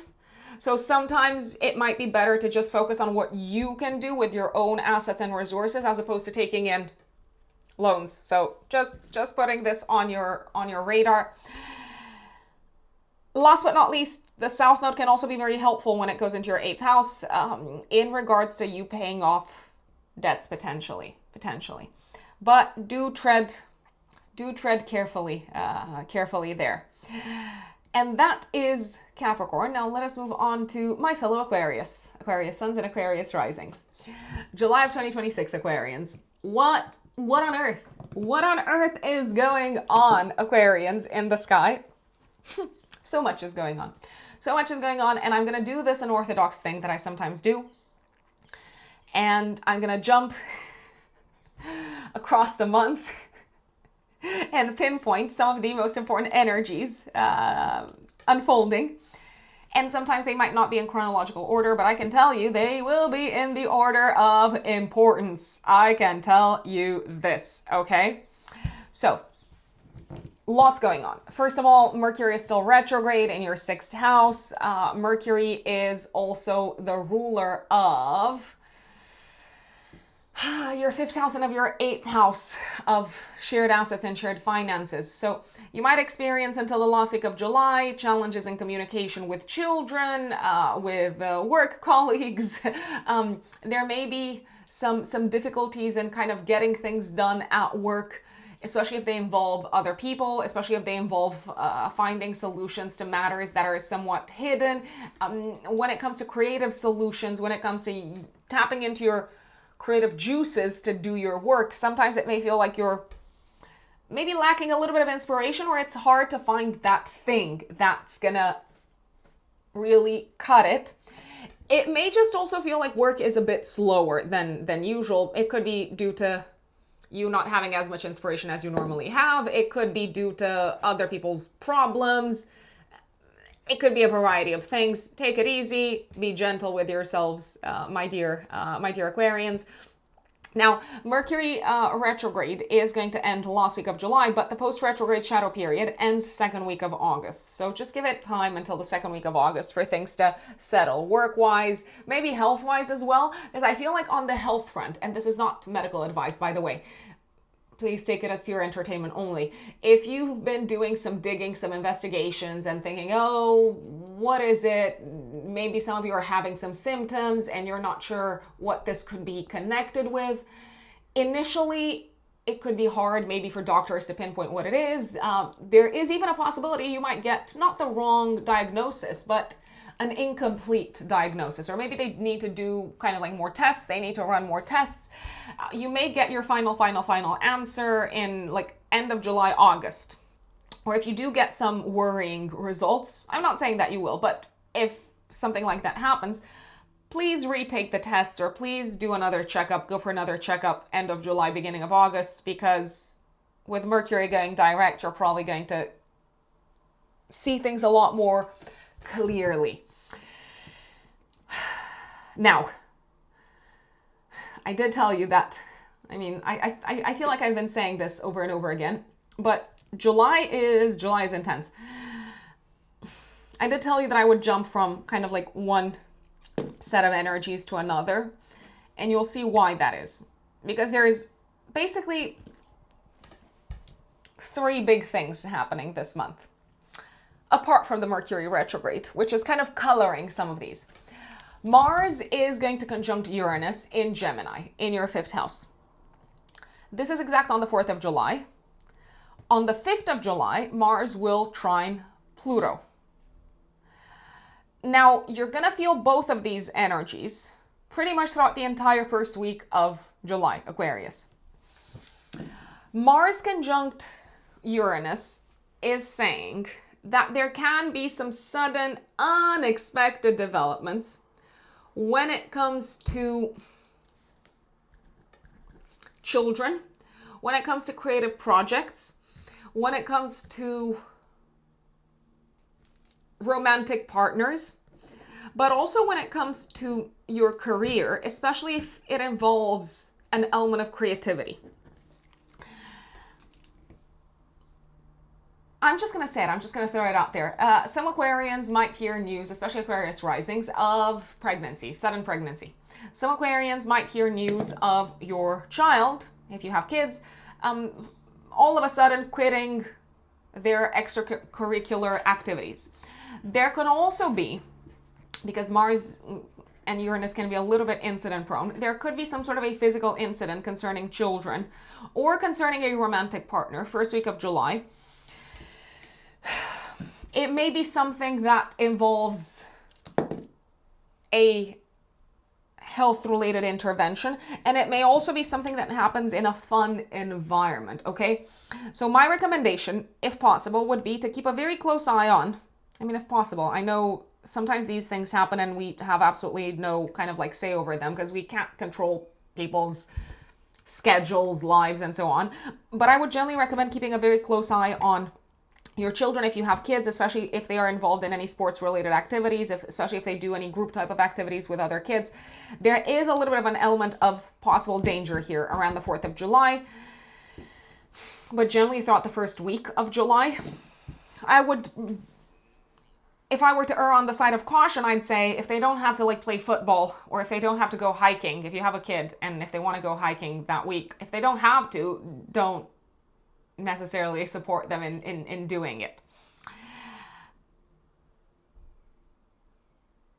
If you have older kids, they could drop a little bit of a bombshell on you and say, oh, I am quitting my job and I'm going to do something else altogether with my life. So unexpected news that feel quite shocking and destabilizing when it comes to children, potentially. Again, there is a little bit of a risk of physical incidents when it comes to children. Now, that would also maybe involve a pregnancy, like a surprise pregnancy. If you are doing anything fun first week of July, Aquarians, and maybe you're thinking of doing anything fun, I would not put myself in dangerous situation or in potentially dangerous situations. And if you are physically kind of active and working out, also take it slow, take it easy, because there is a risk of physical incidents. So don't say that I didn't tell you about it. No experiments, no pushing yourselves, no testing out new hobbies. That would be my recommendation. Now, Mars trining Pluto first week of July, it is exact on the 5th, could bring this superhuman, this intense, powerful, I almost want to say never encountered before strength in you and determination in you to do something that feels right for you, to do what makes you happy. I salute that, Aquarians. Now, that could involve you breaking up with something or someone in your life. Breaking up with a job, breaking up with a romantic partner, maybe breaking up with a situation that is no longer aligned with the person that you're becoming. It could also be that you're finding a tremendous source of inspiration into what has been an actual crisis in your life, and you have the ability and the focus to channel that into some sort of an intense outlet that feels incredibly empowering. So that's the nice aspect. That is the good news. Just as an FYI, Aquarians. The rest of it, do be cautious, do be careful. I've said it. I'm not gonna keep on badgering you about this whole thing. The second big thing that's happening this month, so this is the first big thing, Mars connecting with Uranus and Pluto. The second big thing that is happening is Jupiter in your 7th house of relationships is opposing Pluto in your 1st house and sextiling Uranus in the 5th house and trining Neptune. Now, the Jupiter-Pluto opposition is going to be exact on the 20th of July. The Jupiter-Uranus sextile is going to be exact on the 21st of July. you'll feel all of these energies. So Jupiter contacting Pluto, contacting Uranus, contacting Neptune. You'll feel all of this from the 10th until the 21st, 22nd. Jupiter in your natal chart rules your 11th house and your second house of income. The 11th house is the house of friends, goals, plans for the future, communities. So what is happening? A lot of things probably. First and foremost, there is a very high possibility that you're going through a major relationship crisis from the 10th until the 21st, 22nd. Now, a crisis is not necessarily a bad thing. You might say, Rux, you are absolutely bonkers. How can you say that? I mean, hear me out, okay, Aquarians? Apparently we're the open-minded ones, so let's be open-minded about this. You're going through a major relationship crisis. Let's say your partner gets suddenly pregnant and you had no plans to have a baby right now. What are you going to do? Is there a part of you that's happy? Is there a part of you that's absolutely terrified? Is there a part of you that's thinking, oh my God, I'm going to be tied with this person. I'm going to be tied to this person, to my partner for the rest of my life because now we're going to have a baby together. So there is some sort of a crisis. At the same time, there's a part of you that is very maybe excited and enthusiastic about what's coming in next. Maybe you already have like new ideas about how you're going to have fun when the situation is over, or how you're going to enjoy the new reality, or how you're going to enjoy the new maybe dynamic within the relationship. I'm also going to be very honest, Aquarians. There is a very high chance that some existing relationships that have not been working, let's say because there's a misalignment in values or there's a misalignment in terms of plans for the future, some relationships may be totally obliterated. So there can be big breakups, there can be sort of big reveals happening, a crisis that's been sort of smoldering, that's been bubbling up inside the container of the relationship is peaking, you know, like a volcano. It's like... Some relationships may be totally gone after this. Some relationships will be totally transformed after this. It doesn't necessarily mean that this is going to bring a breakup within the romantic sector, but the future is no longer going to look the same. I can tell you that. Now, if you're thinking, Rux, what about other types of relationships? Well, some relationships may be completely obliterated on the business side as well. You may decide to cut someone out altogether. There is also a chance that you might decide to work totally differently with someone that you've collaborated with for some time. There's also a possibility, however, that new opportunities business-wise could come into your life, Aquarians, from the 10th onwards, especially from the 10th until the 22nd. New opportunities could come in, very appealing from a financial perspective, but they might require you to let go of some existing professional partnerships. So let's say someone comes in and says, oh, you and I, we have a fabulous future together. We are going to build an empire together, but you have to cut out all of these existing clients, or you have to say goodbye to all of your previous collaborations. So two things could happen at the same time. There can be an exciting thing coming in. You're very inspired, you're looking forward to it, you're enthusiastic about it, there can be a lot of money coming in, but also you might need to say goodbye to some partnerships, or to some partnerships that have functioned in a certain way. Now the future is looking radically different, radically different.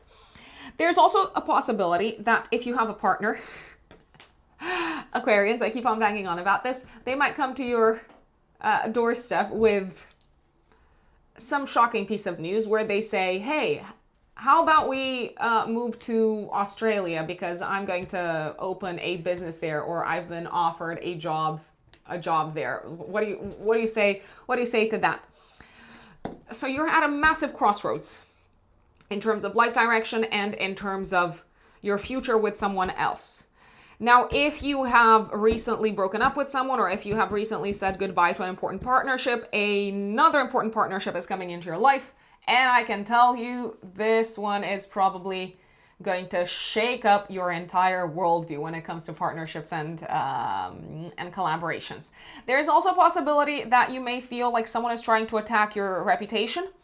and maybe say something publicly or reveal something publicly. That is a possibility, especially if you have an audience. They may reveal something publicly about you that you've wanted to keep hidden, that you've wanted to keep under wraps, but it may actually backfire in their faces. So as much as maybe this was done with the intention to hurt you or to destabilize your status and your reputation, it works in the exact opposite in the exact opposite way. It's almost as if you're even more popular than you used to be. You're very inspired. You're also probably not recognizing yourselves, Aquarians, from the 10th until the 22nd and moving forward. And you're kind of being ushered into this new era of bringing to the surface parts of you that you have never thought you would explore. And this seems to happen in correlation with some big developments on the relationship side, on the partnership side, but maybe also on the competition side of things. If you have competitors, if you have adversaries, if you have people that maybe want to take what is yours, so to speak. Last but not least, I mean, there is a possibility that a friend might have a big reveal for you also, and initially I don't believe you're going to be that happy. I mean, you may actually feel disheartened, so maybe they reveal that they're moving away or that their life is going to change. Maybe you're not in agreement with them from a belief standpoint in terms of what they should do with their lives, but obviously it's their life. It's not yours, so there's only so much that you can say to them. But ultimately, I think you're going to be supportive, even if this kind of hurts you as a piece of news to begin with. These are some of the biggest energies that we're dealing with in July, my dear Aquarians. The energy of Jupiter opposing Pluto, sextiling Uranus, and trining Neptune. They're going to be getting a reinforcement, or maybe like a part 2 and a part 3 around the 27th of July, when the Sun will oppose Pluto and trine Neptune. So more kind of revelations, more aha moments in regards to an important person in your life, more important conversations, a clear way forward. Mercury is no longer retrograde at the time, so that also helps. And we have another big culminating point, 29th of July. When we have a full moon in Aquarius, the Sun will conjunct Jupiter in your 7th house, and the Moon will conjunct Pluto. And Saturn in Aries in the 3rd house is squaring Mercury. So big conversations and aha moments and peaks and culminations and decisions in regards to partnerships, in regards to contracts, in regards to working or no longer working with someone. The Sun-Jupiter conjunction is a very lucky day of the year, so there can be a form of blessing coming into your life, of blessing, of protection, of good luck, of abundance, of prosperity coming into your life via someone else. But as much as that might be happening, it could also feel like you have to maybe disappoint another person or say no to another person or prepare to have a hard conversation with someone else.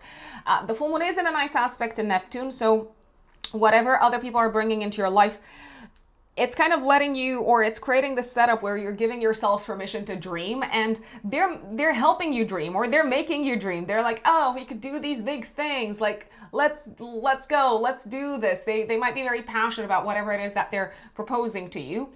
That doesn't save you, so to speak, from making the tough calls and having the tough conversations with other people involved.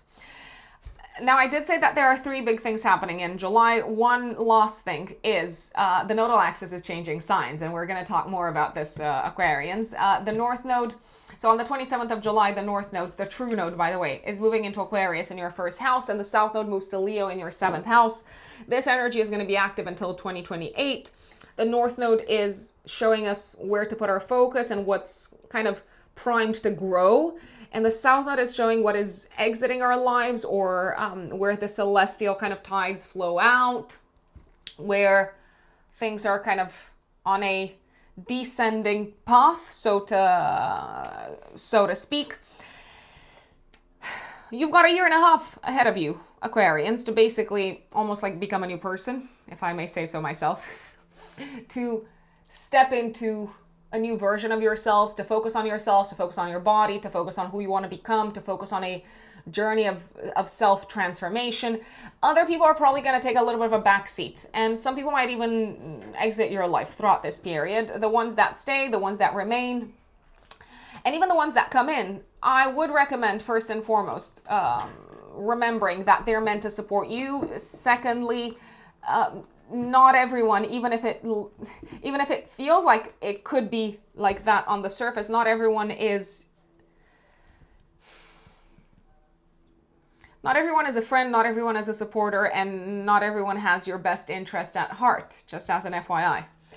Now, a few more important dates, Aquarians, in July. So 4th of July, Mars conjuncts Uranus.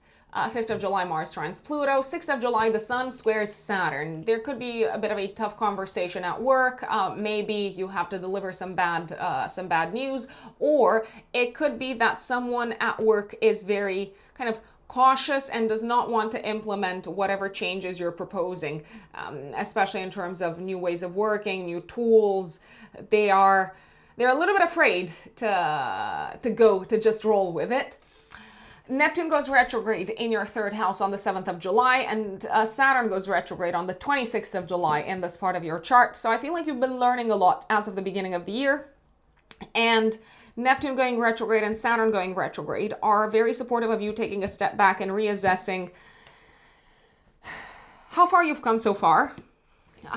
Oh gosh, I apologize. How far you have come so far. Reassessing how much of what you have accumulated in terms of new information is applicable to your day-to-day. How much of it do you actually need? How much of it do you need to go back over? Because it's not all about like moving forward. Sometimes we have to go back over things. We have to check in and see, oh, have I actually assimilated the information? Do I have the knowledge, or have I forgotten half of it already? Venus goes into Virgo, 9th of July in your 8th house until the first week of August. Generally, this is a good time for intimacy. This is a lovely time for attracting resources from other people, for you maybe to share what you've got with other people, for you to maybe be of service to potentially family members or in-laws, to be of service to them when they're going through a bit of a tough time. Maybe they're going through a challenge. Maybe they have a practical problem of sorts. Maybe you're paying for something for them. Maybe you want to gift them something. There is also a chance that this transit is going to help you, especially if you're dealing with anything debt related, taxes related, mortgage related. If things are slower than usual on the paperwork front, if you have an issue and it's been giving you headaches as of the end of June, it may be that someone's coming in and helping you untangle the whole situation. You're also way more receptive to making positive changes, I dare say, or let's call them auspicious changes to your life, maybe to your home life, to your personal life. Changes that are meant to help you overcome some matters of a very practical nature. Let's say. I would also not be surprised if you wanted to repair something around the house and it would be an old issue that you finally decided to address, and maybe you're bringing a specialist in and it's all resolved. Finally. So that is very much a possibility. Mercury Cazimi, 12th, 13th of July, depending on where you're based in the world. Clarity when it comes to work, when it comes to health-related matters, when it comes to maybe being on the same page with the people that you're working with, when it comes to finding a solution at work, and also maybe when it comes to more clarity on the health front. But keep in mind that Mercury is still retrograde, so I did give you that heads up. Venus squares Uranus. Venus in your 8th house squares Uranus in the 5th house. Romantically, this is probably not the best day, the 13th of July, for a date. Someone might mess up with your plans. They might cancel at the last minute. There's also a chance that you might find out some sort of a secret concerning your kids. If you have kids, maybe it's a secret that has to do with their romantic life. Maybe it's got something to do with a party that they went to and they didn't tell you, and you are not impressed. I can tell you are not impressed. If you're going to a party, or if you have any sort of fun thing planned, don't expect it to go according to plan. I would even recommend maybe rescheduling, because I feel like you've got other things that you're focusing on. New Moon in Cancer, 14th of July in your 6th house. This could be a fresh start at work. So maybe you're finally starting a new job after a lot of postponements, after a lot of negotiations around salary. Maybe you're finally getting the help that you need on the work side of things. So your team is finally growing. They're bringing in that intern that is supposed to take off some loads off your, some burdens off your plate. This could also be a fresh start that you've been postponing for a while. On the health and wellness side of things, maybe you're finally committing to that new health regimen. I believe this is something that you've tried to do before, but why it didn't work, I have no clue. I have no clue. Up to you to figure that out. Leo season begins 22nd of July. The sun goes into your 7th house, and it's going to put the spotlight on your interactions with other people, partnerships, collaborations, but also adversaries for the next month. The sun opposes on the 27th of July Pluto in Aquarius in your 1st house and trines Neptune. This is clearly a day of like clashes of egos and power clashes and clashes of mentalities, and someone thinks that they're more important than you are or they're trying to prove to you how important they are to you. And if you fall for that kind of trap of getting pulled into the competitive energy, I don't believe you're going to get anywhere. But if you talk, and if you sort of talk about how you see things working moving forward, I actually believe this challenging energy from someone else can be turned into an ally type of force for you. Also a day of, once again, discussing contracts and agreements. And last but not least, 29th of July, full moon in Aquarius. But also this is a time when Venus is squaring Mars. Venus in your 8th house is squaring Mars. A little bit of tension, a little bit of friction on the romantic front. Maybe you want to do things a certain way and your partner wants to do them differently. Maybe you're not fully in agreement with a romantic partner about how to spend money, or about going to a fun event or a party of sorts. Maybe you're disagreeing on how to address a matter connected with children. Speaking of children, children may be more demanding than you would like them to be. They're like, give me more money because I want to go on this trip. And you're thinking, why are trips so expensive? So that could be the energy that you're dealing with end of the month, Aquarius. My dear Pisces, Pisces suns and Pisces risings, July of 2026.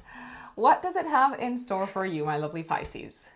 Lots of action. I will start off by saying that there is a lot going on at home, in the workspace. But let me go back to one thing that's been ongoing as of June, as of the end of June, Pisces, which is Mercury being retrograde.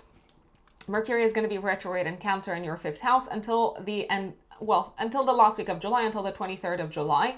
And the post-retrograde shadow period ends 2nd week of August, okay?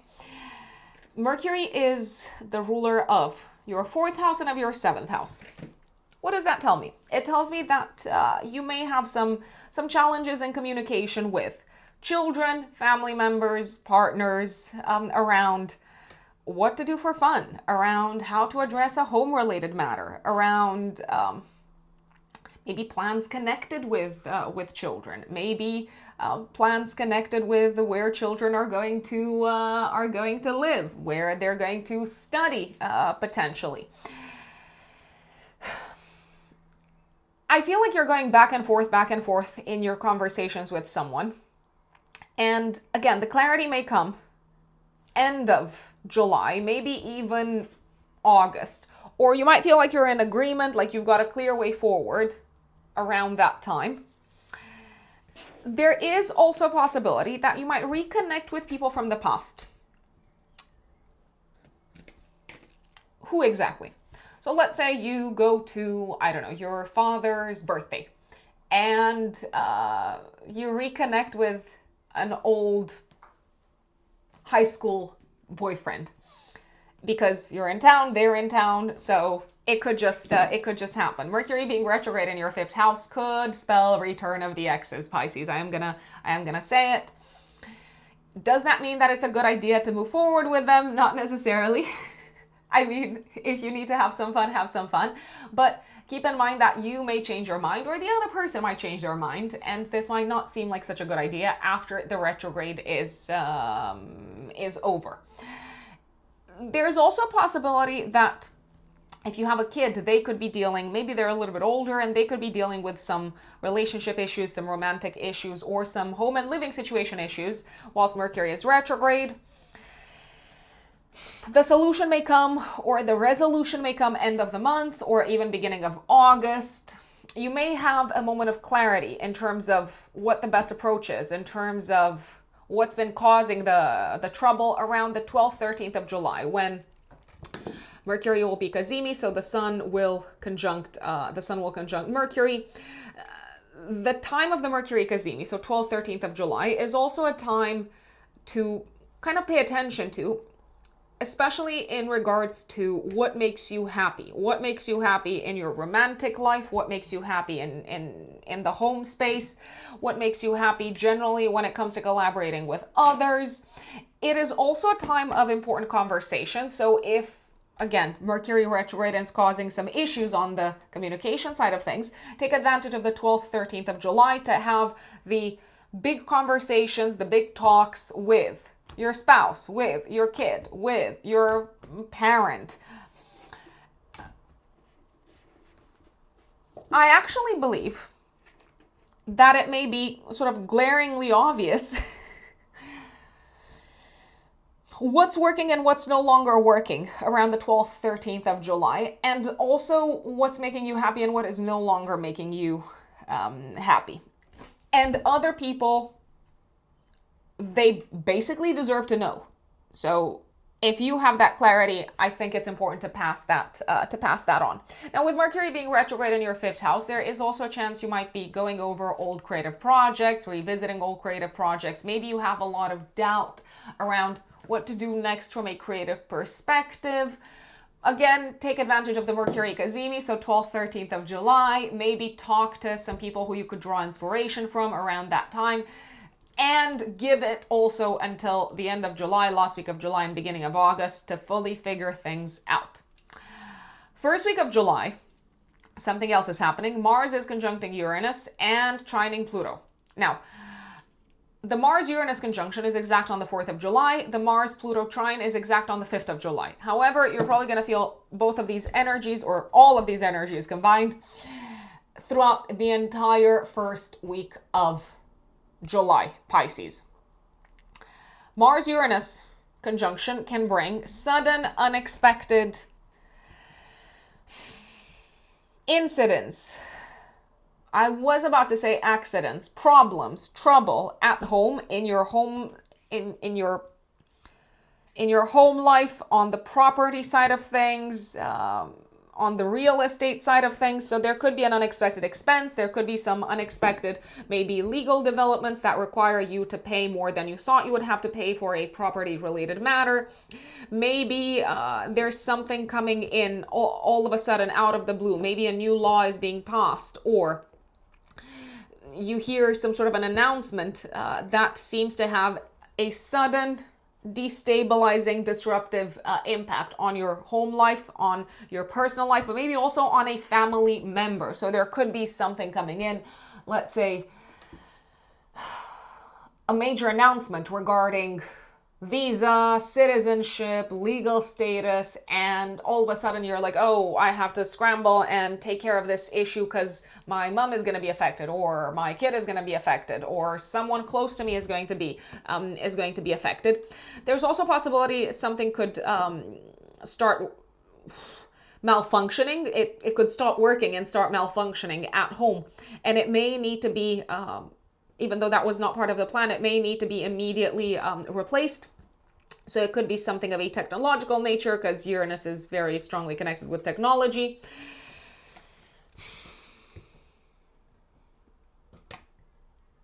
There is a chance, I'm just going to put it out there, that you might need to travel suddenly around this time. You might need to travel suddenly, and maybe it's an expense that you hadn't taken into account. You may need to travel because of something out of the blue happening to a family member. It could be an in-law.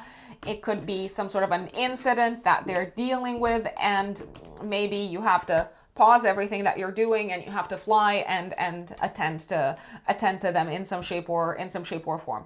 I repeat, I do believe that for the most part money can solve the issue, but just keep in mind that your schedule could change at the very last minute.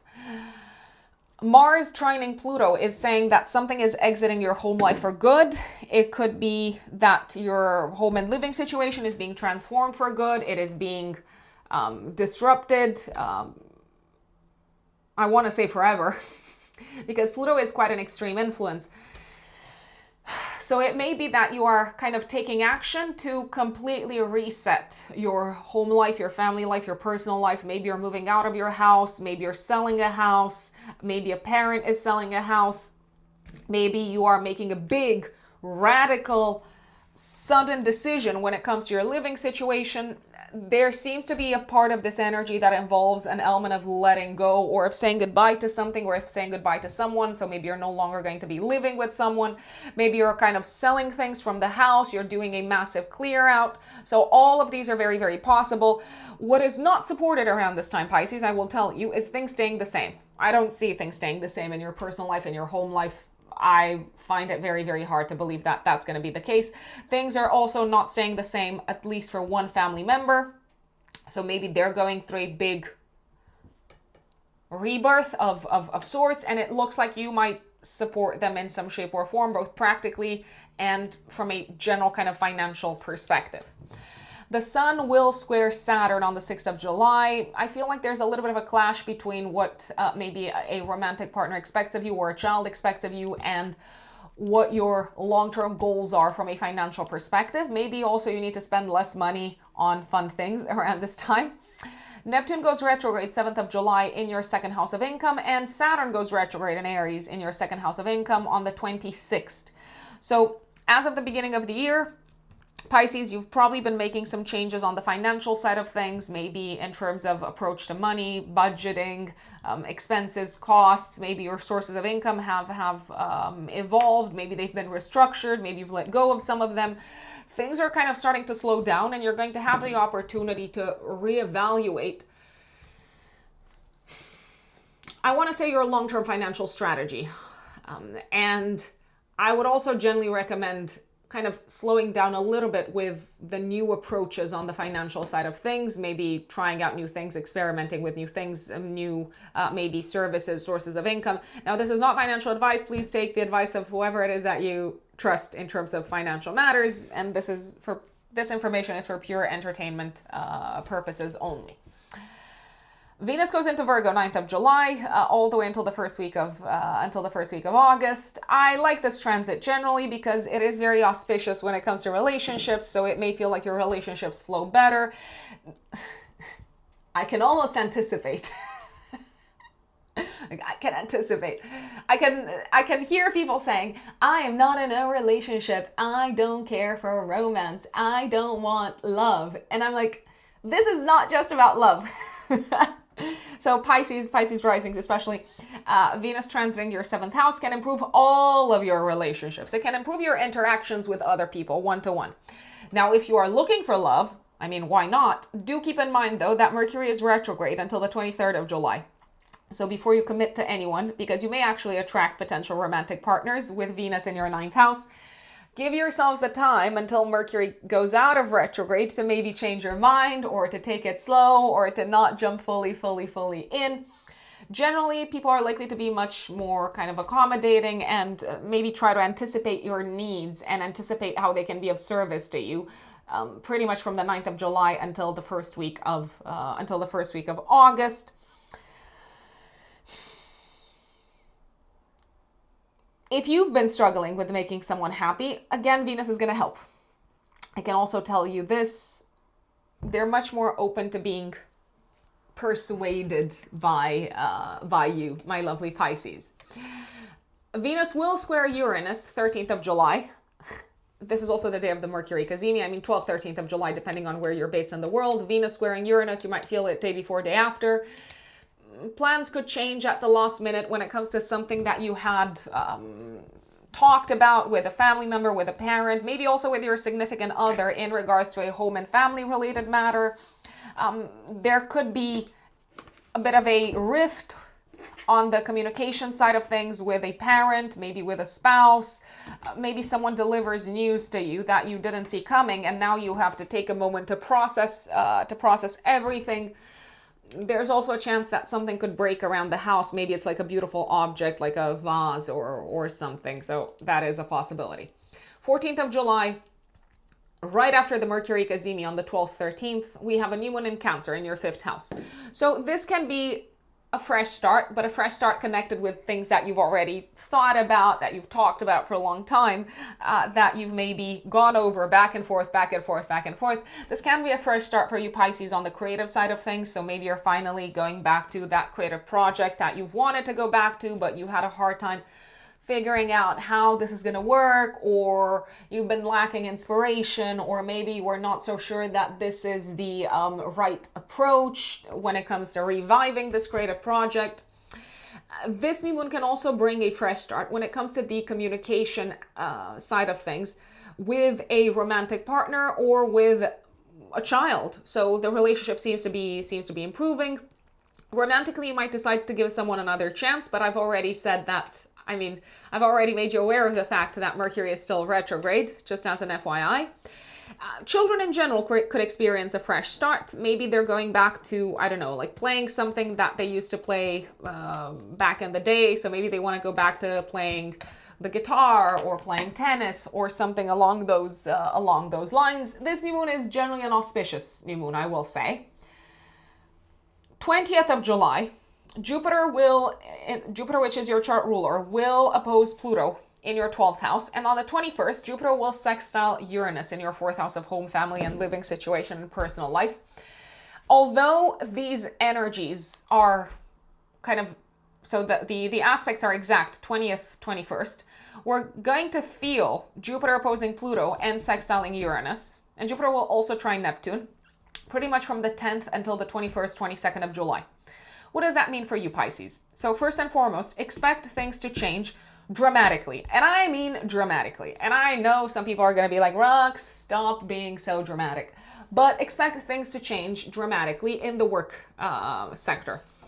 I would not be surprised if some of you quit their job altogether, if your day-to-day work would look completely, and I mean completely different. I would not be surprised if people were made redundant. Maybe not you, but other people.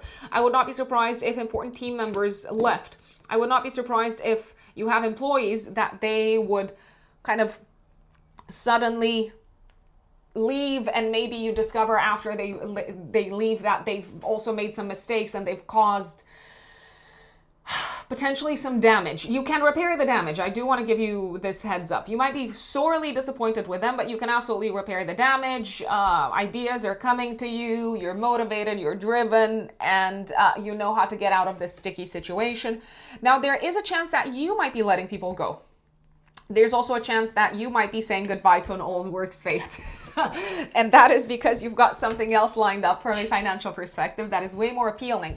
By the way, I do see major opportunities work-wise coming in, my dear Pisces, and with kind of a very, very, very, very attractive financial element to them. But please, please, please look into the fine print, read the fine print, read the terms and conditions. Mercury is still retrograde. If you're making a big change and you are sort of allured by the scent of more money, the promise of more money, which is probably going to come. I'm just going to say it. Whatever happens on the work front, you're going to be way better off financially. get very clear on who you're getting in bed with, metaphorically speaking.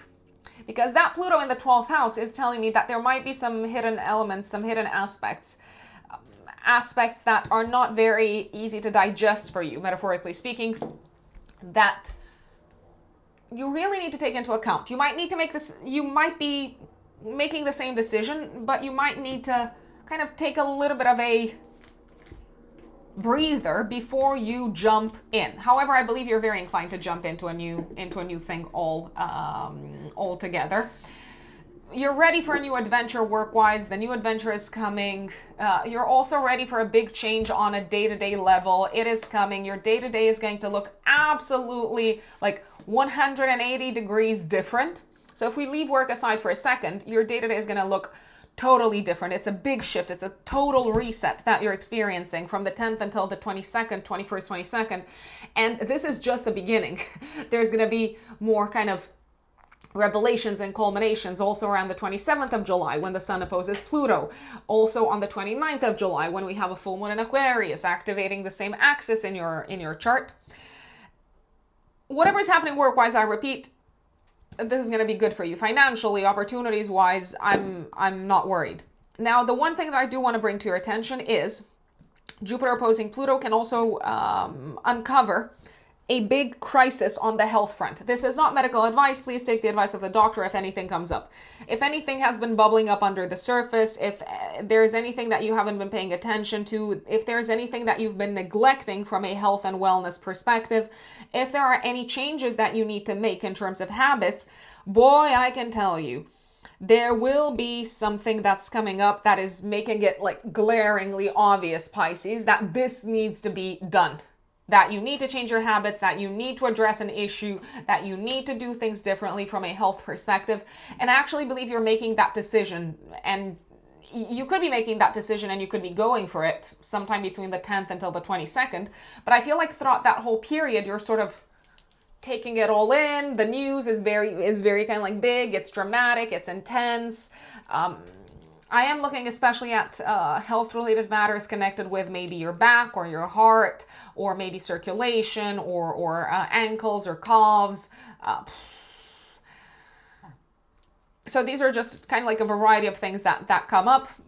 Please take the advice of the doctor if anything comes up. I repeat, astrology is only archetypally and symbolically predictive. It doesn't predict concrete material manifestation. You may start implementing the big changes as of the 27th, 28th, 29th. So again, when the sun opposes Pluto and trines Neptune, when we've got a full moon on the 29th, full moon in Aquarius, with the sun conjunct Jupiter, something is not working. I also believe that it's very much in your face, whatever is not working, Pisces, in terms of you engaging in acts, practices, or even like spending time with people or inviting into your life energies that contribute to your self-undoing. That is going to be very obvious. It's going to be very obvious to you who is contributing to your self-undoing, or what is contributing to to your undoing, not to maybe your self-undoing, because it could be other people. It's going to be very obvious who and what that is from the 10th until the 22nd. Pay attention to it, take action based off of it, and make a big change, make a big transformation happen based off of that. You're inspired to make these big transformations. You are ready to also invest more into your health. You're ready to invest more into what is working for you on a day-to-day basis, and to stop putting energy and resources towards what is not working. Jupiter sextiling Uranus is telling me that you've got a lot of unexpected support, maybe from family members, from people close to you. Changing your daily routines and habits is probably also going to determine you to change things around the house, maybe to shake up and sort of approach differently in novel ways your connections with people close to you, maybe to invite new people into your home that are inspiring, that are aligned with your belief system. And speaking of your belief system is probably going to go through a major, and I mean a major transformation in regards to how you approach work and health related matters, maybe also financial matters, I will say. I can also tell you that you're very close to making a dream come true, and it could be a professional dream.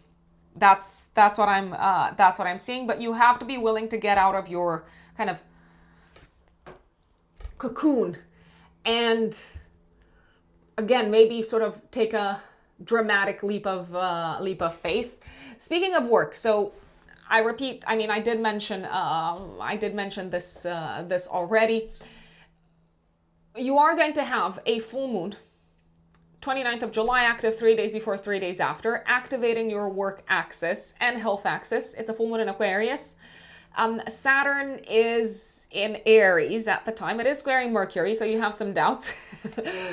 There is a little bit of like pessimistic thinking happening, but I mean, it's natural, especially when it comes to making big changes and taking big decisions. The brain wants to protect us. Our rational mind thinks it's kind of our main instrument for survival, and it's trying to talk us out of whatever is taking us out of our comfort zone. I feel like you're making a big decision and you're experiencing a big culminating point work-wise around the time of the full moon, 29th of July. It is very clear to you what it is that you're letting go of at this point in time. And you could actually be letting go of some parts of your life that you enjoyed or some elements of your life that you were very emotionally attached to. You could also be letting go of old patterns of self-undoing, maybe people that contributed to your undoing at this point in time. And at the same time, you do seem to feel very blessed and lucky and protected, and you're kind of ready to receive an influx of abundance of good things into your work sector because the sun will conjunct Jupiter. So we have a Jupiter Cazimi on the 29th of July. Same day, Venus squares Mars. Venus in Virgo in your 7th house squares Mars in Gemini in your 4th house. I mean, the Venus-Mars square on the 29th of July tells me that people may have opinions about what you're doing. So partners might have opinions. Maybe they're trying to help, but they're kind of coming across as being extra critical, or they're pointing out what could go wrong. And maybe you feel a little bit anxious about talking to them about this whole thing. Maybe parents are being a little bit critical and throwing in a bit of a shadow of a doubt or casting doubt and essentially exacerbating some of your anxieties in regards to the big shifts that you're planning to make in your life. The tension is quite easily overcome, if you ask me, because ultimately I believe that everyone wants what's best for you, and you want what's best for you also, and you want what's best for other people in your life as well. You're a very caring person, Pisces. You're in a state of kind of, I don't want to say emotional vulnerability, but you are a little bit on edge, and sometimes other people's words could land in a way that they were not intended to land in, just as an FYI. Now, a few additional important dates to keep in mind. So the sun goes into Leo 22nd of July, again, illuminating for the next month your work sector, your health sector, your day-to-day habits, routines, and so on. The sun will trine Pluto, will oppose Pluto and trine Neptune 27th of July. You're quite enthusiastic from a financial perspective, and there's good news coming in from a financial perspective, maybe big opportunities, maybe big new beginnings, but also equally you're thinking, oh my God, what am I getting myself into? Do your due diligence. That is my recommendation. You could be paying for a big thing work-wise, maybe an important tool, or maybe you're hiring someone, or you could also be making a big payment for your health. The same thing could happen also around the 29th of July, just as an FYI. The other big thing that's happening this month, my dear Pisces, is the nodal axis on the 27th of July. The true nodes are changing signs from the Pisces Virgo axis into the Aquarius Leo axis. So the north node moves into your 12th house in Aquarius, and the south node into your 6th house. The north node shows us where the celestial kind of like tides flow in, and the south node shows us where the celestial tides flow out. So for the next sort of year and a half, you're probably going to let go of some existing, ways of serving others, ways of making yourself useful to others. You are definitely letting go of old ways of working, maybe old habits. And I do believe there's going to be an increased focus on what's been going on in your life behind the scenes, your mental health, maybe you're dealing with your dealings with institutions, with governmental institutions potentially. There might also be an increased focus on your kind of subconscious mind element and aspect, maybe also your spiritual life. You may sometimes want to take time away from the world, reflect, and kind of deal with whatever it is that you've shoved under the rug, so to speak. And that is Pisces. Folks, I want to thank you for tuning in for your July horoscopes. It is a joy and a pleasure to deliver these for you, and please let me know in the comments how the month unfolds.